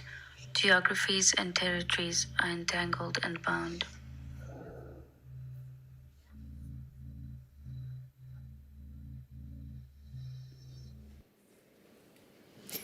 Thank you, Sumaya, for that presentation. It was a meditative reflection on your work. And we have the opportunity now to ask you some questions in conversation with Dorta. You have been working on patterns of migration in your space, and Dorta on exile, so it somehow lends itself to a conversation between the three of us. And Sumaya, if I can pick up on what we just saw in your presentation, I saw in one slide that you wrote that architecture has been in the past about defining and controlling space. Your work is about deconstructing perspective. So how do you revisit migration through the history of architecture? Thanks so much for the question, and it's such an honor to be in conversation with both of you. I think given this phenomenal platform and the incredible questions and reflections that we've been hearing, I think absolutely you're right. And especially coming from my context, I'm from Johannesburg, I'm based in Johannesburg. I have an awareness, or a specific architectural awareness around how segregated the city is and how much it was planned for segregation. And so I think that having that understanding of how segregated the city is through architecture, that architecture's become weaponized almost in how it separates people and how it's used in the urban landscape. Johannesburg, as most South African cities are, was unequal by design from the beginning. And I think that it's an extreme example of conditions that we find in many other cities as well. But I think understanding that condition, that architecture has the power to segregate, also makes us realize that it is a force for the opposite, that it's also a force to bring people together, and that there's so much power in that. And just thinking through what you said about how people move and migrate, I think that there are many ways of being, and that there are so many forms of living and of life that lend themselves to movement, to flux, to thinking about how people come together through ritual, through community, and so on. And architecture also holds space for all of those functions as well. It's just that for the most part, I think so much of our built fabric has become formalized around a particular worldview, or to a degree that we've forgotten that. And so a big part of what my practice is advocating for is finding ways to learn from those different ways of being, and finding ways to recenter architecture around things that are much more open, or ways of being that are much more about togetherness and gathering than they are about separating. Dorta, I see you nodding your head there. How did you translate the sense of separation, exile, segregation, to use the word that Sumaya did, into a space? I'll ask you to use your microphone, thanks. Well, first of all, thank you very much for the presentation. I think it was very beautiful, very poetic, and I think it's almost like an applied research that we see here, going deep into how architecture affects the daily life of people. And I totally agree that architecture has the power to segregate, but also to bring people together, and I think that's one of the probably most important understandings is that every time we do architecture, every time we do build, we consciously or unconsciously are either dividing or privatizing or opening up for more public understanding of the buildings. And I think the Exile Museum is a very, very specific building and a very specific site with a very specific history. So I think that's, to me, that is in a way just trying to understand that situation here, but to open that up and to discuss much more about how architecture can include and how you can work with architecture as a way of including in cities. I think that's an important discussion. Sumaya, you built your structure around the concept of community, as you just said. What is a community in a metropolis? I mean, you're looking at this through the perspective of London, but also Joburg. Yeah, I think even in my own architectural practice, it's a term that I find quite contentious to use because there are so many different communities, and I think that we often imagine the word community as a kind of overarching benevolent term, but communities, like many dynamic structures and ecologies, also have lots of tensions and pluralities within them. So that's a really great question that you're asking, what is a community? I think in the case of the pavilion structure, I worked with thinking about many different histories of migrations, and then I looked in particular at spaces that were important in moments of migration, in bringing people together. So in the ways that people found ways to establish belonging and the beginnings of community in a new city. For example, some of the first mosques, African churches, synagogues, temples, but then also markets that hold ingredients that are important to people's recipes, and, you know, informal gatherings on the street where people came together for protest or for carnival or to celebrate a cultural festivity and so on. And I worked with those moments as moments of community, and then worked with trying to interpret and translate the architectural gestures of gathering in those, and thinking about how architecture was facilitating people to come together, whether it was through the provision of a broad enough sidewalk space or a set of structures that people could sit on or gather at. So I think that I don't know that I have an answer to the question, what is community, because there are, of course, many, but I think that the way that I'm working with the term is thinking about a group of people who gather to identify around some common ground or for some common purpose. And of course, I think it's important to acknowledge that there are many different forms of community and many different forms of public. Coming together has been made more difficult, as we know, over the last year and a half. So, Dorthe, I'd like to ask you, how have the events of the last year and a half changed your vision and the original vision you had for the museum, and also maybe more broadly in your work? Well, I'm kind of a skeptic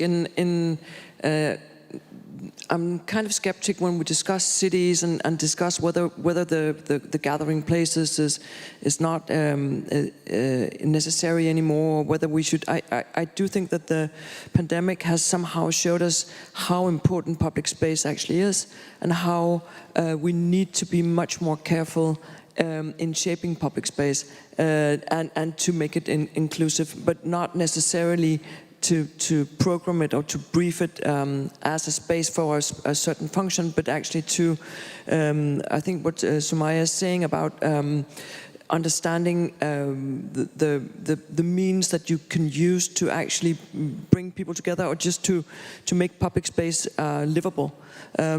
So I think for the Exile Museum, what we do is to open up the roof terrace and to make a kind of open park up there. And then, of course, that's a public space. We always try to do that every time we do a building, is to say, can we create some kind of public space which is outside the payment zone or the border. But I think the cities you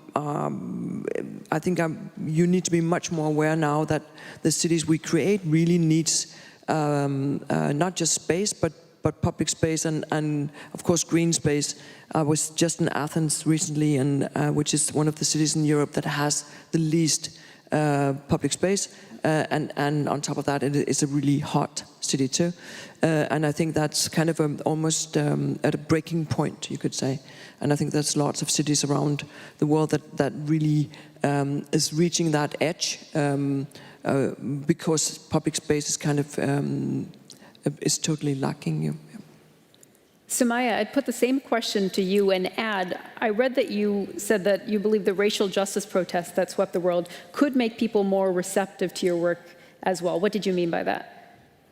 I just also want to agree with what Dorothea is saying. I think that I absolutely believe in the power of architecture, and I think if anything, this time that we've had in isolation and with screens, of course, it's enabled so much that we can hold on to, but I think if anything, for me, it's really heightened the power of physical space and the need for us to think about spaces differently and more equitably.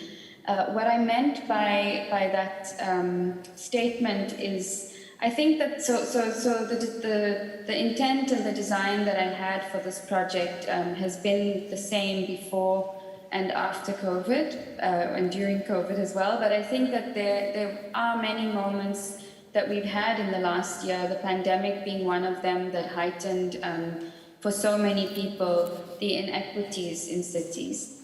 And also the rupture that we had around the BLM movement, questions around how institutions are functioning and what their roles are in cities. All of those things, I think, it kind of sharpened and amplified for me the intent of the project. And I hope that because we're becoming more awake and alive to these issues, that it is an opportunity for these messages embedded within the project about how we can honor voices of difference and how we can also work to evolve community and belonging for people and start to include them into our architectural lexicon. I hope that that can be heard more deeply, because we're able to see now very viscerally the effects of unequal city planning and unjust city making as well.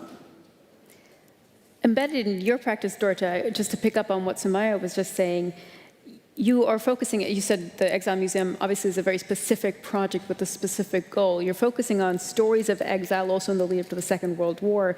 How do you connect that in a space to current stories of exile and migration visually?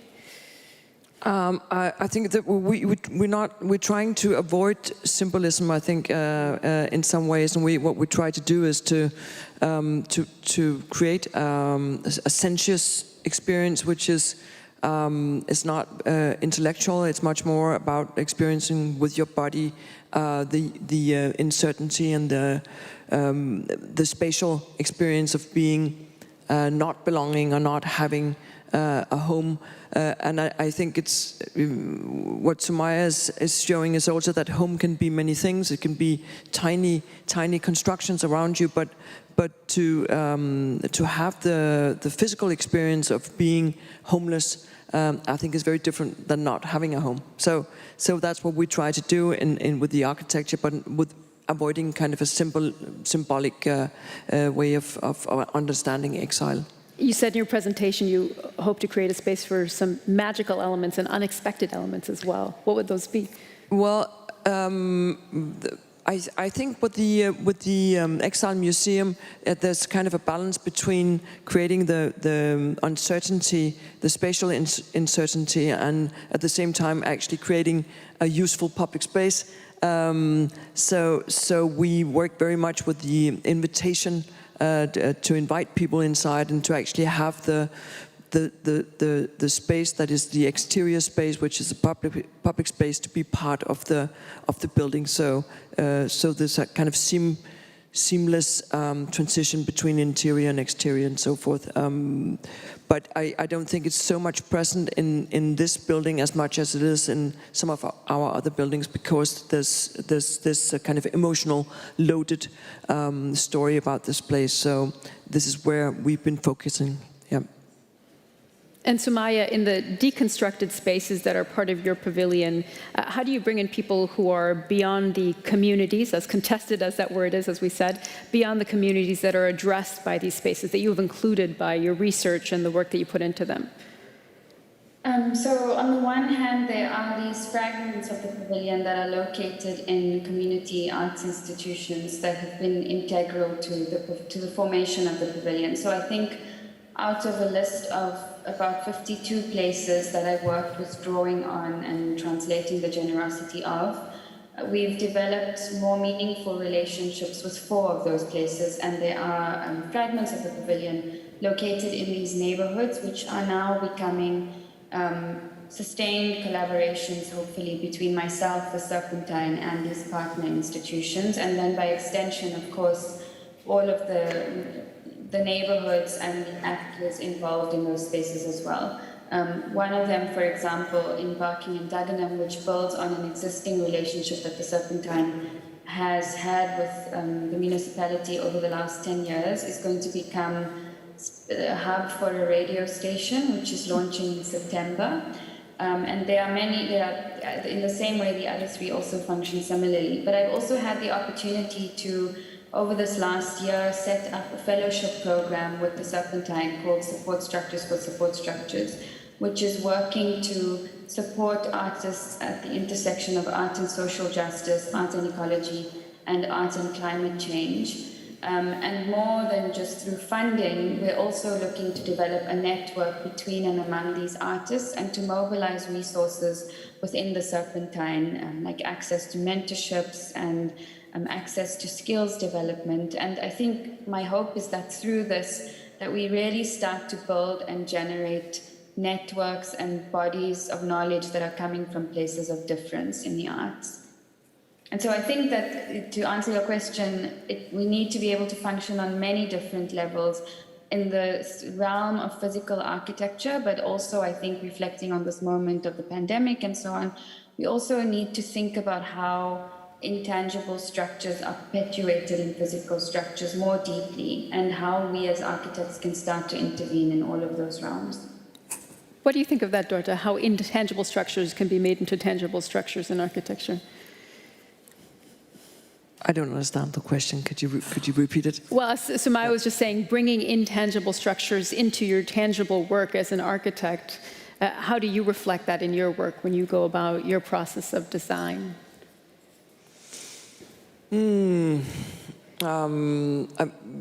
Abstract thoughts, or perhaps that you bring then into your concrete structure.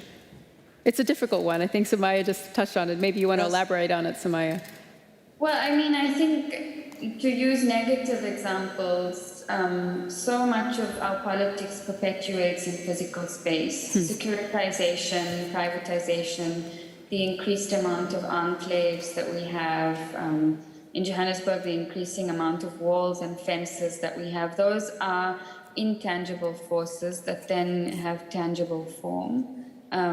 And in that way, I think any form of architecture also is a perpetuation of a certain kind of politics, whether we are conscious of it or not conscious. And so when I'm talking, for example, about this fellowship program, it's also a recognition that, you know, architecture is also involved in politics, and we need to think about institutional structures and how architecture is a crystallization of those. And I think as part of that project, thinking about how we practice as architects, how we work together, how we collaborate, who we collaborate with, whose voices are included in our practice, and how that shifts and changes practice is important. Well, I can only agree. and I think that architecture is a political statement, no matter whether you recognize it or not. And as you just stated, that you also have the way you work and in which collaborations you work is definitely also a statement. So I think there's both a statement in the way when you work, you think of the impact that you actually have on the society around you, on the immediate society, of course, but also on a larger scale. And I think that's very much part of being aware of what you do and who you work with. Yeah. And I should ask before we wrap up our dialogue, when can we see the Exile Museum here in Berlin in person? Well, hopefully in a short while. Well, hopefully in the right, about 2 years. We're hoping 2 to 3. Yeah. Looking forward to it. Sumaya, Dorta, thank you very much both for your presentations and your time. Thank you.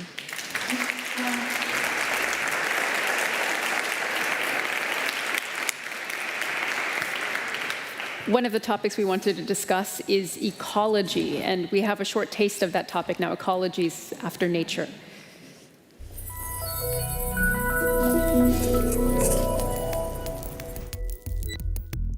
For some time now, cities have been challenging themselves to implement measures that mitigate climate change.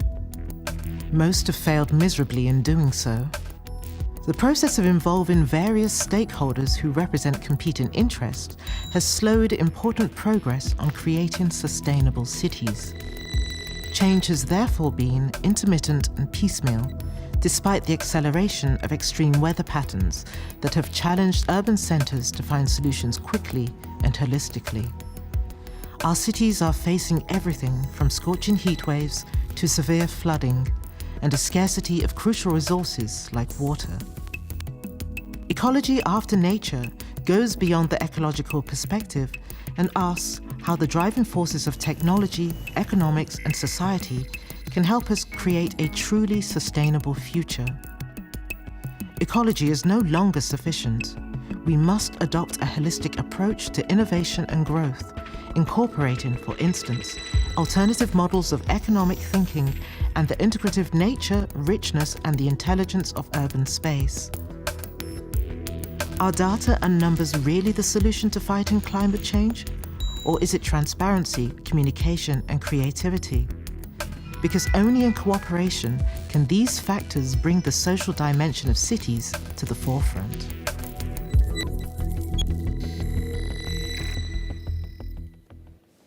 We heard it there. We know the environment in which our cities are housed is changing, that we need to adapt. But how can we make innovation and growth more holistic and more sustainable? We're going to hear about that now with our next speaker who will be joining us here on stage, Sabine Oberhuber. She's the co-founder of Turn2, together with Thomas Rau. And Turn2, you might have heard of, it specializes in building circular economies. She's also, Sabine is also the co-author of Material Matters, the guide to a future-proof economy. Thank you so much.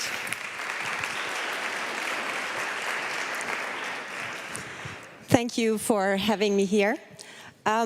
We have heard a lot about the human dimension of architecture, and that was very inspiring. And now we really also have to address the material dimension of architecture. And I don't know if you have asked yourself the question, what is sort of the most important insight which you got from the pandemic? And for me, one of the very important insights, at least also insights which gave me hope, is that I thought, or I believe, that humanity has understood what exponential growth really means. And exponential growth in a pandemic is one thing, but exponential growth in the economy, which is tied and fueled by material consumption, is something different. And the dilemma we have created with that has been formulated very beautiful by Canadian philosopher and economist Kenneth Boulding, who said, anyone who believes in indefinite growth on a physically finite planet is either mad or an economist. And I think this is exactly what we have as a problem as humanity. We have unilaterally become used to look through this economic lens and thinking that the economic reality is the only reality which really counts. But we have forgotten that in essence, we are not only guests on planet Earth, we are guests of planet Earth. And if you're a guest of someone, you better adhere to the house rules. And we have created an economic system which completely ignores the house rules of Mother Earth. We have created linear industrial processes as if we had an endless supply of resources. We have created an economic model based on material consumption, exponentially growing material consumption. And what that means in the construction industry has struck me a couple of years ago by this picture. What you see here is the concrete consumption of the United States in the entire 20th century. And this 1.5 times as much has been consumed by China in just 3 years. So this is what we are talking about when we talk about exponential growth. And we are fueling that sort of artificially by the consumption models which we've created. As a child, I used that phone in my grandmother's house even in the 80s. And I'm not talking functionality, but that our kids are being used to throw that thing away every 2 years is madness. And if we are realizing that a cubic meter of my mobile phones contains more gold than a cubic meter of gold ore of one of the richest mines in the world, and not only gold, but silver and the whole rare earth metals we are talking about when we're talking about crises, then we understand that what we've created is sincerely madness. So we have to start thinking of redesigning our complete system, not only our cities, but redesigning our complete economic system. And what does that mean?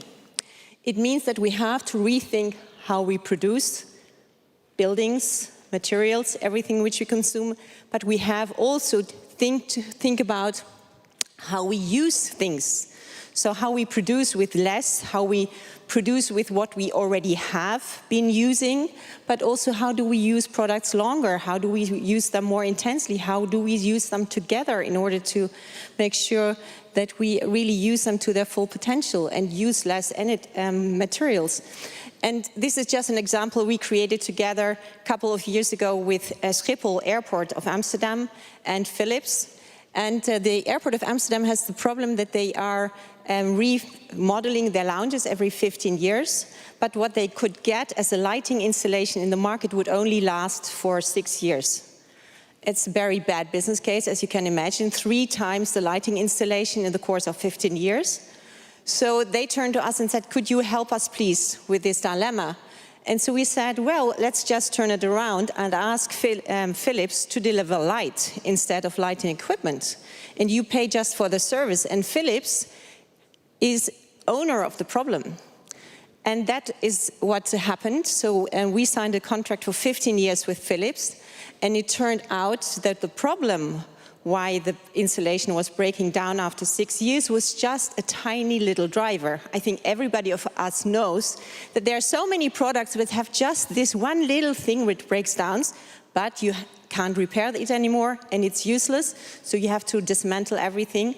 And in that case, now this little driver is under a lid in front of the installation. You just can open it. It's even monitored by IoT. And Philips has an uptime of 24 hours, 7 days a week, which they can guarantee to Schiphol Airport for 15 years, maybe even longer. And just imagine the amount of materials we are saving through that system.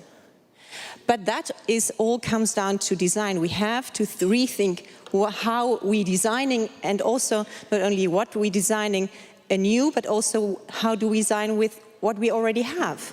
And this is a building which we got commissioned as raw architects in 2012.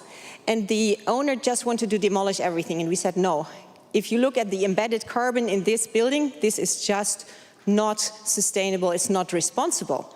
So we kept 90% of what was there, and also the rest of the building, which we couldn't keep, was reused. And we covered the whole structure with a big, big roof. And our ambition was that we could preserve not only what was there, but preserve in the future everything which we would bring in anew. And one big challenge was this huge steel construction, which we wanted to make sure that it can be easily assembled, disassembled, transported, and reassembled. And we couldn't find anyone in the market who could help us with that dilemma. So we turned to ourselves and asked, who are these people who can build this type of structures? And we found out that roller coaster companies can very well make steel constructions which you can easily assemble, disassemble, transport, and reassemble. And so we turned to that roller coaster company, and they thought we were mad, saying, no, we are building roller coasters, you understood, not roofs. We said, well, probably you can design a horizontal roller coaster. And that's what happened. And guess what? It's even 30% less steel, because every kilo of steel they have transport costs some fuel. So that is their business model. And I think the solutions, many of the solutions are already out there. We just have to think translaterally and beyond, across the borders we already are of our known environment. So this is in fact a building as a material depot. We also designed another building which we call a building as a material bank. It's a new building, completely CO2 positive, meaning it sequesters more carbon than it emitted, and you can deconstruct this whole building. And the value of these materials is being kept in a material passport, because we believe waste is in fact a material without identity. So by giving material a known identity, we can keep its value and we can reuse it in the future. But having only a few buildings with material passports will not take us very far. So what we did is we created a platform. We created the cadastre for materials. So by documenting material in an online public platform, giving them an identity, but also, very importantly, a financial value, we'll make sure that we are keeping our buildings, and we will not depreciate them to zero any longer.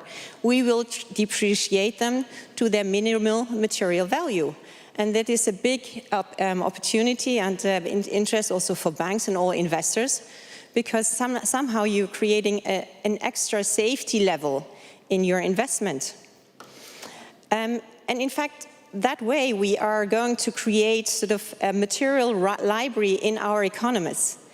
In order, in fact, to do that, we have to redesign the whole value creation chain, as we at the moment call it. But in fact, it is a value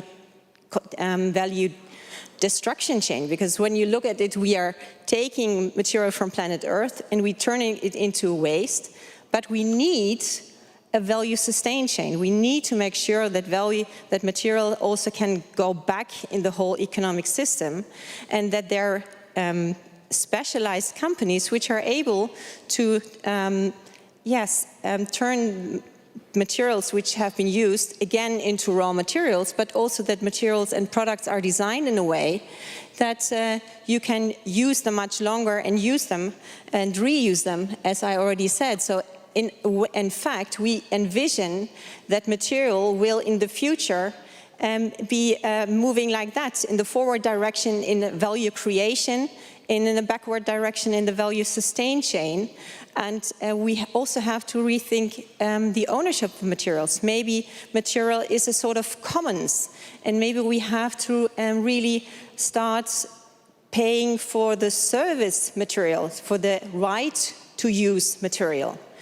And with that comes, we think, also the right for material not longer to become waste.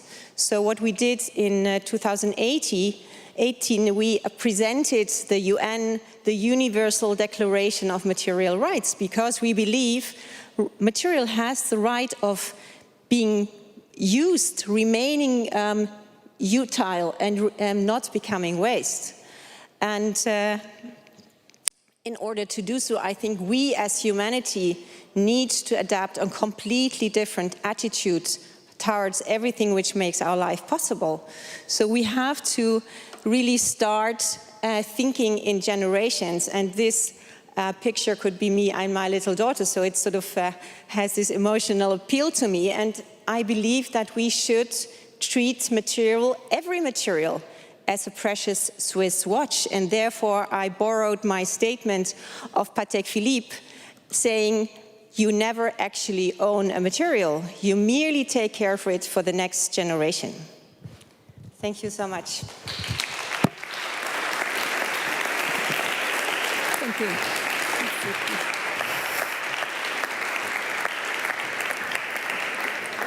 Thank you, Sabina, for that very creative presentation. And we're going to have the opportunity to speak a little bit later in dialogue about how to create circular economies in cities, which I think will be very interesting. Now we're going to hear a message from the mayor of Los Angeles, Eric Garcetti. Guten Tag. I'm Los Angeles Mayor Eric Garcetti, and it's an honor to be part of the Berlin Questions Conference. Thank you so much to my brother Mayor Mueller for bringing us together to focus on the future of cities. This past year and a half has been devastating. Throughout the pandemic, I stayed in close contact with mayors and leaders across the globe to discuss everything from our testing and our vaccine rollout strategies to our recovery efforts. And Los Angeles joined important conversations that Berlin hosted about how and when to open and close schools and how to most effectively use testing. COVID reminded us all just how deeply some of our greatest challenges are shared, and the importance of finding solutions that draw from our individual strengths and our collective power. Last April, as chair of C40 Cities, I convened the Global Mayors COVID-19 Recovery Task Force to outline concrete steps that cities could take to ensure that we rebuild and reimagine our economies in a way that leads with sustainability and justice. Our communities still face significant challenges, but I am so hopeful about the future. In Los Angeles, we're working to ensure that our city is more fair, equitable, prosperous, and healthy, and that it's part of a world that is making progress too. We're focused on recovering from the pandemic and achieving a zero-carbon future and reimagining a path of sustainability and equity and green jobs. At COP26, 1,000 cities will pledge to take bold climate action by way of the Cities Race to Zero. This will be the biggest climate action pledge made by any group of governments this year. What we saw this past year affirmed that our potential is limitless when we work together. And over the next decade, cities will continue to collaborate to address our shared challenges, and together we will take bold actions to protect our people and our planet. Thank you, Mayor Mueller, and thank you all for joining us today.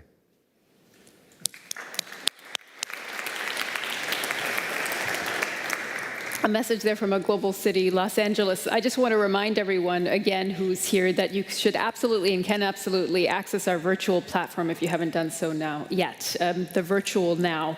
And if you go on there, you will have access to a lot of the content that you're getting here and that you're getting also on our live stream, but it's more interactive and you can also engage with us there in that sense. So please do so. And if you're with us here on set, I just want to say one more time, of course, we are all following Corona guidelines. If you're seated, you don't have to wear a mask. If you're up and about, please do put your mask on if you're going for a coffee break or you're moving around, and try to keep distance between yourself and the next person.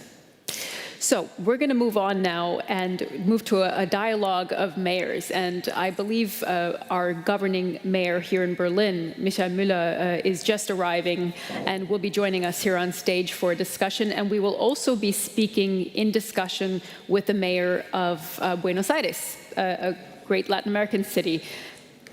And I would invite the governing mayor, Michael Müller, just as he's arrived, to come and take a spot here on the stage.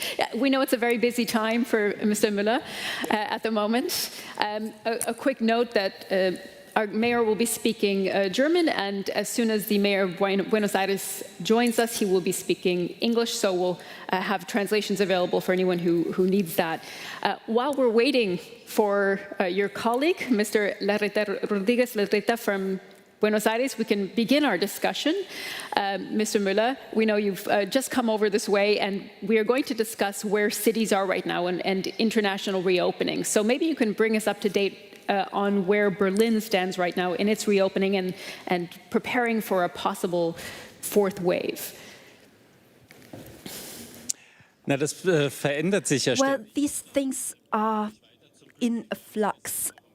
Yesterday, we had a meeting with the Chancellor at the German Federal Chancellery with the other minister presidents from across Germany.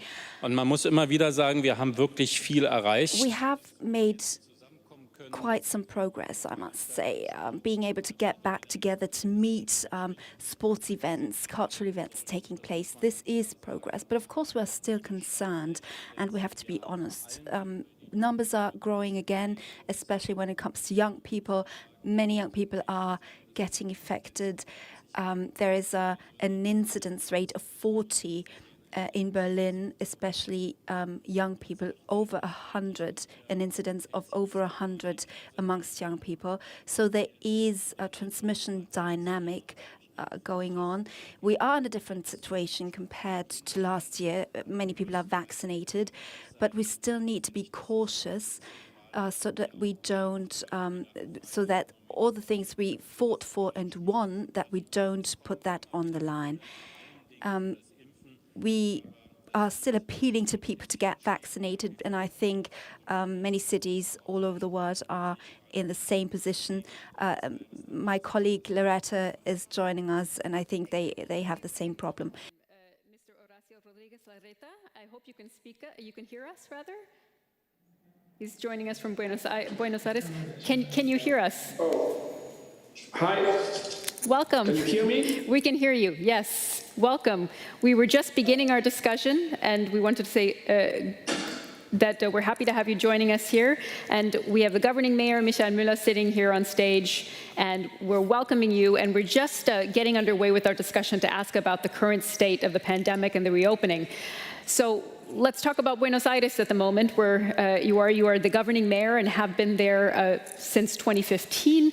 And what is the state right now of the reopening in Buenos Aires, and how do you look at how Buenos Aires works international, looking at the international reopening after several waves of this pandemic? Okay, thank you for the invitation. In Buenos Aires, we have almost everything opened.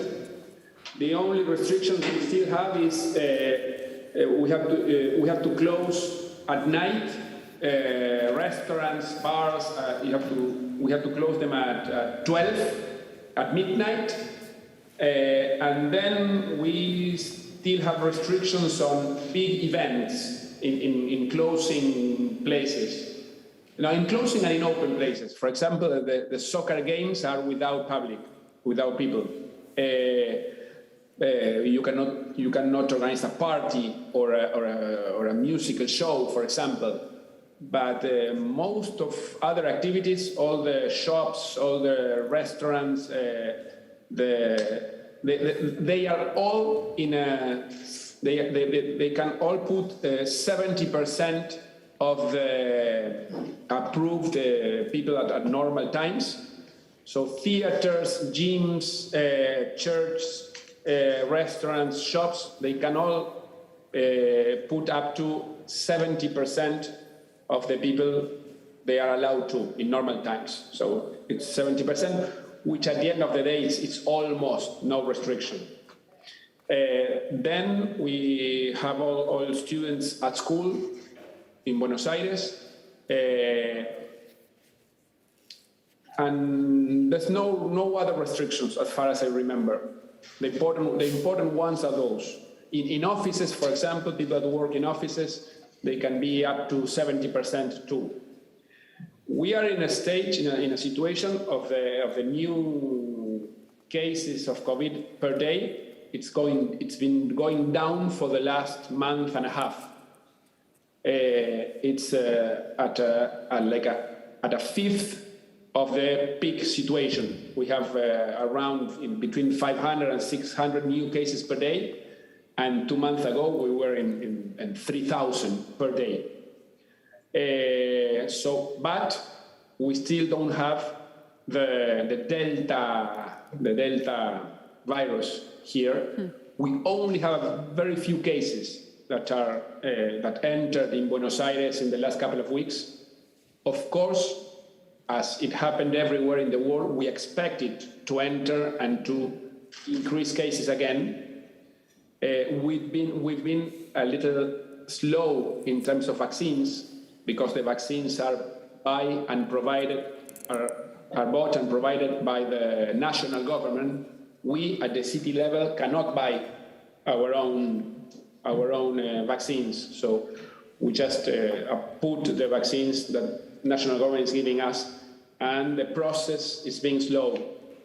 And also the government they only target in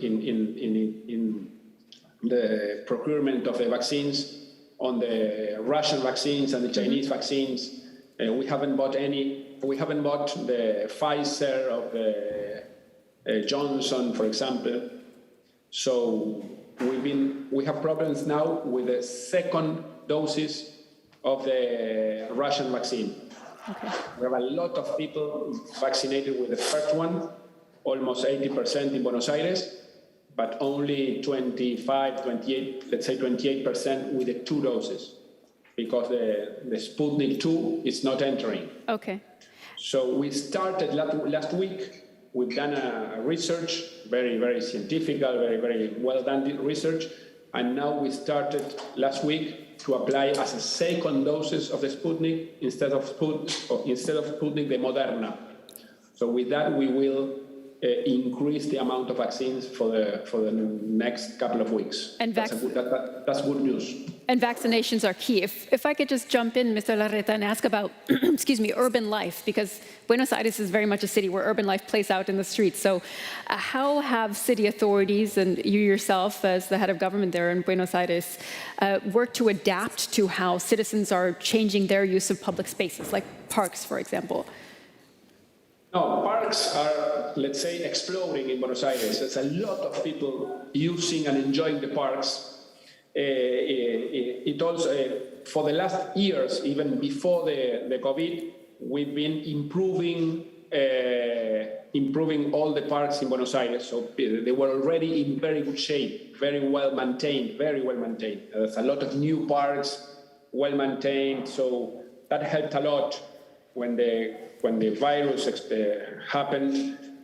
Most of the people that they just jumped in the parks to do gym, to run, to skate, to organize a birthday party for the children. There's a lot of birthday parties you see all the weekends in Buenos Aires.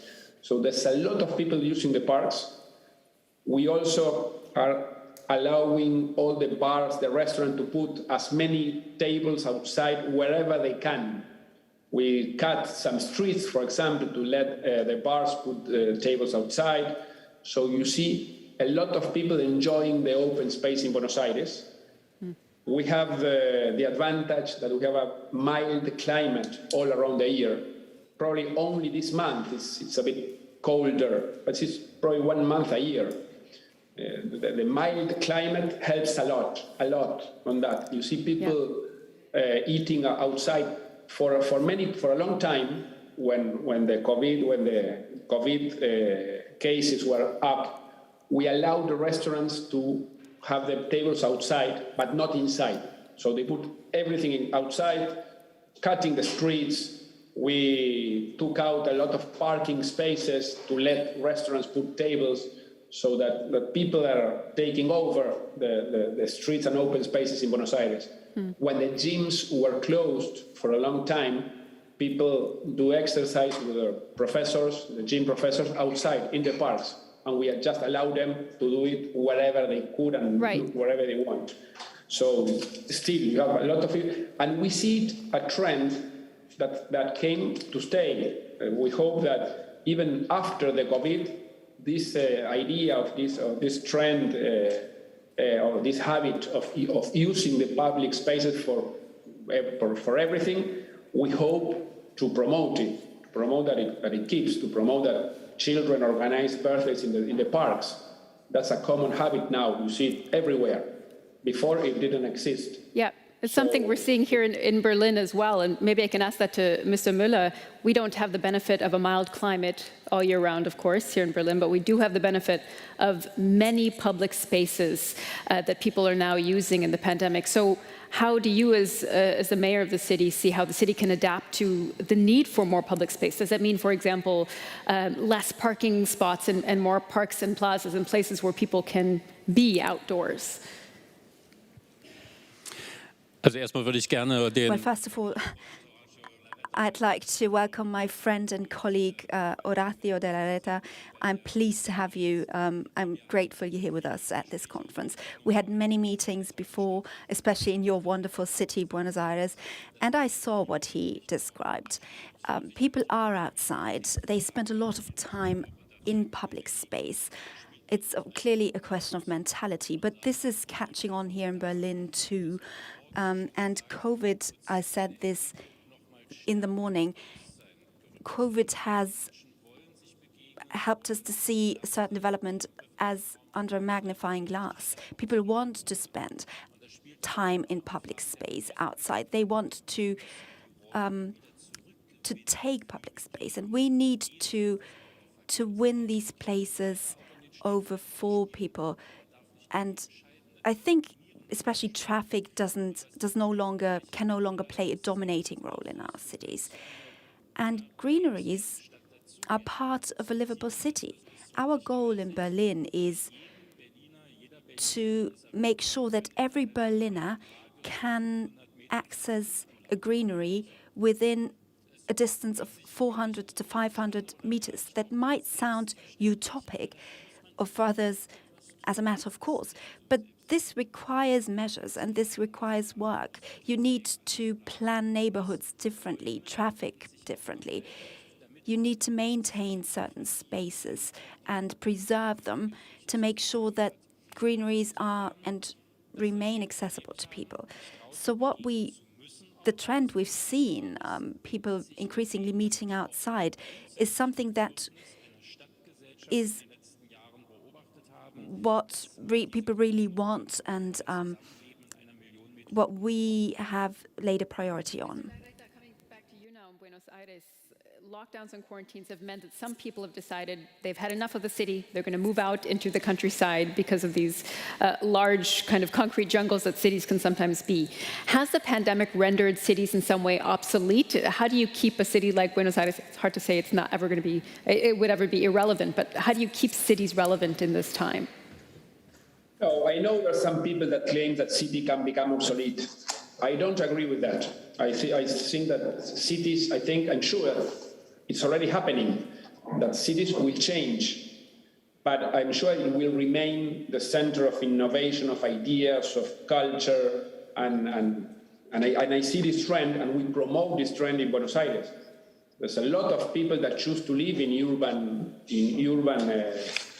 environments, because they like to have a diversity in the food, in the culture, in the access to enjoyments, bars, whatever. I'm one of those. I like to live in the city, and I won't change it. But what is true is that the cities have to change. All this trend to stay outdoors, people enjoying this is why it's very important for us as mayors to increase the green areas, because there will be a larger demand, and that's a good thing. It has to be greener, have to be sustainable. We are promoting a lot the use of bicycles in Buenos Aires as a way of transport, as a means of transportation. That's a trend that we already developed before the pandemic, but it's accelerating now a lot. And probably the area that will change the most is the downtown, the financial district where the most offices are located, which is a small and very dense area of the city. We are figuring now with our urban planners how to turn it into a neighborhood to live, because nobody lives there. So we have to change all the laws in terms of urban development. We are creating a fund to rebuild or to adapt office buildings to living spaces. It's a change that it will take time. But that's probably the most affected area, which is downtown. But for example, Buenos Aires is a very big university city. We have people from all the area around Buenos Aires coming every day to study in Buenos Aires. And that cannot be replaced. The place where students get together with their teachers, even if some of the classes could be online, the place to get together won't change. That's in the city. We have 700,000 university students from Buenos Aires, from the suburbs, and from all the country that comes to study in Buenos Aires. That won't change. Then the government is located in Buenos Aires, both the national government and the municipality government. And that's a lot of people working here. So, and also all the cultural life in Buenos Aires is very, very, very strong. We are the third city in the world in terms of amount of theaters in Buenos Aires. So people come to a theater in Buenos Aires. So all the big museums are in Buenos Aires. We have the Colón Theater, which is one of the most famous in the world, in Buenos Aires. Right. So those won't change. Yeah. And people like to enjoy the life probably in the neighborhoods. It's developing commercial areas, gastronomic areas, probably neighborhoods, not in downtown Buenos Aires. That's developing already. So that will be a change. Yeah. But well, if I could jump in there, I think we would all agree with you that cities are not yet obsolete and won't become obsolete perhaps in the near future. But you mentioned something that cities have to become more sustainable. And I'd like to ask you about that, Mr. Müller, because one thing cities also have to do in the current time, in this present, is not just to adapt to the pandemic, but also to climate change and the changes that are coming. And yet some of that adapting process means we have to change our behavior. How do you overcome some of the social tensions that can come along with those changes, looking ahead to climate change? Ich würde gerne noch auf Ihre vorige Frage etwas hinzufügen. Actually, I would like to add something to your previous question. You have to see. Ist oft auch ein Aufstiegsversprechen verbunden, oder? Cities often represent a promise to move up the social ladder for many people. Many people have educational opportunities in cities. They have the opportunity to get better work, to get better jobs. And we have an example here in Berlin, which also applies to Buenos Aires. Many young people are attracted to cities, who go to university and who eventually develop into researchers or academics or scientists. But however, we also see people above the age of 60 moving to Berlin who say we don't want to live 100 kilometers away from the next city, or we actually want to go to the theater, we want to have doctors in our neighborhood, and we want to make use of the infrastructure. That applies to many people.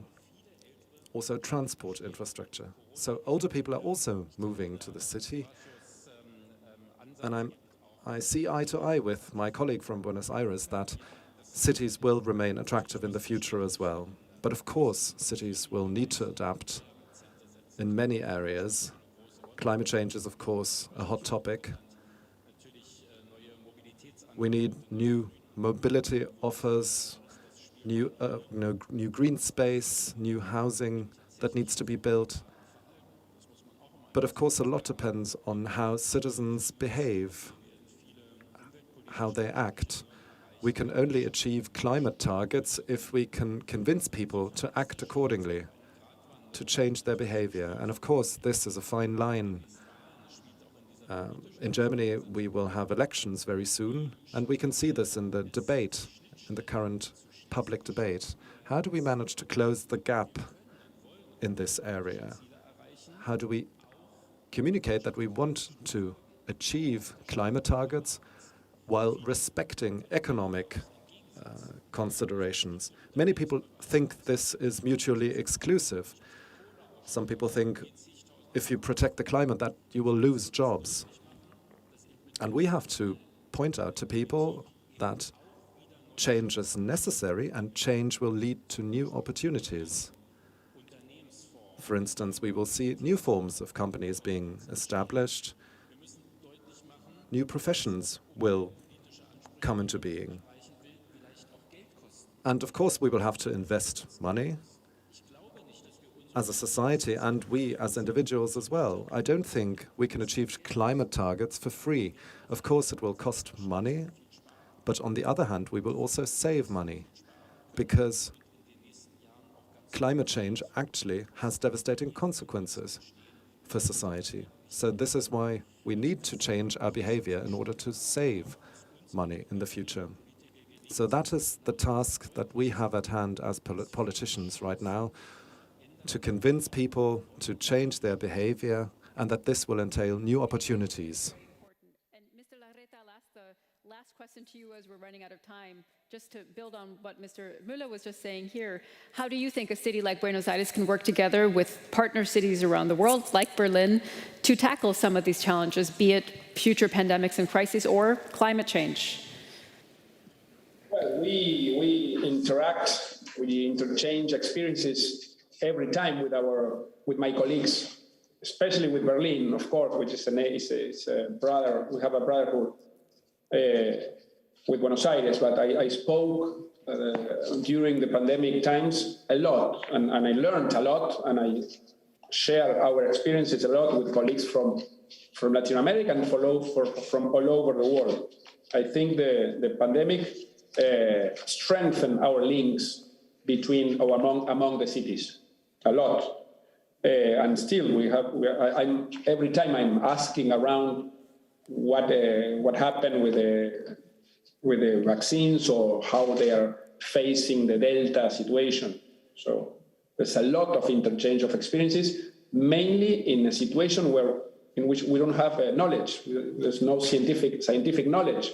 So we are learning from the experience, and we also share our experiences.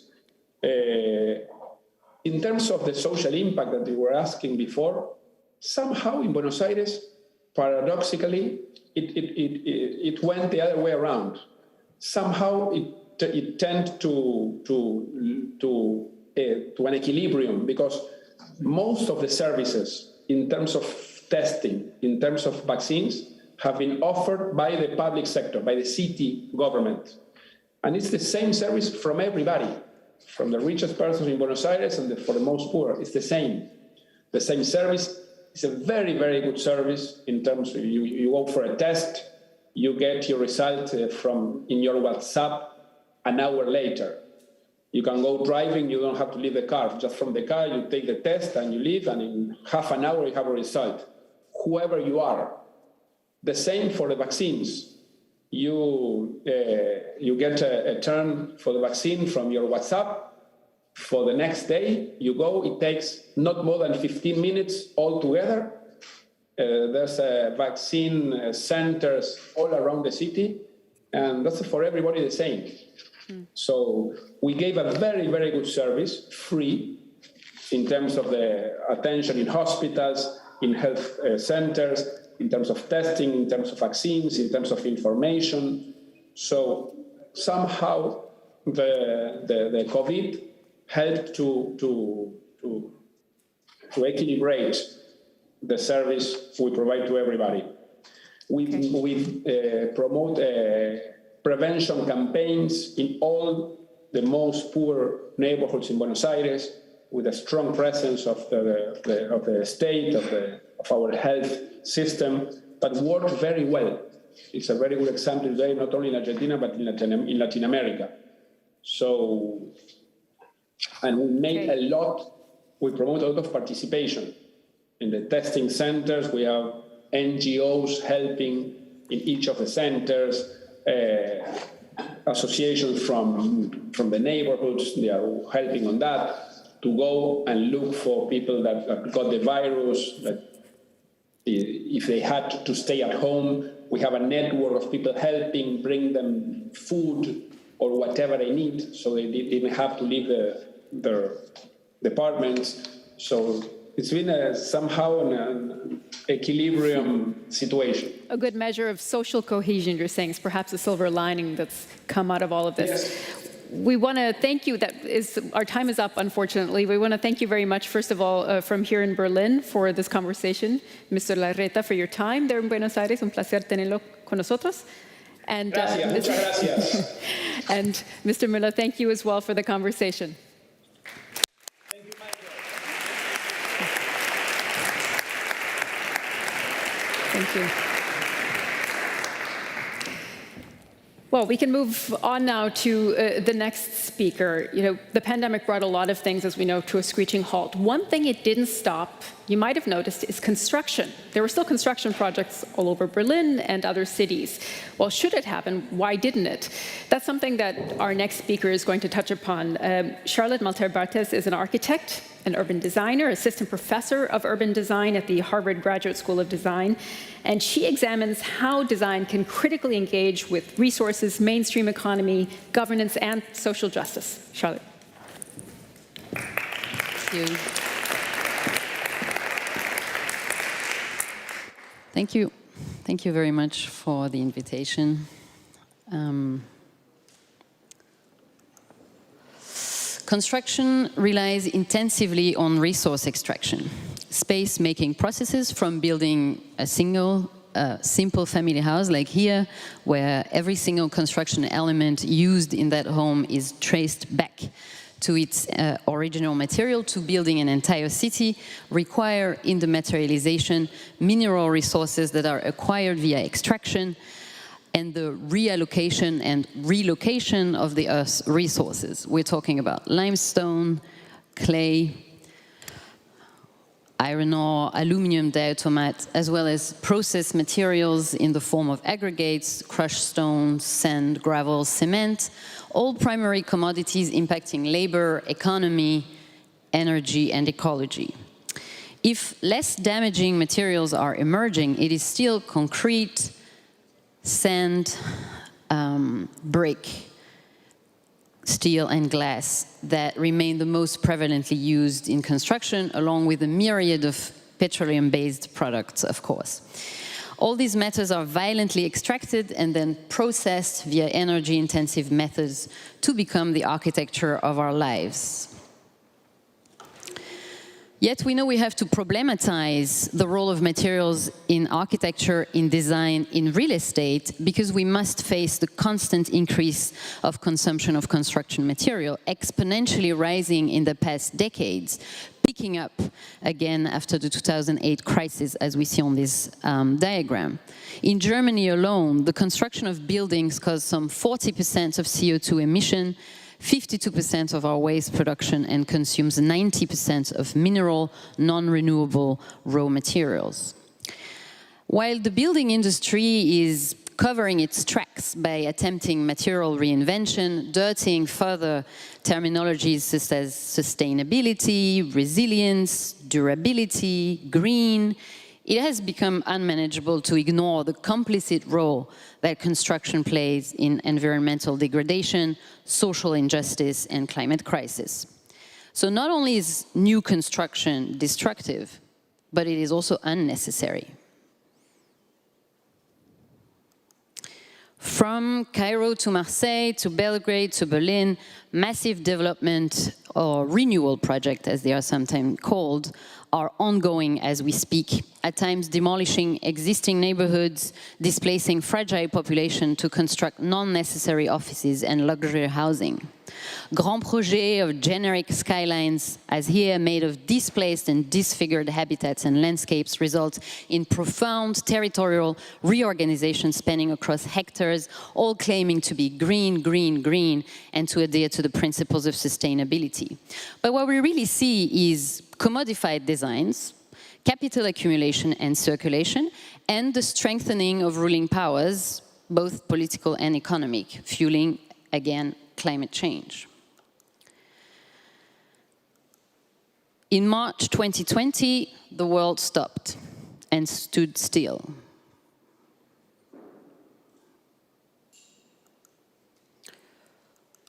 But not everything stopped. Construction sites largely kept operating, with some adjustments here and there, perhaps masks. And the first lesson the coronavirus has taught us is also the most astounding. We have actually proven that it is possible, in a few weeks, to put an economic system on hold everywhere in the world, and at the same time, a system that we were told it was impossible to slow down or redirect. This is a quote from a text by French philosopher Bruno Latour, published in March 2020, amidst a global lockdown. He calls for a reset, arguing that if everything is stopped, everything can be questioned, banned, selected, sorted, interrupted for good. But as construction sites kept operating, the pause offered by the pandemic to question our societal model, as advocated by Latour, did not happen. Critical questions about the built environment remained unaddressed. Worst, post-COVID, what we've seen are new policies being put in place that stimulate an increased demand for mineral for built infrastructure, even called green infrastructure, cloaked in a narrative of progress. Stop Building, a global moratorium on new construction, is an initiative that emerged from this situation. calls to stop and think remaining unheard. Its first step takes the form of roundtables, from which I'm drawing today. If the moratorium is first a provocation to think, it is also a very serious call to act upon the reality of our extractivist practices, what Françoise Vergès calls extraction and exhaustion, not as a byproduct of capitalist accumulation, but in fact as capitalism's modus operandi. The racial, social, and environmental damage that comes intrinsically with using resources means that building is a choice of destruction. A drastic change to construction protocols is necessary. The suspension of new building activity must be enforced at least for a period of time. Building moratoriums have been used globally to halt the construction of a project or of projects, or demanded to stop controversial developments. Building moratoriums are usually imposed by cities, by local governments, or national courts, and for a variety of reasons. Moratoriums can be short-term or indefinite, depending on the project and the area. Precedents include the Costa Brava, the Baleares, Barcelona, the US, Singapore. We argue that halting construction, even if temporarily, shall suspend the race for discounted materials while questioning the narrative of progress and techno-positivism established around capitalist societies. Building without an end in sight is the diktat and the jurisdiction of modernity, and we must precisely question the growth imperative of the construction industry. For instance, here is the example of Tokyo, studied by our colleague Noboru Kawagishi. Office space construction in the Japanese megalopolis is exponential, what you see in pink, even though needs are shrinking, with home office practices and vacancy rates increasing in green. A moratorium would allow seeking alternatives to real estate as the sole relentless economic motor, as well as inspect what the re-evaluation of what not constructing could bring. Of course, there is a need for nuance. How can we, polluting, privileged countries, ignore contextual complexity and call for a blanket policy? Who is to stop building and what? During one of the roundtables discussing the moratorium, South African architect Ilse Wolff showed that image of a self-initiated construction, a woman building a matjehuis, a mat house, a traditional home of the Nama people in South Africa, as a way to interrogate the validity of a global call. Because not all countries are equally equipped in terms of housing and infrastructure, with perhaps overbuilding on one side and lack of housing on the other, one could assume that a new construction moratorium should be limited to extractive nations with a consolidated building stock, like ours, basically dividing nations along GDP lines. The moratorium could thus be dismissed as prejudiced. Of course, here there is a need to look closely. As with colleagues researcher Omar Nagati and Best Tracker, who said in Cairo there are 12 million vacant units.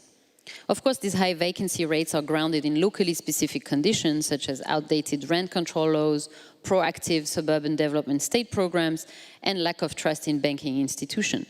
Yet these numbers complicate the equation and show the need and the urgency to assess our existing housing stock everywhere.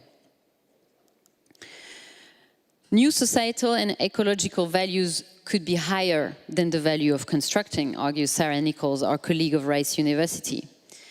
Against the post-wars mindsets of a world without scarcity that still drives the production of the built environment today, a global moratorium on new construction shall function as a reset to address the looming question: can there be construction without harm?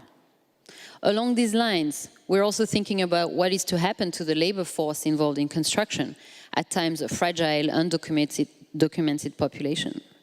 Nichols proposed to employ this workforce in surveying existing stock, for instance during a year, and also to engage in maintaining what exists. Under the building moratorium, the construction world would shapeshift toward a continuous labor of care, expanded beyond the momentary. Not building anew shall force societies to confront the past and engage with the existing stock to move forward. To stop destroying our resources, the disempowering current economic model of development needs to be put in question. If new construction stops, even for a short while, not only the current build stock shall be revalued, buildings, infrastructure, materials, but also all the values of its supporting care labor and those who carry it. An entirely new way of designing and perceiving the words emerge, one that demands a careful assessment of present and vacant inventory, a new set of values, strong anti-demolition and preservation policies, occupancy and ownership models, densification plans and maintenance strategies, upgrading tactics and alternative economic systems to be imagined, formulated, planned, implemented toward a new built and unbuilt environment. If, on first glance, thought-provoking and perhaps inflammatory, the moratorium aims to initiate a conversation on common priorities grounded in a global mandate reacting to local context via architectural measures, design, and policies. This moratorium will require, from the construction industry and related professions, from architecture to real estate, and from policymakers, to pivot toward resource stewardship, to deploy organizing abilities to begin to think about new constructions of emancipated practices, and to set the care of the living as a sole agenda. And I would like to end with a quote from Mena Aga: "We need to stop construction in order to start building." Thank you.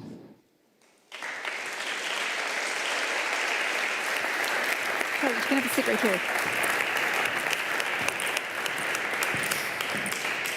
Well, you did initiate a conversation. We're going to have one right here on stage about some of the points that you brought up. And I'd like to invite Sabine Oberhuber, who presented a little bit earlier, also to take a seat. And I'm going to ask Martin Henn, a speaker who we haven't heard from just yet. I'll introduce Martin. He's the managing director and design principal at Henn Architects. He focuses on corporate headquarters, biotech labs, industrial production facilities, like the Zalando headquarter facility here in Berlin, or the VW Dresden factory. And he is an expert, certainly, in technical architecture as well. So we wanted to have the three of you sit and have this conversation about how to think about building in an ecological way. And Charlotte, maybe we can pick up right off of your presentation there. We know that even in the extracting countries, like the one we're in right now, there are many people moving to cities, and there doesn't seem to be enough housing. So how do you solve this crux that we're in, that we need more housing, and yet you're saying there needs to be less building? Thanks. I think we need to ask ourselves who's telling us that there's not enough housing. I think that this is the key to solving the question of housing, because I gave the example of Cairo. There's 12 million vacant units, yet the government is building new housing because they are financial mechanism that demands, if you wish, for this to happen. In other cities like Zurich, there is this kind of habit of demolishing existing buildings to make new buildings, and funny enough, it doesn't even result in more apartments, it just results in bigger apartments. So I think that when we are told that there is not enough housing, we perhaps need to rewire and rethink about that question. Do we really have, for instance, real numbers about the existing amount of units in all of these cities that claims that they don't have enough, for instance? So concretely, you're saying a city like Berlin might have a lot of housing and we're just not using it properly? Okay. Yeah, that would be one example. I'm not super familiar with Berlin, Sure. though I guess that would be a fair question. And if we look at the square meters, then probably we will also get another answer, right? Because if you have one person living in a 150 square meter apartment, then maybe there's also another question of standards to be asked there. Martin, if I could bring you into the discussion, against this backdrop of thinking about resources, what structures how you think about what to build and where? What goes into that decision? The material resources that go? Exactly. Well, it depends highly on where you build. I think also you have to differentiate if between Cairo, Zurich, Berlin, and Asia. We heard before that in Asia, the society is still rapidly urbanizing, so people need space to work, space to live. And over there, we mainly use new structures to kind of offer these or to fulfill these needs. In Europe, there's much more built structure that we can reuse and adapt also to new functions. I mean, looking at this building here, it's almost 100 years old. And we're now holding a conference in here. We had our office party in here 3 years ago. So, yeah, I think it depends very much on the local context and also the kind of the political and economic circumstances. How do you see this, Sabine, from the question of resources? You talked about circular economies. How can that work in building in a city? I think I just wanted to come back to what Charlotte said.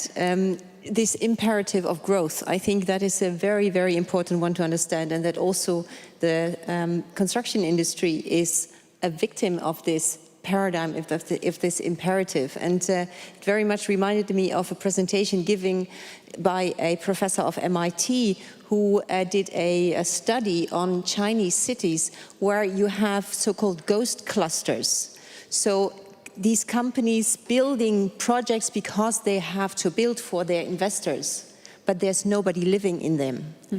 So I think we have really to understand that there is a big thing which is driving the economy, this whole growth thing. So we are producing products we don't need, but apparently we're also building buildings we don't need. And the thing is that construction has become a business model at the expense of humanity and very often also at the expense of the people living in cities.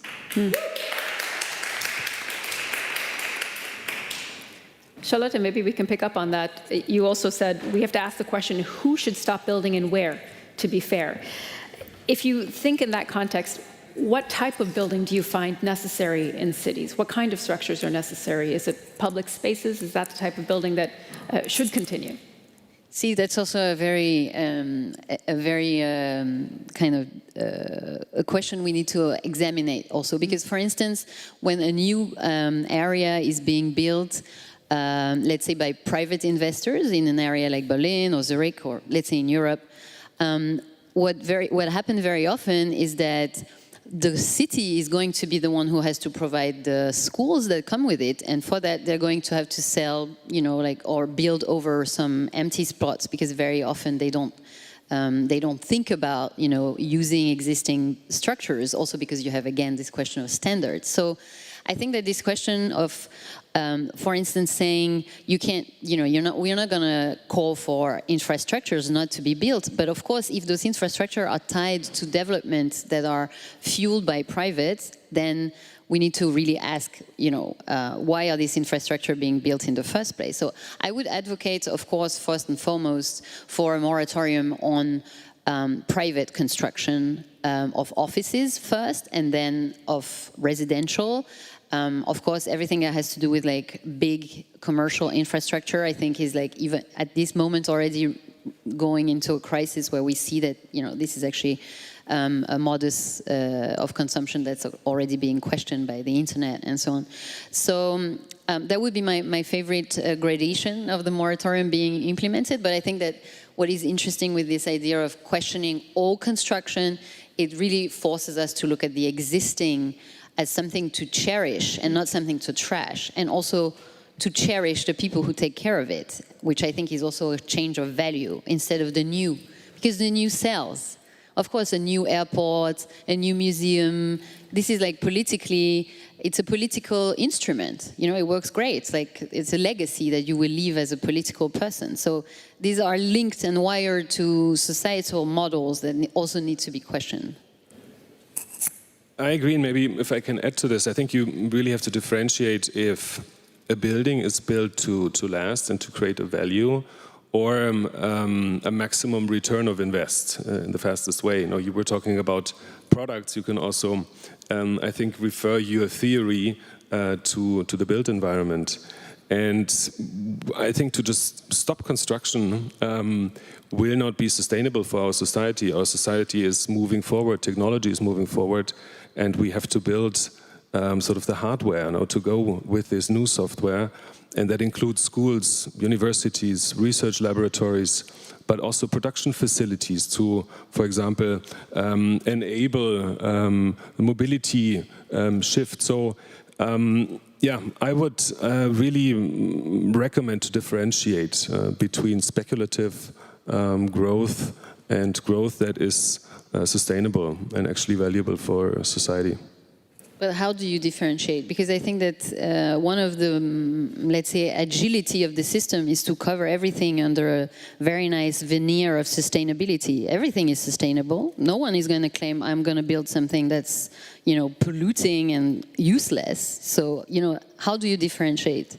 Well, for example, I was talking about the life cycle of buildings. For my understanding, if a building is torn down 15 years after completion, that is not sustainable. But if a building lasts for, let's say, 50 years or 100 years, that means that there is a higher purpose behind it, and that maybe the building is also capable of housing multiple different activities and functions. And that has to go into the planning process, but that also has to be the awareness of the client who asks you to envision and conceive a building.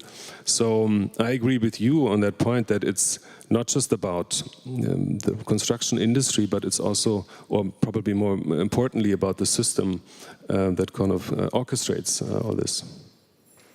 Do you agree, Sabine? You're just nodding. Yes, absolutely. It's very much about the system, but I think what Charlotte said, cherishing what we have and seeing the potential in even something ugly, as I showed earlier in my presentation. There is so much potential already there which we can use and which we also can transform to the new needs we have. So I think there is very often unnecessary demolition. So I would certainly advocate for a moratorium on demolition. And what I also would like to have at least a momentarily stop of construction and making sure that we put all the laws in place in order to build sustainable, because what we are doing is we call it sustainable, but in fact it's not. So there is so many things which still can be done in order to build energy positive, in order to build circular, in order to build adaptable, etc., etc. So there's still far too much construction being done which ignores all that what we need. And calls itself sustainable. Yes. Okay. Martin, if we could come back to the idea of existing building stock that Charlotte mentioned, what about workspaces, offices in big cities? We know a lot of people are working from home now. How does that shape how you think about creating workspaces in the future? Well, if I look at the projects that we have completed over the last years or that are currently under construction, there will definitely be less area needed because work will become more independent from the location. But the office will remain, I think, a very important space also for in the future. It will change a little bit in its nature from a place where you go to work to a place where you go and meet colleagues, where you interact, where you collaborate. So I think it's changing its nature to a marketplace and not so much a place of single offices and focused work that you can do anywhere. Is that something you're hearing from clients that you're working with who are looking to be more sustainable?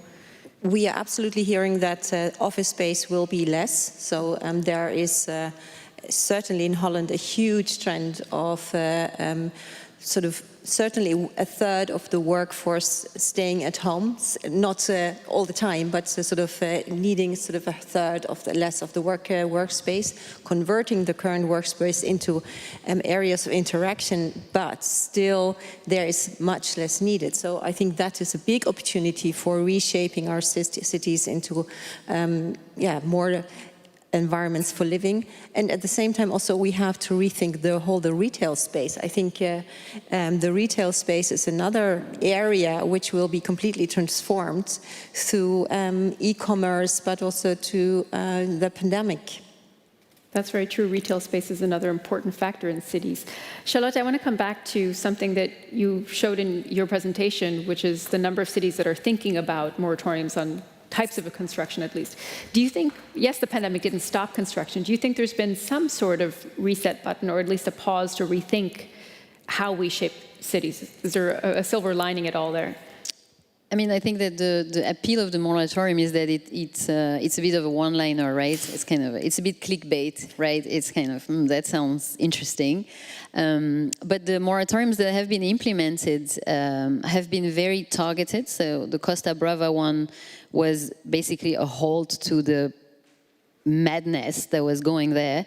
And it is now lifted, so it's kind of had the purpose to flatten down the discussion and indeed function as a sort of reset.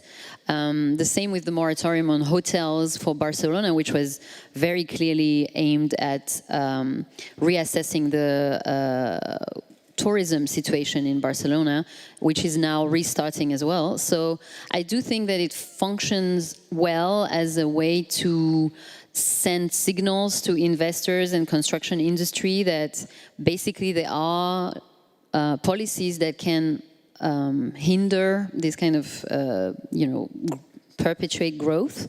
And it can also allow municipalities to apply policies that they were not able to do before. I don't know if it's really possible to reset completely, but I think it's really about shifting the kind of the conversation towards action, which I think for me is the most urgent call. I think that everyone is feeling so helpless with what's happening around the world regarding global change and climate change globally, and that is just one tool that could be at our disposal, and that could be interesting to apply. I think that's a good note to close our dialogue on, unless, Sabina or Martin, anything to add? Well, I would agree to moratorium on demolition, not to construction. Okay. Maybe we can agree on that. Okay, a moratorium on demolition. Thank you, Sabina, Martin, and Charlotte, for those thoughts. Thank you very much. Thank you. Thanks. Thank you.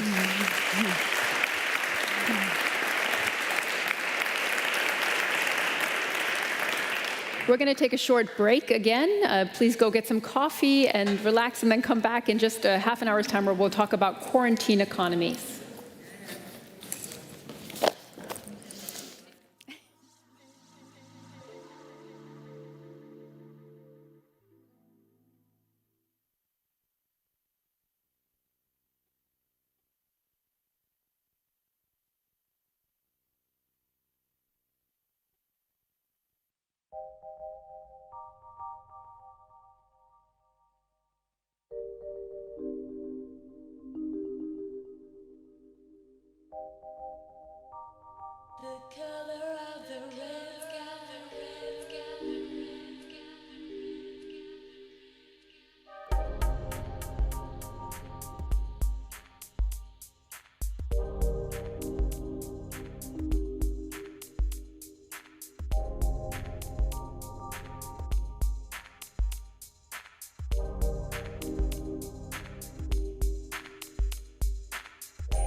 Salamakas. Salamakas.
Kann gemacht werden.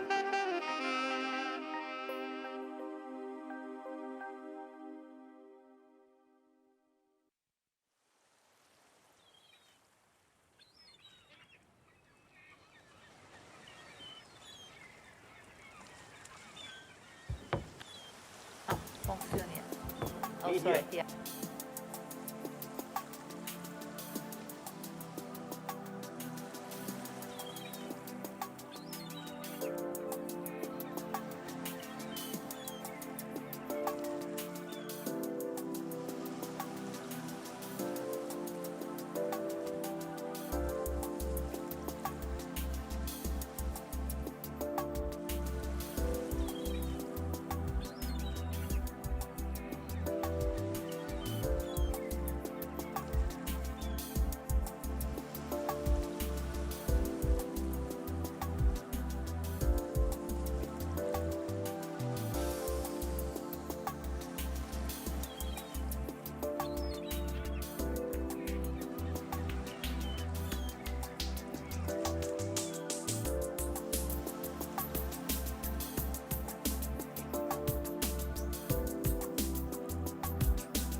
Je ne me rappelle pas en suivant ce chemin,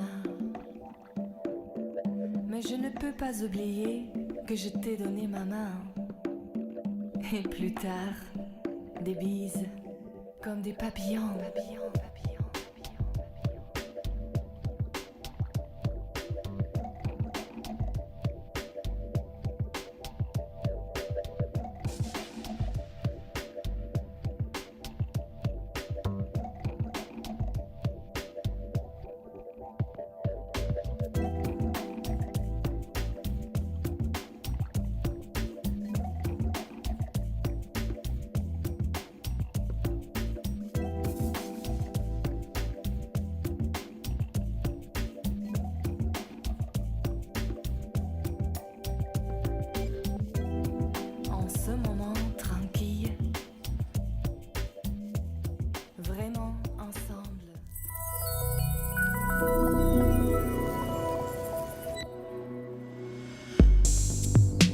Crises accelerate change and foster solidarity among those affected.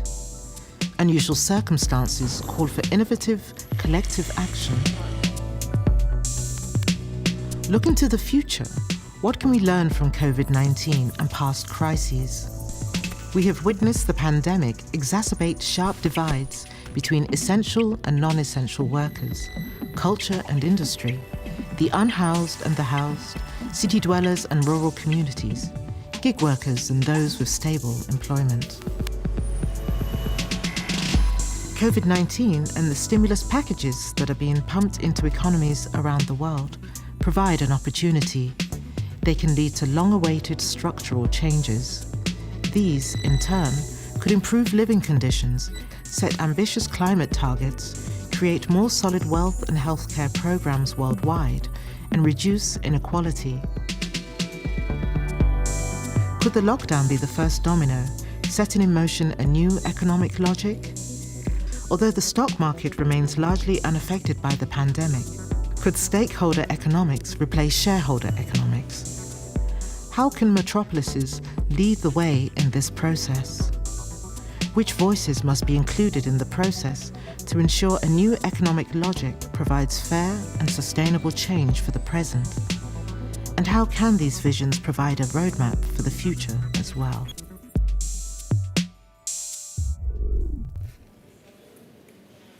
Welcome back again. We hope you enjoyed your break. And we are, as you just saw there in this session, talking about quarantine economies. Just before the break, we heard a conversation about how to build, what to build where, especially to address housing needs in cities. One factor that has certainly changed housing or housing markets in cities is the rise of Airbnb, and that well before the pandemic as well. And we have now Chris Lehane with us to talk to us about Airbnb and its time during the pandemic. Chris Lehane is the head of policy at Airbnb. Chris, welcome to Berlin Questions.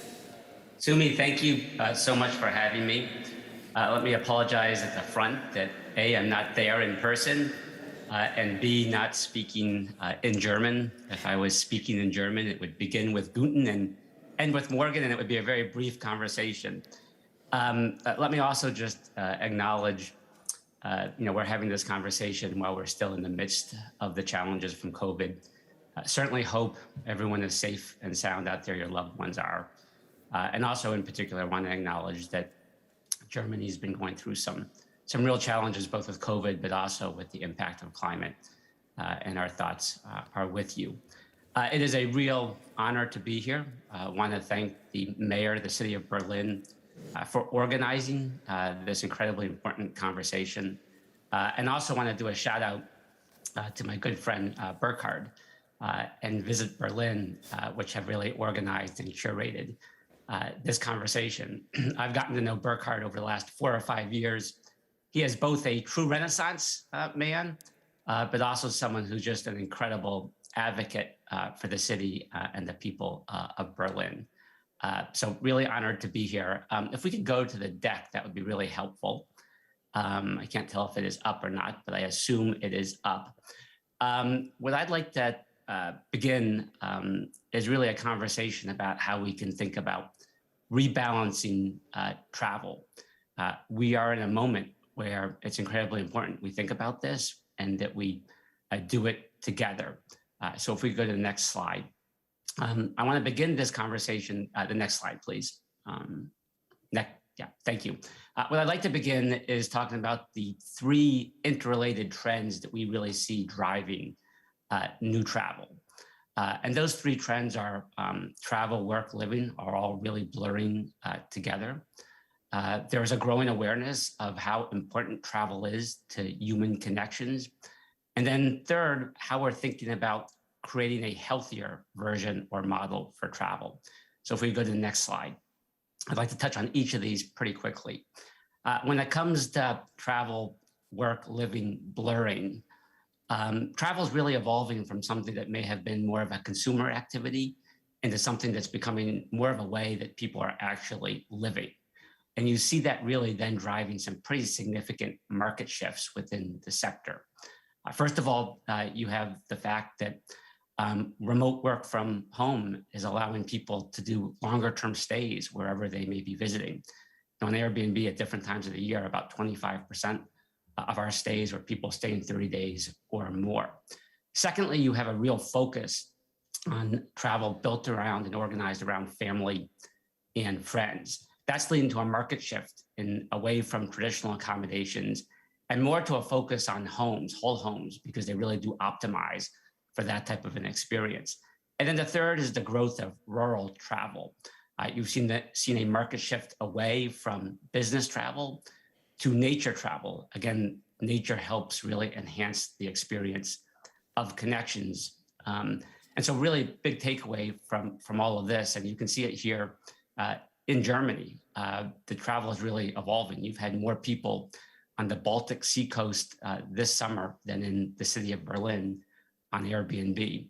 And then the third area where we're really seeing, next slide, please, travel really changing is a growing awareness that needs to be healthier, that needs to serve communities better. That means that travel, ultimately needs to be more local. It needs to be more authentic and benefiting more people.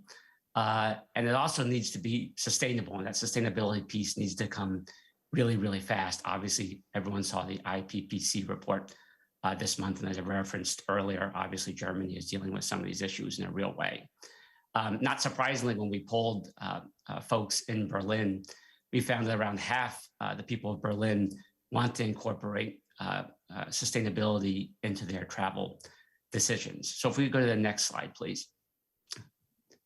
And so as we think about a healthier form of travel, what we're really focused on is thinking about this in the same way and in the same sense that some have thought about natural resources, that we need to think about how we preserve what is really important, how we use it in a smart and responsible way.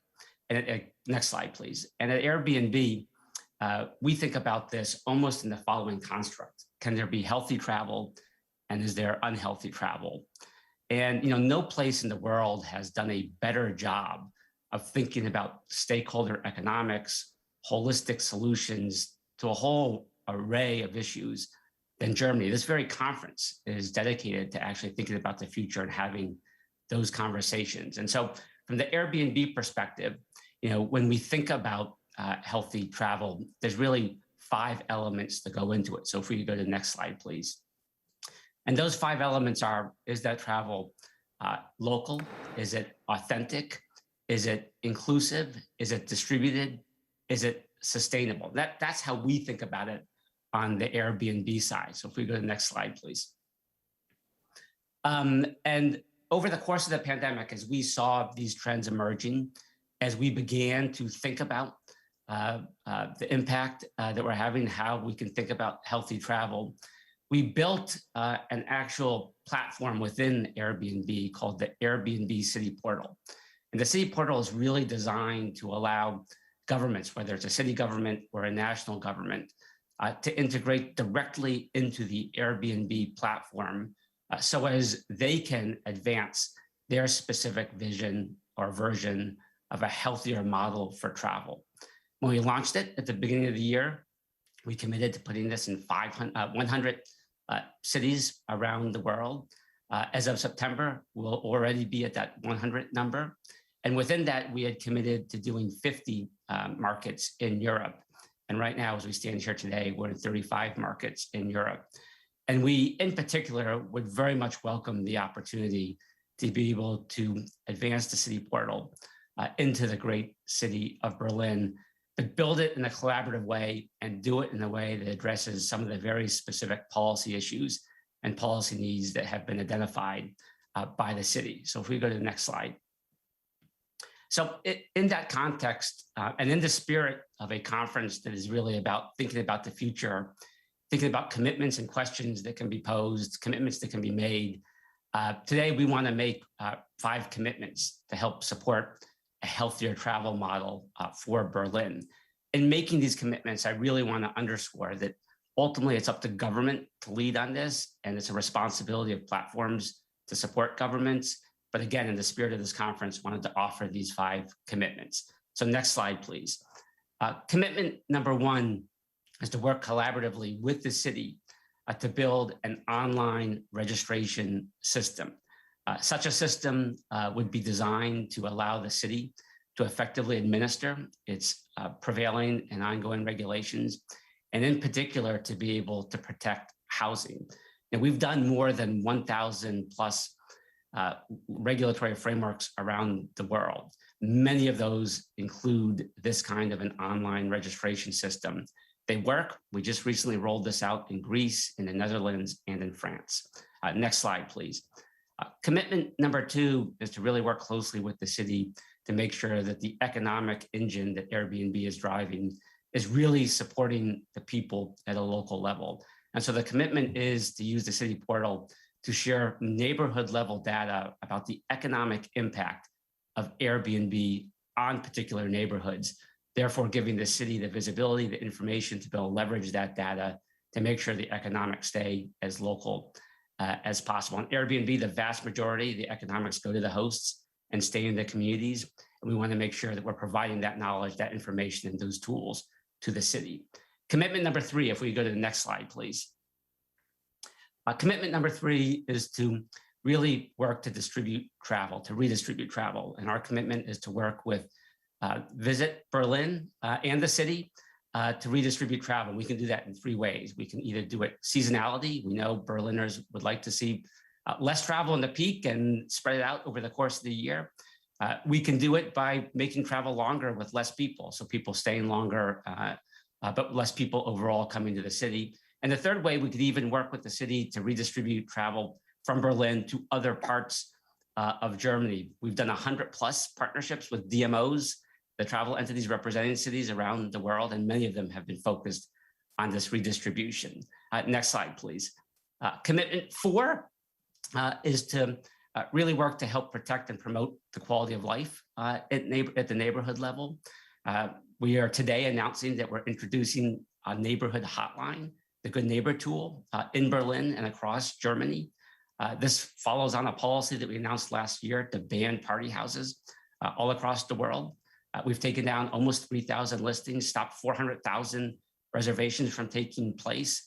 It's really important to us that we help protect and promote the quality of life in neighborhoods. And the last commitment, commitment number five, is all around innovation. We commit to working with the city of Berlin to promote innovations in its travel model.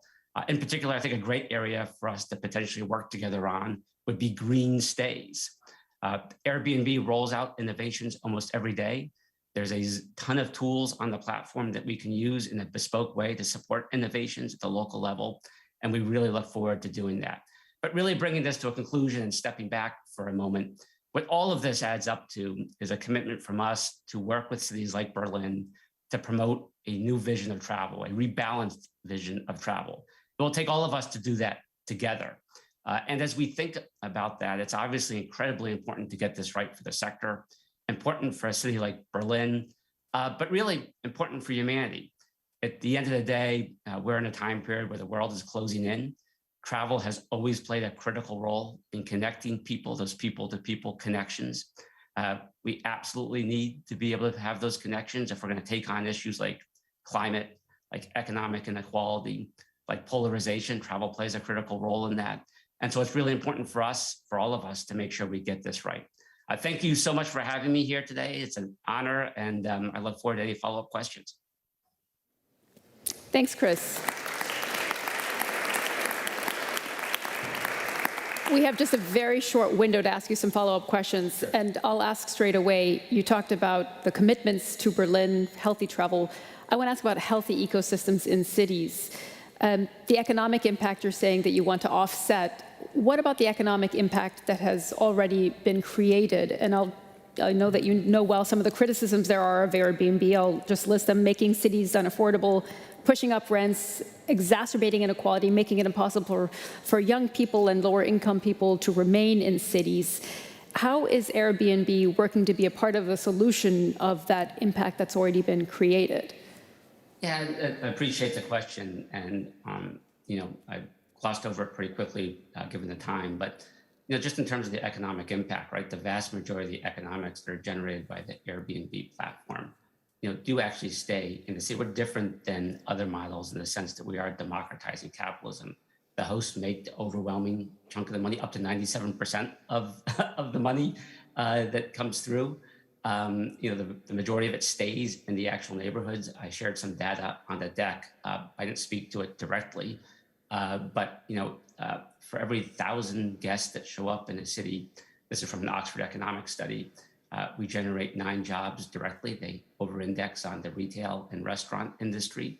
The velocity and multiplier of those dollars or euros move around really quickly because the typical people getting this money are hosts, are everyday folks. In Berlin, I think around a quarter of them are teachers or in the healthcare space. About a quarter of them actually would not be able to stay in their homes, but for the economics that Airbnb generates for them. And then if you just look at our overall level of where we are, typically in most of our most penetrated cities, we're at 1% or less of the overall housing stock. Nonetheless, I think your central question is right on point, which is you're either part of the problem to a challenge out there or part of the solution. And amongst the reasons that we have worked to really put in place those 1,000+ policy frameworks around the world is to really work with different cities to address their specific concerns. Some places in the world don't want any short-term rentals taking place in anything other than someone's primary home. Many of the frameworks we have actually accomplish that. There are some parts of the world that actually want to have more because travel and tourism has been valued as an incredibly important part of their economy, and we work with those. At the end of the day, our offer and our commitment is really to work with cities to come up with frameworks that meet the specific needs of that particular city.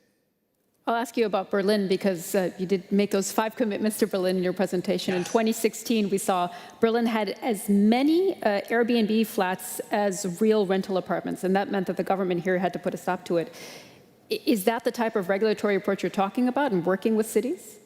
Absolutely. We've done in many cities, and as this commitment spoke to, really want to, in Berlin, is to use the platform and allow the city to be able to integrate directly with the platform. So in the situation in Berlin, collaboratively allowing the city to engage directly with the Airbnb platform and therefore be in a position where it can enforce its laws.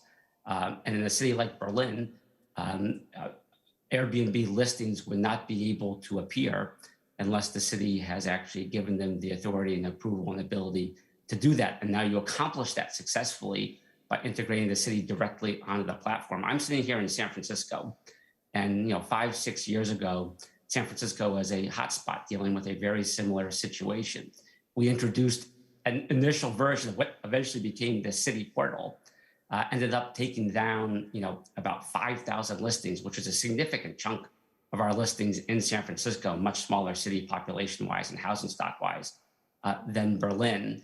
And 5 or 6 years ago, the relationship between Airbnb and the city was challenged. Today, the city of San Francisco points to the city portal as having been incredibly successful in accomplishing what the city sought out to do, which is to be able to effectively administer its housing policies and enforce its housing policies. And by the way, at the end of the day, once that got put in place, issues around Airbnb in the city of San Francisco really diminished. And now we're in a place where everyday people are able to use the platform to generate that extra income. People who otherwise would not be able to afford to come visit San Francisco can do so. And the city is able to protect its housing stock in the way that it deemed appropriate. That's all the time we have, Chris. Thank you for joining us for that conversation from San Francisco, and we wish you a good day. Thank you very much. Thanks for having me, and I appreciate the conversation.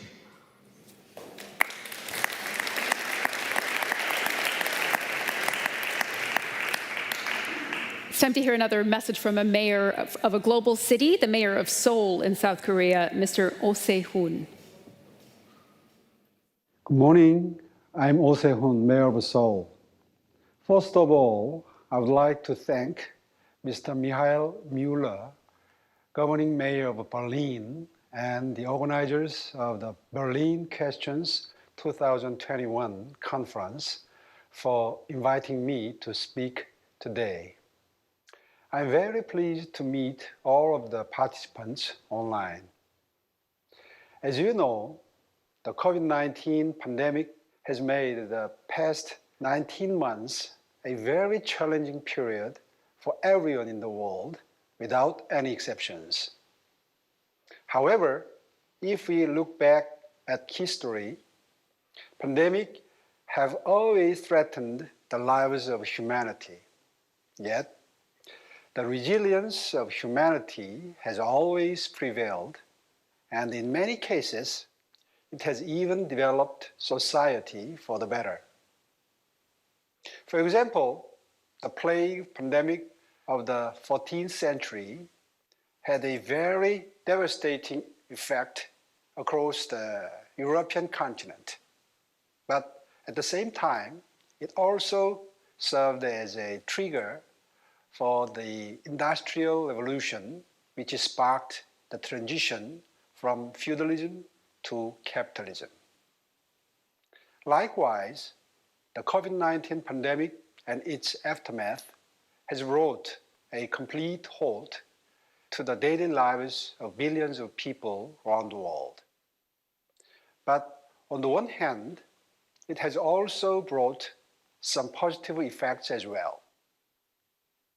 As contact-free living becomes increasingly more common, people are actively adopting digital, non-face-to-face lifestyles. As a result, civilization as a whole is undergoing a major transition and transformation. I'd like to take a moment and ask all of you a question. What will the role of cities be post-COVID-19? In Seoul, even before the outbreak of COVID-19, city policies were being established utilizing public data collected from various resources. Systems and infrastructure allowing free Wi-Fi connection of citizens anytime and anywhere in the city were set up. And convenient services for the citizens were provided, such as real-time information on public transformation operation hours, and so on. The smart city infrastructure has played an important role in swiftly and effectively tackling COVID-19. By utilizing big data, public servants can collect essential information regarding disease prevention on a real-time basis. This information can then be used for making epidemiological investigations and identifying the exact whereabouts of infected persons. Also, online platforms are useful in not only finding a COVID-19 screening clinic that is the least crowded, but also making reservations for no-show vaccines or leftover vaccines. Moreover, we are making sure that problems like digital gaps do not occur among our citizens, and that this new future that we are faced with does not cause new types of inequality. We are striving to create an inclusive smart city where everyone is ensured the right to be connected online.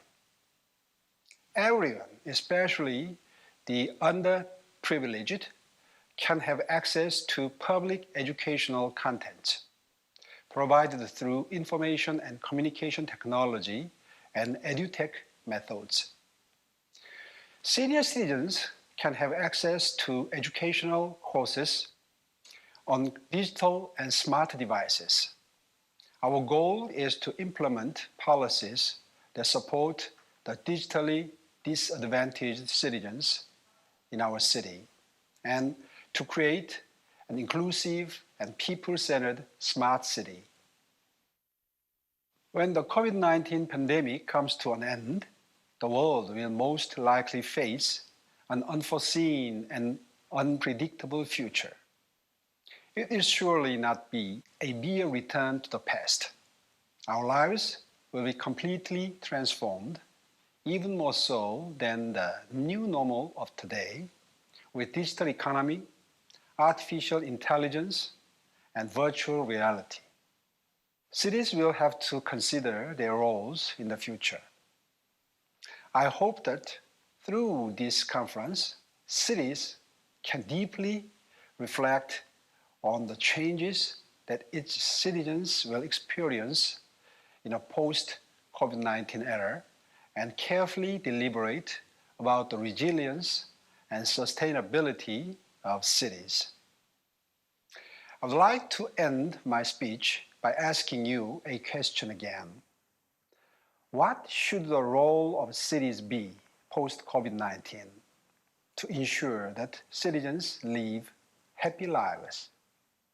I hope that this conference can serve as an opportunity for cities around the world to cooperate with each other on the path toward inclusiveness.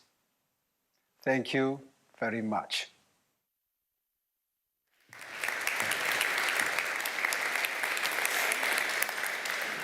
We're going to move right on to our next speaker, Hito Staya. She's one of the best-known contemporary artists in the world, and we're really happy to have her here on our stage at Berlin Questions. Hito is the co-founder of the Research Center for Proxy Politics at the Berlin University of the Arts. She's a winner of many prizes, and her work faces on the influence of media, technology, and digital culture. And Hito will be speaking about the tragedy of the commons as a misunderstanding. Thank you so much for having me.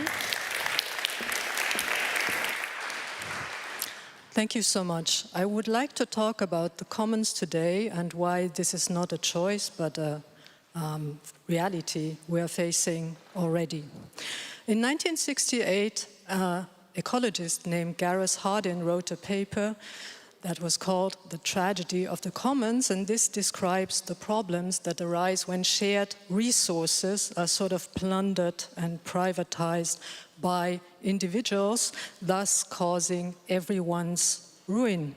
And in game theory, this is a variation of the so-called prisoner's dilemma, whereby so-called rational and self-interested decisions for individuals turn out to basically ruin the ecosystem for everyone. And of course, a very important example of such dynamic today is the climate crisis, whereby individual states are incentivized to profit from other states' efforts and investments to go climate neutral, because doing nothing and just basically profiting from other states' efforts is the most rational behavior for a single state. And of course, you have kind of the same situation today with the vaccination rate. Individuals try to externalize perceived risks and reap the profit from other people getting vaccinated. And of course, what happens is that crowd immunity is never reached and no one benefits. So these situations are examples of so-called social dilemmas, but they also show that the individual self-interest that is considered rational is in fact deeply irrational, bordering on sociopath behavior, and societies can frankly no longer afford it, especially not in a situation of multiple crises such as today. So basically the main lesson for me from pandemia is that the commons are not some kind of communist delusion or anarchist fantasy. The commons are a factual reality because we happen to share an environment both in an immunological and an ecological sense, not even mentioning a social one. And if we don't accept it and keep incentivizing a self-interested libertarian attitude, then everyone will lose. So the commons are already a fact because humans are entangled with one another, with their environment and so on. And the questions of health and the environment cannot fundamentally be solved on the base of libertarian individualism. Which brings me to the question of modeling. And yeah, so this is a model I made. I started to work with social models as a sort of artistic genre at the beginning of pandemia. I'm trying to understand it as a medium and really work with them to see what happens, you know, in practice once you start working with them. And everyone knows by now what a social model is. It is probably one way to estimate probabilities of infection. And in scientific parlance, this kind of thing is called an agent-based simulation. Now, what is this simulation modeling? It's basically a mixture of a riot control model with an infection model, and I can just go ahead and affect one person in there, and it will be affected by a strange illness which is contagious and which is a dancing mania. So, and I think that this is a very useful model to model any kind of infodemia, conspiracy theory, this kind of contagion happening over social media, for example, or other corporate networks. But in realizing it, I also realized that there is a lot of limitations to these kind of models, because if you look at these parameters there, then you have, for example, parameters like government legitimacy or grievance or civil unrest, but you can crank them any way you want. The rebellion, even if it wins, will always end up with a lot of people running around very angry and not knowing what to do. You know, it looks like basically a normal Berlin Sunday out in the streets with a conspiracy protest happening. So in a way, we do not really learn anything from this model. It does not present any sort of perspective of way forward. We can basically model the status quo, the thing that happens, but for a metric like, for example, protest solidarity, which we put in, we squeezed, you know, into the existing code at the end, it doesn't really do much because the model is already geared toward a certain outcome. So my question is really, these classical out-of-the-box models are lacking one metric or a lot of metrics. All of them have to do with cooperation, with solidarity, or any social value which is not based on sociopath self-interest.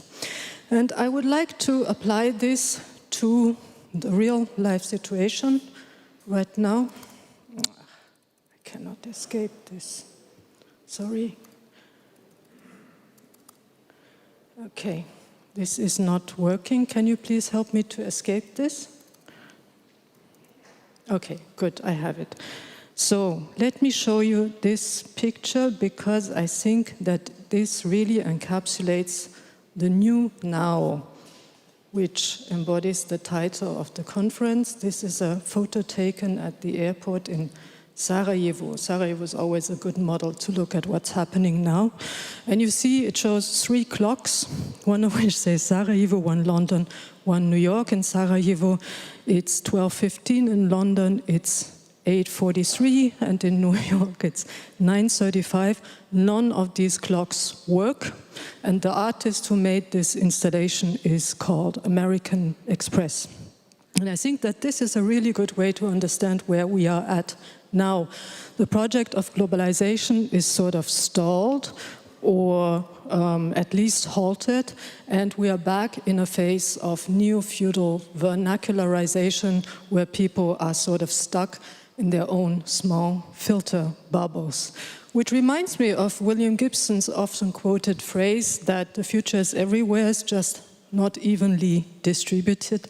And this, of course, also applies to Berlin, where one could say we do not only incorporate all these time zones, but even live within, you know, different centuries all at the same time.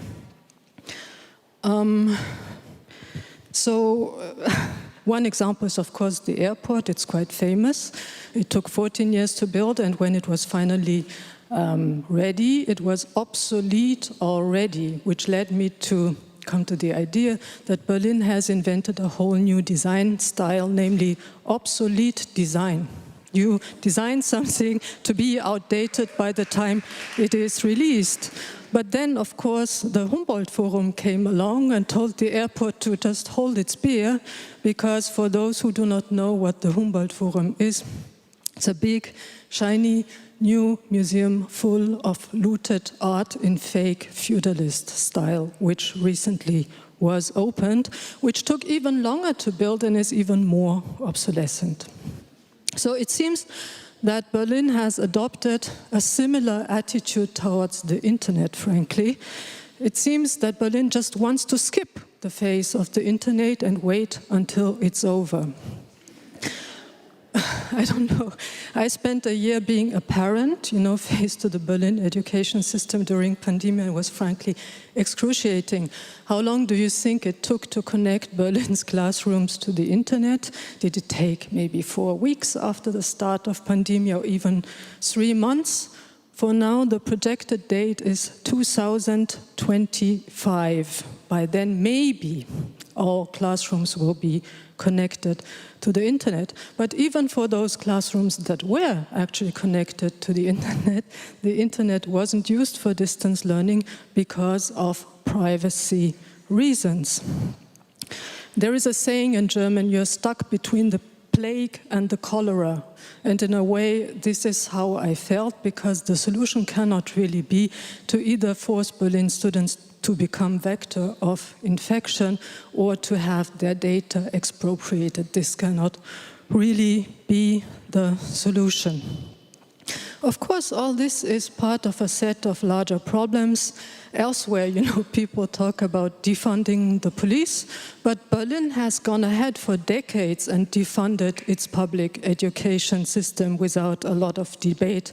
Not to speak of the health system, for example. And of course, basically the whole domestic labor of society ended up being defunded. The labor of creating and maintaining and improving life. And here I want to return to the metrics I showed you in my simulation, because there seems to be something fundamentally wrong with the metrics which measure the success or the non-success of projects in this city. A focus on profitability over any other kind of metric. But then again, there's also been really great things happening in Berlin. For example, vaccination centers. I went and I got vaccinated in a place called Velodrom, which is a cycling center, which has a spectacular architecture under any circumstance. And I really had the feeling, that a bunch of aliens took pity of this city and airlifted in a flying saucer full of, friendly and helpful human beings eager to solve problems and to contribute. So it was frankly unsettling, I have to say, but also quite wonderful, because you could see how a public system could work, and work very, very well when it's given the resources and the means to do it. And we had this attitude everywhere in the city during the whole pandemic. People wanted to contribute. There was this outburst of voluntary activities. And I also want to mention those people that were basically shut up at home for 1.5 years, like my students, who lost their jobs and everything, who basically wanted to contribute, even though they were considered systemically irrelevant, and their contribution ended up not being counted, not being accounted for, not being valued, not being honored, which makes me think again that, this metric needs to be implemented really to account for the type of mutual aid which is abundant in this city. And here's where I want to go back to the tragedy of the commons I mentioned in the beginning, because it is definitely not inevitable. Nobel Prize winner Elinor Ostrom has shown, for example, that oftentimes the commons is managed quite well, actually, by bottom-up self-management of participants, for example, our irrigation systems, for example, water management, fisheries and so on, but you could even mention something very, very trivial like the traffic in Italian cities, right? Where people just move along in order to provide the best outcome for everyone. And I don't have time to go into these principles, but here they are. And of course, this made me think about my own type of modeling. What kind of modeling do we actually need? What kind of metrics do we actually need?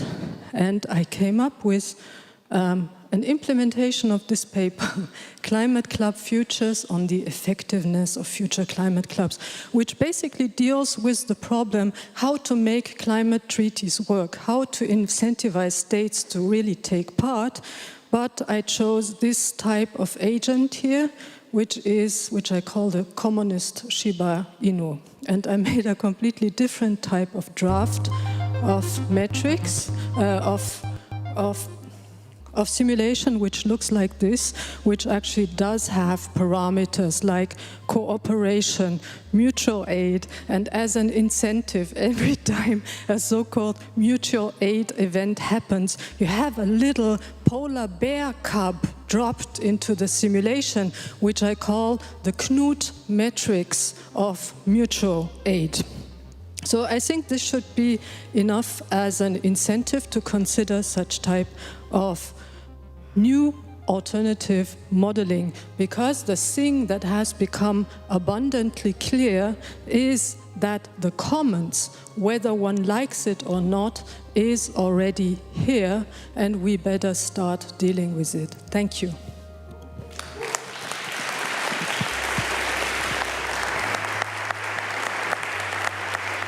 Thank you, Hito. Yeah, okay. Thank you, Hito. We'll be coming back to you in just a moment for a dialogue with our next speaker. Just thinking about some of the metrics of the speaker that we just, of Hito's talk just there, and some of the metrics that we think about from our next speaker. He's talking about how to bring data into epidemiology and how that could perhaps be used to create a better governance of society. Is that possible? Well, we can ask Benjamin Bratton, who is just beaming into us to our conference now. He's a professor, writer, architect, sociologist, among many other things, the program director of the Strelka Institute. His new book, The Revenge of the Real, Politics for a Post-Pandemic World, argues for a positive biopolitics. Benjamin, welcome, and the screen is yours. Thank you very much. Thank you for the invitation. I'm sorry that I won't be, that I'm not able to join you in Berlin live, instead joining you from my, as you can see, my hotel room. So thanks also to Hito for the really interesting presentation. I really just look forward to our conversation. Yeah, as mentioned, my talk has to do with the pandemic and way of seeing epidemiology, not only as a way of dealing with these kinds of emergencies, but also as a particular kind of model of what we mean by the commons. So that is to say, my talk would like to address also this idea of the commons, but in a way that is somewhat diagonal to, though not necessarily at odds, I don't think, with what Hito has shown us. There can, after all, be more than one commons, even if that idea in a certain way is I think, an appeal to a specific kind of universality. So first, I should say that in other uses, not necessarily hers or mine, the idea of the commons has a more legal, economic overtones. That is, that which is in the commons is held in common possession, like language or the air, let's say. And this commonality is in thought in opposition to, for example, private property, or something that was property but no longer is, for example. So in ways that ownership might be renounced, if you like. But the common that I refer to is not this, but rather something more direct, physical, biological. And through the lens of the pandemic, we might call this the immunological commons. But first, let's dialing back and say, what just happened? Well, one of the arguments that I make in the book, Revenge of the Real, is that the COVID-19 pandemic was, among other things, a crisis of the West's ability to govern. It was less a state of exception than the revealing of multiple pre-existing conditions. It was the consequences of poor planning or no planning, broken social systems, isolationist reflexes, all made explicit. And along the way, as we drew our maps of the virus, it too drew its maps of us. So looking a bit forward, what we might call post-pandemic politics is, as I put it, a kind of revenge of the real. It addresses non-negotiable realities in ways that upend or should upend comfortable illusions, no matter how hard some may try to push back with their chosen form of magic. The most difficult lessons to be learned, therefore, are those that come when this reality, the reality of the virus, the reality of our biological condition, of our vulnerability, of our inadequate governing responses comes crashing through comforting illusions and ideology. Furthermore, having been filtered and sorted back into our countries of passport, the global population participated in what future political science may look back upon as the largest control experiment in comparative governance in history, with the virus as the control variable and hundreds of different states and political cultures as the experimental variables. The results, I think, are plain to see. The world's richest countries have been tripped up by basic feats of self-administration, like inclusive testing, vaccine distribution, or vaccine acceptance for that matter. But the reason that one country succeeded where another one failed is not only because of different policies, but also the different cultures that accept or reject those policies in the first place. What worked in Taiwan may be unacceptable in Italy or Texas. Which leads in a way to the next point, which is that all the lessons to be drawn from the pandemic are not necessarily all negative. Some have things to tell us about the longer term, not just for pandemics, but for how the very idea of what a society is and how it may need to be reconsidered in a certain way. It's thought of less in terms of how we produce symbols and more in relation to the underlying physical realities that resist symbolization. Among these is what I call the epidemiological view of society. This epidemiological view should shift our sense of subjectivity away from private individuation and towards public transmissibility. Emphasis shifts from personal experience and towards responsibilities couched in the underlying biological and chemical realities that bind us. Each of us is an organism of transmission, a medium of information from ideas to viruses. And each of us is defined by who and what each of us is connected to and disconnected from. This can have multiple valences. The political premise of immunization, that is to make oneself immune by excluding someone or something else, must, I argue, be couched in the conceptual and technical models of the social that are as inclusive and as agnostic as the epidemiological models upon which we depended, and that would carry the same weight of shared responsibility, which indeed leads to a shift in the notions of what collective responsibility might mean, and indeed what we mean by ethics. So first, the immunological commons is experienced not just at the level of policy, but perhaps most importantly, and certainly most viscerally, in the face-to-face encounter with the stranger. This is where the commons appears not as a legal construct, but as the biological reality of being a human in the proximity of other such. Within this, what we call the mask wars, by which some refused and others embraced the wearing of the mask, revealed, among other things, the destructive and indeed self-destructive nature of libertarian individualism in its extreme forms, as it became unable to articulate anything like an ethics of the immunological commons, and indeed continues to do so. And to some extent, some of this is not new. For most of our human history, masks have performed a function of allowing people to wear a temporary identity, one that sometimes even revealed another aspect of who they really are. And then beginning with World War I, masks began to have a different utilitarian function in response to new kinds of atmospheric warfare via poison gases. There is then almost always a dual function between the utilitarian and performative uses of a mask. We certainly see this at play with COVID-19. The decision to wear a mask is both for personal health reasons and to present yourself as a trustworthy participant in that immunological commons. In contrast, the refusal to wear a mask is a declaration that you hold a very different view of your relationship to those around you. Perhaps one that you renounce the very premise of your biological materiality. But to be sure, the performativity of the mask is pronounced. But for those of us who did don masks, as we pass by a stranger, we may ask how that act that represented a kind of shift in a logic of ethics from the subjective intention of harm or endearment to the objective biological circumstance of contagion. By that I mean this. It is often presumed that agency, subjectivity, and if not also identity are in essence interchangeable. But the ethics of being an object, less a subject, works differently. It is in some ways a source of confusion, but because it is a shift in ethics from a position that calibrates subjective moral will to one that recognizes one's self and body as an object in a cause and effect relationship with the world. The outcomes which one affects, not a mirror of an internal mental state. But this confusion between the subjective and the objective then cuts both ways, in that someone with a positive moral subjective disposition may imagine that the absence of harm that they bring by wearing a mask is somehow due to their personal intention of goodness. It's not.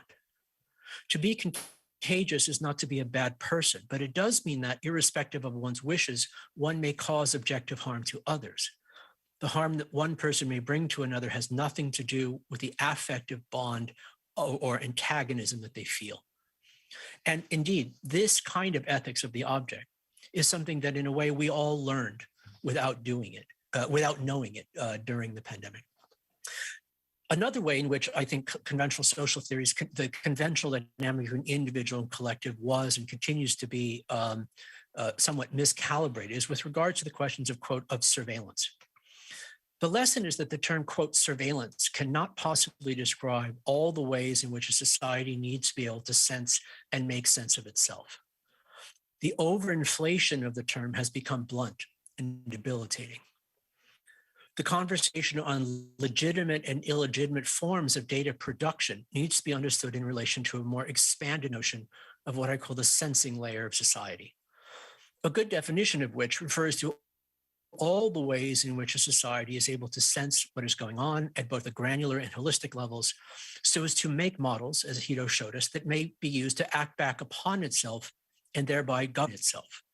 And this principle applies to much more than the pandemic. Climate science, for example, produces models of the planet based on atmospheric sensors, surface level sensors, all manner of on-site thermometers and monitors, archives of ice core samples, and so on, each of which produces little bits of information that then contribute to models of change abstracted from the sum of these individual moments of sensing. In terms of the pandemic, in many cases, the politics of this is not so much about privacy, is it about being included. The sensing layer includes access to testing, to diagnosis, to being a body that counts. To be excluded from testing and sensed is to not count. During the pandemic, many societies' sensing layer failed, as we know, but ultimately we should see sensing and testing as really two sides of the same thing. To have more widely available testing is to have more accurate sensing, which means better models, which means a better public health response. To have inadequate planning and provision for testing is to have inadequate modeling, which means inadequate governance. Cities that pass this test are the ones that flatten the curve effectively. Cities that have failed the test are turning sports arenas into makeshift morgues. Just recently, I had a heated conversation with a Germany-based critical theorist of AI who argued to me instead that pervasive testing should be avoided because it encourages big data biopolitics, in his words, and that is the greater problem. And he even told all of his students to refuse to be tested. I would like to think that this approach is actually an outlier and unusual. I hope it is. But whether they realize it or not, many of the critics of surveillance, I think have the point of their should less to do with quantitative modeling itself than with what we have asked it to do and why. This can and must change. But for that to happen, I think especially in the West, there needs to be a shift in the cultural valence of sensing and what is called surveillance. the current usage of computation and sensing for these purposes is a recipe for sure of neoliberal social psychological neurosis, no doubt. But so are the ways that surveillance capitalism is described by critics like Shoshana Zuboff. There, surveillance is presented foremost as an illegitimate relationship between a private individual and a coercive collective corporation. What is left uncriticized is the much deeper issue of the organization of planetary scale computation around predicting and placating individual human desires in the first place of what you want to click on or buy next. This is a logic that is ultimately reinforced and legitimated by this critique and others' defense of the abused autonomy of the self-sovereign individual subject. Lastly, to conclude, what I call for is instead what call a positive biopolitics. I argue that we need instead a positive biopolitics based on a new rationality of care, transformation, and prevention. And we need a philosophy and humanities to help articulate it. This positive biopolitics is inclusive, materialist, restorative, rationalist, based on a demystified image of the human species, anticipating a future different from the one prescribed by many cultural traditions. It accepts the evolutionary entanglement of mammals and viruses. It accepts death as part of life. It therefore accepts the responsibilities of medical knowledge to prevent and mitigate unjust deaths and misery as something quite different from the nativist immunization of one population from another. Finally, this includes not just rights to individual privacy, self-privatization, the privatization of the self, but also social obligations to participate in an active biological and immunological commons. It is adamantly a biopolitics in a positive and projective sense. Thank you.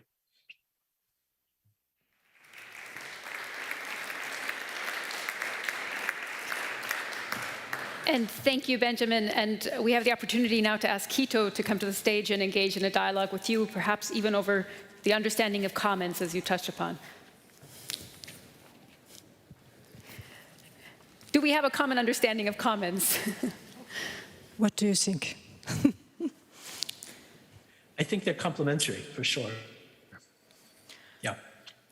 Hito, I'll let you go first. Well, to a certain degree, yes, in that we both posit a sort of materially entangled commons, which not only consists of humans, but also other entities, including materials. And I think that we also think that there is a shared responsibility for this realm. Now, we may diverge maybe in ideas on how to manage it or how to handle it. The role of technology in it partly, but what do you think? Yeah, possibly. I think the key idea I would want to focus on is not so much the technology itself, but rather how it is that a society which is really inevitably, at least urban scale, if not actually really planetary scale, is able to make sense of itself, is able to sense itself and to make sense of itself, to produce not one giant master model of itself, but multiple models of itself. And more importantly, that these models would have the ability to recursively act back upon that world. This is a form of collective intelligence. The technology is simply a medium. I suppose for me, the example here of models that need to be more recursive is that of climate science. I would say that in many ways, the very idea of climate change is an accomplishment of planetary scale computation. Without all the sensors and simulations and calculations, the very idea of climate change wouldn't be clear.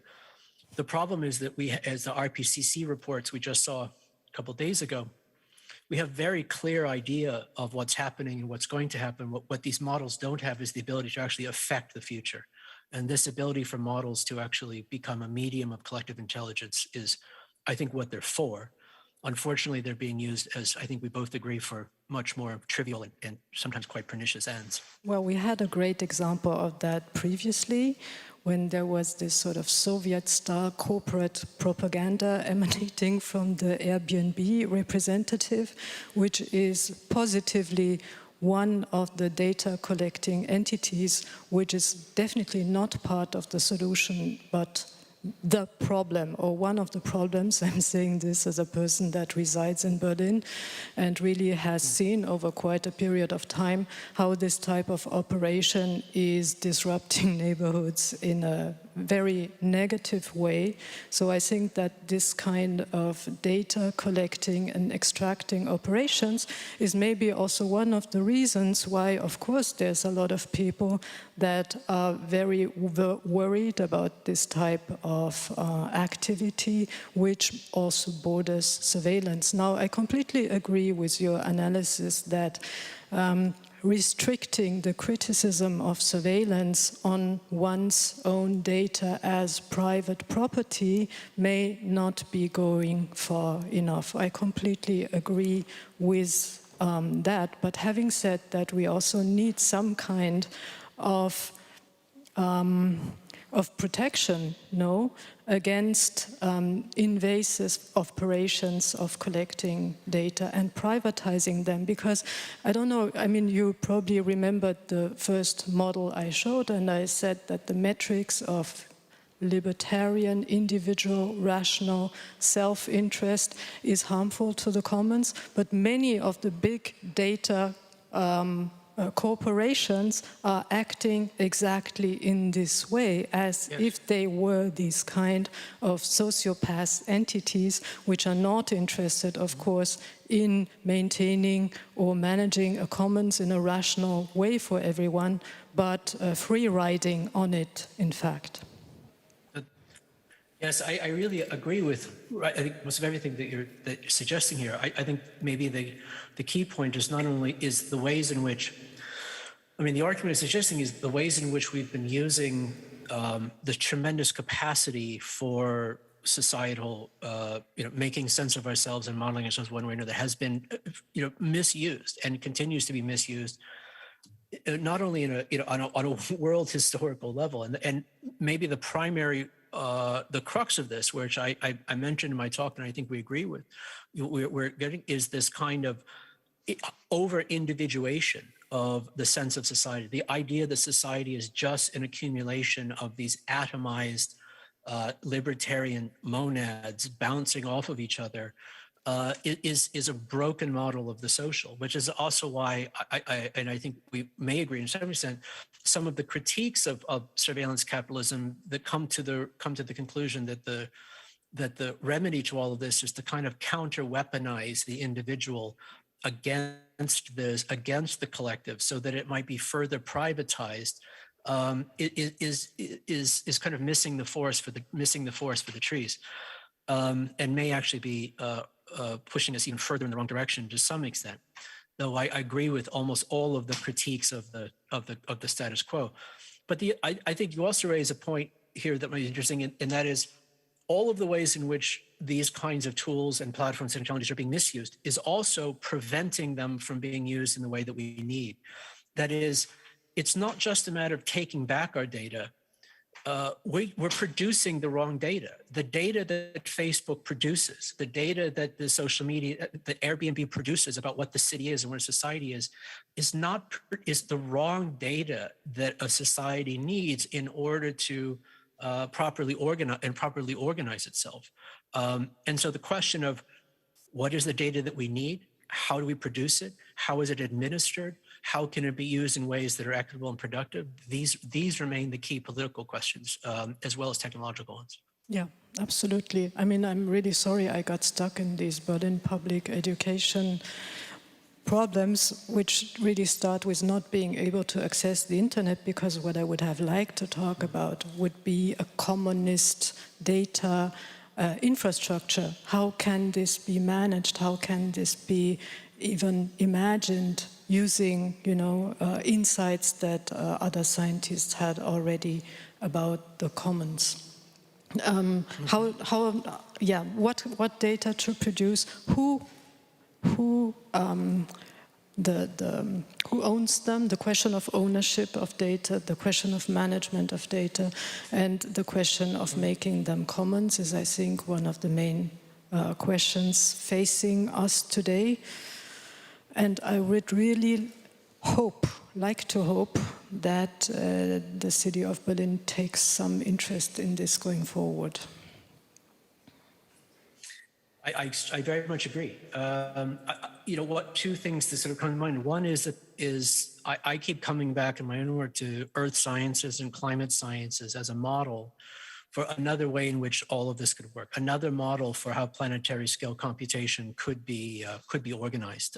It's one in which data is obviously much more is held in a kind of scientific commons. It is much more transparent. It's used, the same piece of data might be used for multiple models. There are models that are audited and so forth and so on. It's not hypothetical that there could be other uses for these capacities. It's a shift in the data that needs to be produced. And I think you're right. A lot of it does have to do with what are the large positions of agency, a city governance, a state governance, that are actually able to mobilize the production and organization of this data at a similar kind of scale.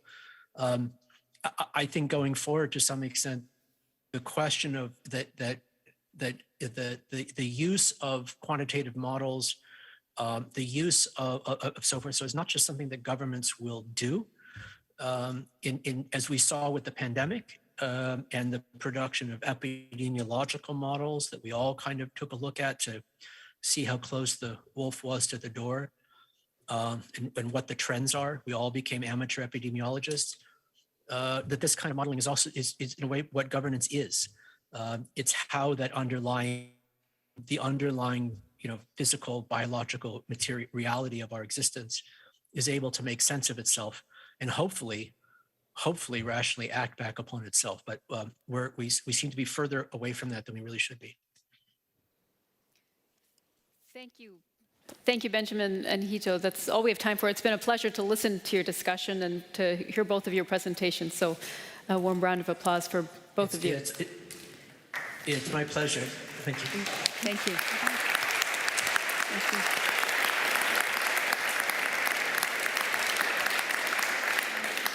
We'll now delve into the last bigger block of the day where we're looking at an important question. What do public luxuries mean to us post-pandemic, and what is a public luxury? Here's the taste.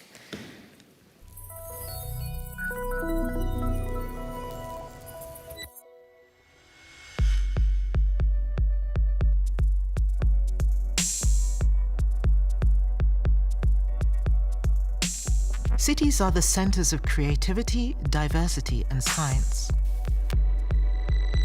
They fulfill citizens' need for connectivity by offering density and spontaneity.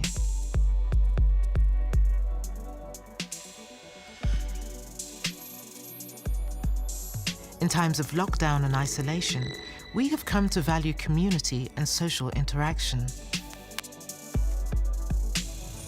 Never has the abundance of possibilities for change been so evident as in this pandemic era. Urban living in this sense is a luxury.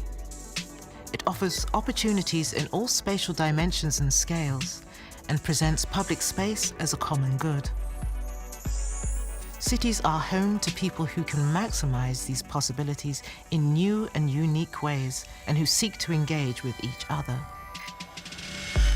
How can we conceptualize and restructure public space to create the cities of the future, cities that we want to live in? What concepts should we consider in order to make our cities sustainable and resilient, and at the same time develop new ways for communities to strengthen public life in society? Which designs foster cohesion and dynamic interaction? And how can cities spark this organically? And, most crucially, If all these elements have been entrusted to cities, how do we ensure they are maintained, protected, and adapted for the needs of future generations?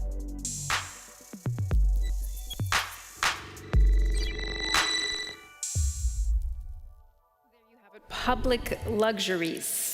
A city with many public luxuries and ever-shifting public spaces is Istanbul. And we're going to hear now from the Deputy Secretary General from the Mayor's Office in Istanbul, Mr. Ibrahim Orhan Demir. And just a quick note, he'll be speaking Turkish, and we're going to hand out headsets here with translation from Turkish to English so everyone can follow along. Mr. Demir, welcome to Berlin Questions. Thank you very much. It's a pleasure to be here. Hello to everyone. Now, the cities have been shaped by diseases like cholera or the plague, for example. And of course, infrastructures came into question when this hit. This time, during the pandemic, we have seen that not only the infrastructure, but the social lives in a city were also important. And indeed, the citizens' lives were touched. Especially in emerging economies, the urban poverty has risen, which has boosted the spirit of solidarity once again. And the family ties have been recovered, which were forgotten. And we also noticed how bad we were to the nature, the harm we were doing to nature. And natural life was all given away for the sake of the buildings and concrete. And there was no room for the people to meet with the nature itself. This is why the way we use land in the cities will very much be affected from now on. Another impact of the pandemic was the following. In a city like Istanbul, where you have 16 million residents, we have also seen the wrong use of land. I mean, here's what I'm trying to say. We have serving for a larger area, whereas one could possibly think in a smaller scale. And then, because of the pandemic, again, people's habits have also changed. In the past, people used to have face-to-face relationships, and now there they were, residing in their own personal areas, and had less of an interaction. And fewer people used the public transportation, obviously. And people rather used their cars, or they stayed at home rather than traveling somewhere. Of course, this reminded us of the neighborhood sort of, way of living back in the day, when people wouldn't travel as much and everything was more local. And of course, we are revisiting our plans regarding Istanbul to meet all these newer demands now. And of course, this sort of withdrawal from the public spheres of Istanbul, or this sort of individualization, brought also about a more anti-democratic structure. Because when people lose their ties, when people have less of a relationship with each other, they no longer have their ideas interacting with each other. This is why the democratic demands were no longer being voiced as much as in the past. So this all seemed like an advantage. But in other areas, in countries like ours, emerging economies, or a city like Istanbul, quite dynamic with 16 million people, turned to a disadvantage. And of course, having said that, we have redefined our priorities. Unfortunately, so far in our cities, the valleys were important. If you know Istanbul, you know what I'm talking about. There is the eastern-western axis in Istanbul, and the city has developed in that direction. And because of its structure, there are many rivers actually flowing into the Marmara Sea. But because of the buildings all around the city, you know, they were no longer used as land, but as building area. And this is why we have seen that around these rivers, we need to have more green areas. And we have redefined those areas around the rivers as new green living areas. And then because of social distancing, or rather physical distancing, people started needing more open air areas. And there were areas which were used as, you know, forest areas before, and now they weren't open to public use, but we had to open it for public use. 6 million square meters of area have been redesigned as a park so that people could use it as a recreational area. And then, of course, the real impact of the pandemic showed its face in the area of health. And new developments have taken place in that area. And the public spheres are now being used more and more, and it became more accessible. And of course, people adopted new transportation methods to get from A to B. And it seems like the whole world is going to evolve in that sort of a direction. We will see that, of course, people will become more and more individualistic, probably, and that people will need more and more open air spaces. In terms of land use or in terms of face-to-face interaction, it will be more important to be out in the open air, and this is what we'll focus on. Thank you, Mr. Demir. We have a translation. We've been listening to you hear the translation in English, and I'd ask you a few questions as well back. I found it very interesting that you just said that people have been withdrawing from public spaces, and that creates anti-democratic structures, and that the cities responded essentially by creating new green living areas along rivers, for example. Is it working? Are people coming back out to engage and break down some of those anti-democratic structures?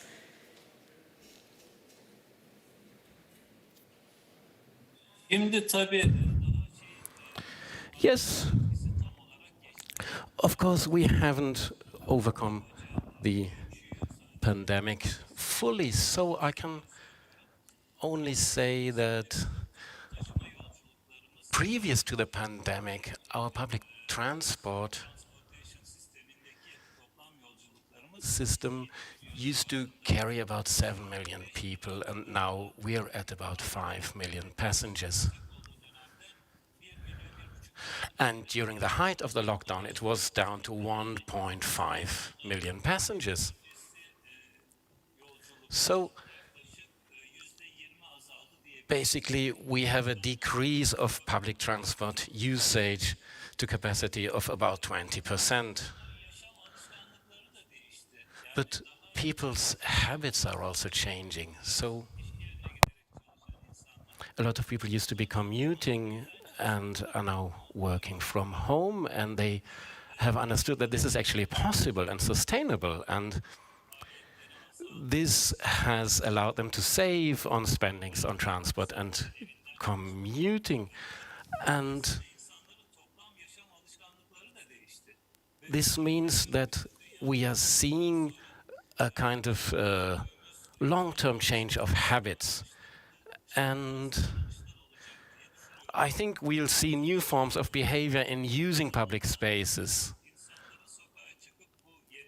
Now, do people really come out to fill up those public spaces? We think that's going to happen. We think that's increasingly going to happen, and we're seeing initial attempts on part of the people. But we also think that it's up to us to actually create those spaces so people can fill them up and use them for their democratic demands. And I think the more spaces we open and create, the more the people will use them. You said democratic demands. You see certainly times that people have come out in the streets in Berlin in the pandemic have been to voice their demands, to engage in dialogue with each other, to protest. So how important are those public spaces like Gezi Park, for example, in Istanbul, for citizens there to protest, to engage with each other? Tabii ki birkaç açıdan önemli aslında. I think they're important in quite a number of aspects. First of all, they need to come out to actually breathe and basically just catch them fresh air. But at the same time, as you just implied, these are spaces that are vital for voicing democratic demands. And we all remember the process of Gezi Park. That was a good example where you could see that there was an unorganized tendency of especially young people to come together and express their democratic demands, which were brutally suppressed, but still people were coming out, and it's very, very important to keep these spaces alive so people can use them. I think that most of you will remember that there was a concept of public plazas, of public spaces that's different from the plazas in Central Europe. Most of our public spaces basically are crossroads and have been open to traffic. And last year we developed projects to transform 13 of these crossroad plaza spaces to actually open them up for pedestrian use and restrict car passage. And another thing we did in order to create public spaces, we picked projects that were basically open for public vote. So the citizens were allowed to vote their favorite project as to how their local plaza should be transformed. And that, as I said, is part of a process of democratizing on a municipal level where people can actually decide how the spaces they're already using or they want to use should be transformed. And I think that's also important in terms of their democratic demands. Thank you, Mr. Demir, for that report from Istanbul. Ibrahim Orhan Demir, the Secretary General, Deputy Secretary General in the Mayor's Office. Ben teşekkür ederim. Thank you. Good night.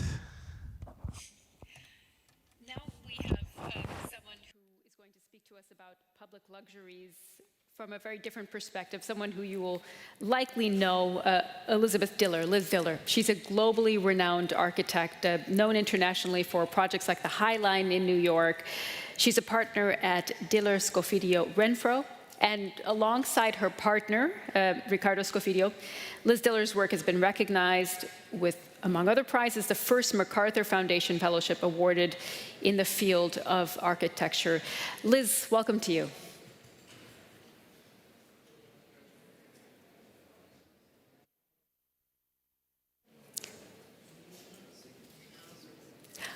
I think you've muted yourself. If you could unmute your microphone, Liz.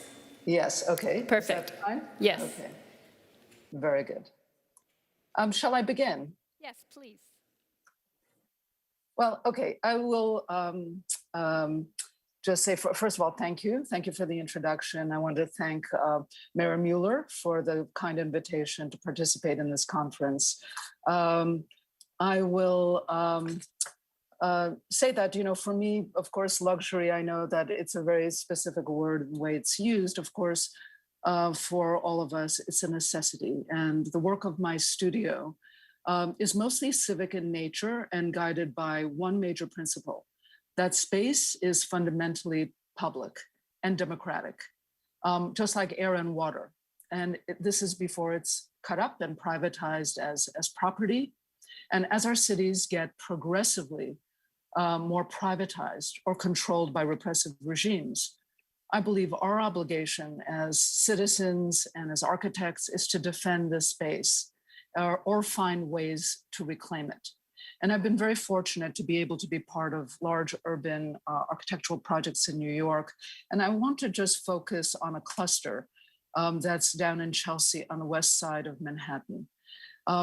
This is an ensemble of projects, including the High Line, which was for the city of New York, the Shed in blue, which is an independent non-for-profit organization, and a High Rise in yellow, which is for a private developer. These were done at different times for different clients, and they made an ensemble, and it was our intention to have them work together. So many of you probably know the High Line, and I will just recount a couple of things because I want to make an important point. In 2003, our studio began working on the transformation of this 1.5 mile of obsolete industrial infrastructure into a public park. And after 5 decades of servicing Manhattan's meatpacking district, it fell into ruin and decay. And it was filled with open parking lots. And the developers around the area wanted to call for its demolition because it was an eyesore and it devalued their properties around it. In the meantime, 2 young activists fought for the preservation of the High Line and its conversion into a public park.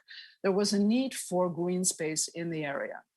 The argument was not dissimilar from the Frederick Law Olmsted argument, which was for Central Park. Central Park was to stimulate northward growth for Manhattan.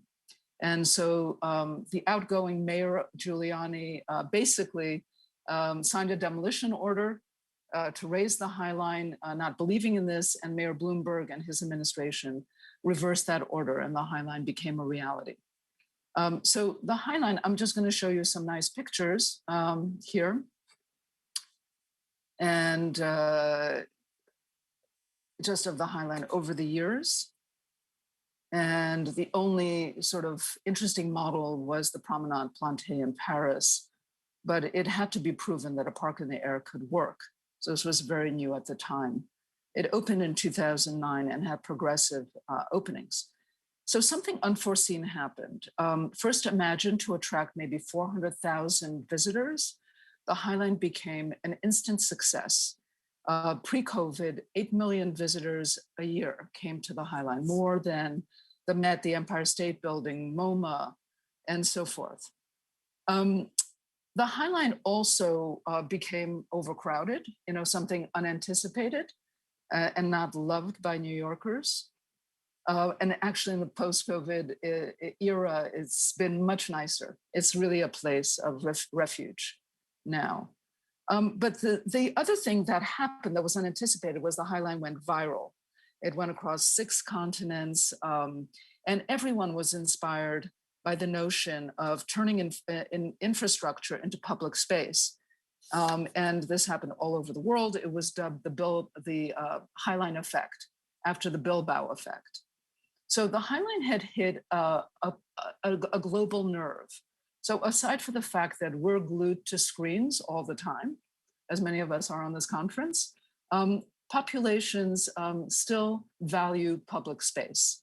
And on a planet where there's a finite amount of resources, repurposing obsolete infrastructure, whether it be tracks or viaducts or highways, into public space is sustainably smart.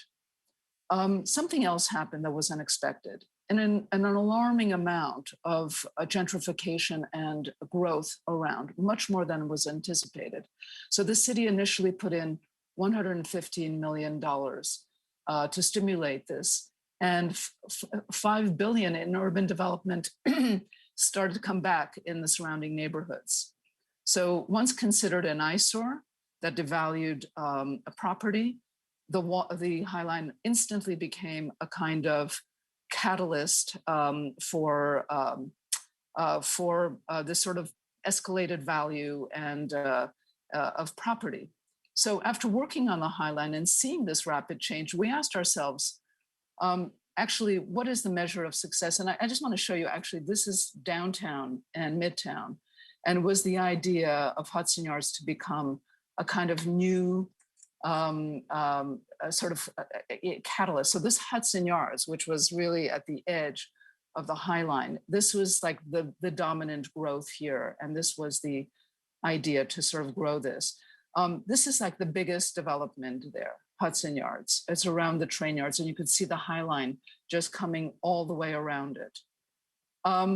So this effect, one of the unanticipated High Line effects was that it was then understood that it spread extreme inequality around the city. So all of these new apartment buildings, office buildings, were for the wealthy. This stimulated us to do something about this, you know, because of course, as architects, you have to think about what's your role after working on a project like this. Can it fall victim to its own success? What are the ethics of entering into the life cycle of a city? You enter when it's down and you bring it up, and then how far up is enough?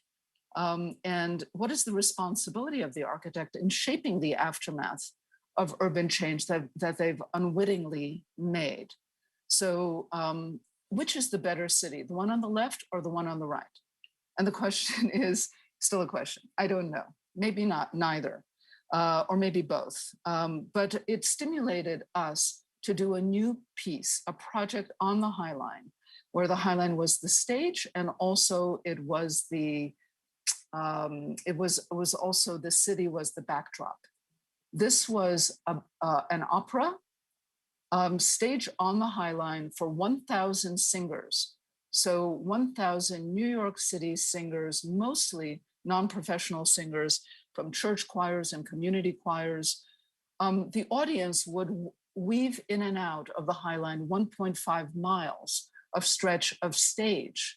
And I want to show you a little bit of what this looked like. The piece was about the winners and losers of this very fast urban change. That is, the people that make the money and the people that are displaced. And you could see a little bit of this. I hope you can hear this.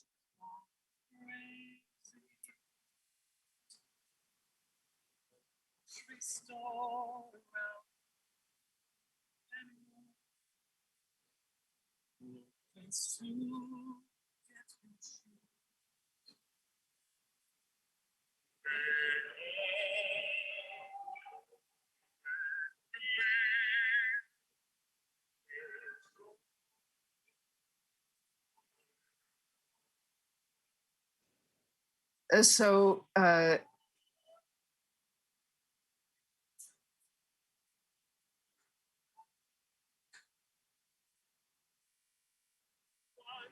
they want, but they want to know to have it. Tons, books, charts, brush art. okay, and I want to lastly just show the project The Shed, which was on the High Line across 100 linear yards of the High Line in Hudson Yards. And this is on, when the city sold the site to a developer, there was one piece of property that they maintained control of, this one in red.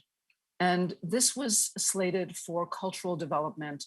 They had no idea who or what would, sorry.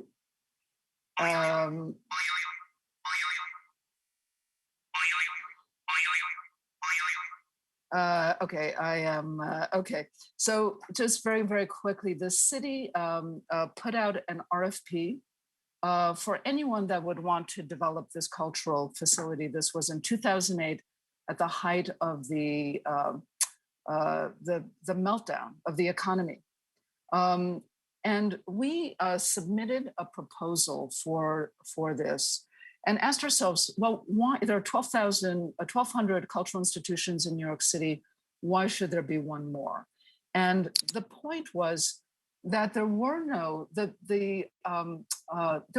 public venues that were multidisciplinary. That is, where art, performance could be under one roof. There were no places that were flexible. There were no places that could change with the way art could change in the next 10 years, 20 years, 30 years. What would art look like? We don't know. There was no place that was scalable for large and small work, and there was no space that was indoors and outdoors. We had also, I grew up in the 70s in New York. I was in college, and there was a time when New York was the center of experimentation in the arts. Now it became a kind of center of commerce and no longer a place of production, was a place of consumption. And this idea that we put forward, our studio put forward, was about an institution, new kind of institution that could be extremely flexible, so flexible that it could change its footprint. It could be indoors and outdoors. It could be double the size by just moving a sleeve out. So a set of galleries stacked on each other in a very conventional way with long spans and a movable outer structure. This was the early model. And I should say that we had a large exhibition of this, actually in the Aida's Gallery in Berlin. Reinvented technology just from gantry trains in the shipyards. And this is how it works. Now, this notion of flexibility is something that we imagined a long time ago. It's something that is extremely relevant for today as our buildings undergo extreme change from commercial buildings to residential buildings. As our residential complexes go dark and our commercial complexes go dark, we have to be inventive and fast on our feet. We call this an architecture of infrastructure. And you could see here, this was the opportunity to be able to load and unload and to do very large work here. And in the interest of time, I will just accelerate to just show you a couple of, these were original ideas about how to use the Highline and how it can change over time. So I'm going to, so this is in and out using the open space and this public open space, and the Highline stages free performances and also ones with very, very cheap, inexpensive tickets. We also worked on this high-rise building right next door, which we claimed the lower floors for the Highline back of house space. So this became the cultural space that was once designated by the city was now tripled in size. And here we go with the shed in operation. And I would just say that this, it takes the horsepower of just one engine, of one car engine to open and close. And if you don't need it, you don't have to heat or cool it. It's very sustainable that way. Okay, this is the motor. These are the motors. There are two sets of these, and they work very, very simply. The shed hosts different kinds of exhibitions. This is actually Gerhard Richter and Arvo Pärt and Steve Reich, and also introduces young artists that are not well known to the community of artists and exposed to the public, including street dancers and so forth. This large public space has been used for lots of events, all sorts of concerts, classical, theatrical performances. This is Bjork, but also for very simple things, just food, street food. And since COVID, it has been used, and it has, unlike many other institutions, it was able to open early and be able to space out the audience to be able to really appreciate cultural projects, even under these very, very difficult circumstances. Here is Freeze that just happened a couple of months ago at 25% capacity inside the shed. And this is actually a show of Daniel Birnbaum, The Looking Glass. And it's on the open space in front of the shed that makes use of virtual reality. One thing just to say that the shed began with a city invitation to anyone that had ideas about a new cultural organization. We decided to respond to this, and the city liked our proposal. But for maybe from 2008 to 2013, for 5 years, we worked really without a client. We worked with some brilliant people that were helping on this and building the institution with us, like Dan Doctoroff, and some people from the city. It became an official institution in 2013 and gained Alex Poots as the artistic director in 2014.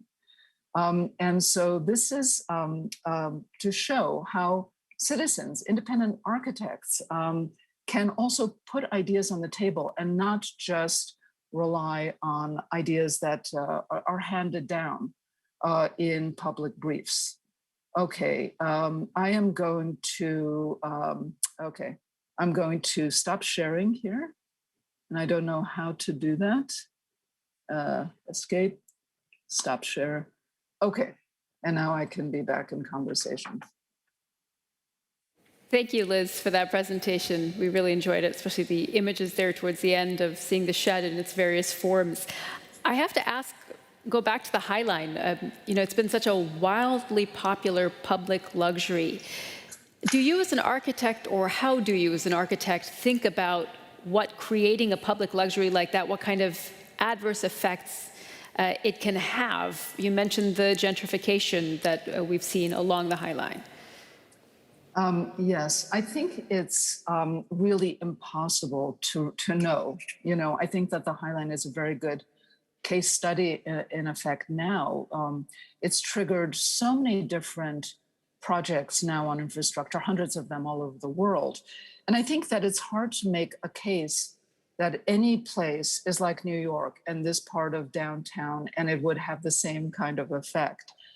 But I do think that the idea of a cultural project or what you call a public luxury or public amenity, one has to work with the city and anticipate that what if it's a success? And how can we critically protect a place like this? How can we plan for a better city that could evolve around a place like this? And I think what happened is this ultra gentrification happened, the city thinking and understanding already that the High Line that would be very, very important for growth, set aside this policy, this sort of land transfer policy, where the developers that own the properties right next to the High Line could build out closer to the avenues and protect the area just next to the High Line from that canyon effect. And so that was a very, very good insight that the city had. But the city also put forward this voluntary inclusionary zoning, which meant that, for the buildings that built there, all the towers that would be built there, that something like 20% of the units would be affordable. And what happened was, this was voluntary and not mandatory. And what the developers did around there mostly built luxury and built their 20% someplace else in the city and not on the site. So consequentially, it became a place that reinforced this idea of a place for the wealthy. And it's really unfortunate because I think that's what it could have done differently, is made this mandatory. And I would say that for cities that are planning projects like this, planning with at all levels of of our population, so that we can have a truly integrated city and not have these areas that are ghettos. One more question to you, Liz. If you could create the ultimate public luxury, what would it be? What would it look like? So my dream of the best amenity for a city is to turn all property at the ground level that is commercial into open public space. I mean, literally, that we can walk anywhere through buildings. And in New York City, in Midtown, you have gigantic lobbies, which are scary, with a desk and some surveillance and a guard there that sends you up to your floor. Well, what if all these spaces were open and public? And that's my dream, is to make more space for the public. We have so much area that we can build up. Let's use the ground for a democratic movement.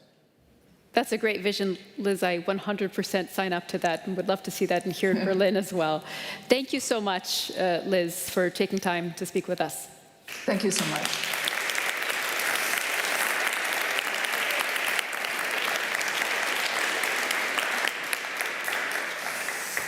And thank you everyone here on site and joining us on the live stream and on our virtual platform. That wraps up our program for today. We're very happy that you joined us and shared your attention and thoughts. It isn't over. Lutz mentioned at the start of the day, you can talk more with us, get some deep dives into public luxuries at the Spreepark. There is also the deep dive into quarantine economies at the San Gimignano site in Lichtenberg. Disrupted mobilities at our former airport, Tegel, a discussion about civil responsibility at the Haus der Statistik, that is at Alexanderplatz. And on Saturday, we wrap it all together talking about ecology after nature at the Floating University. So please take advantage of this conference taking place all over Berlin and join us as well on the virtual conference platform. We look forward to seeing you and hearing from you. Thank you.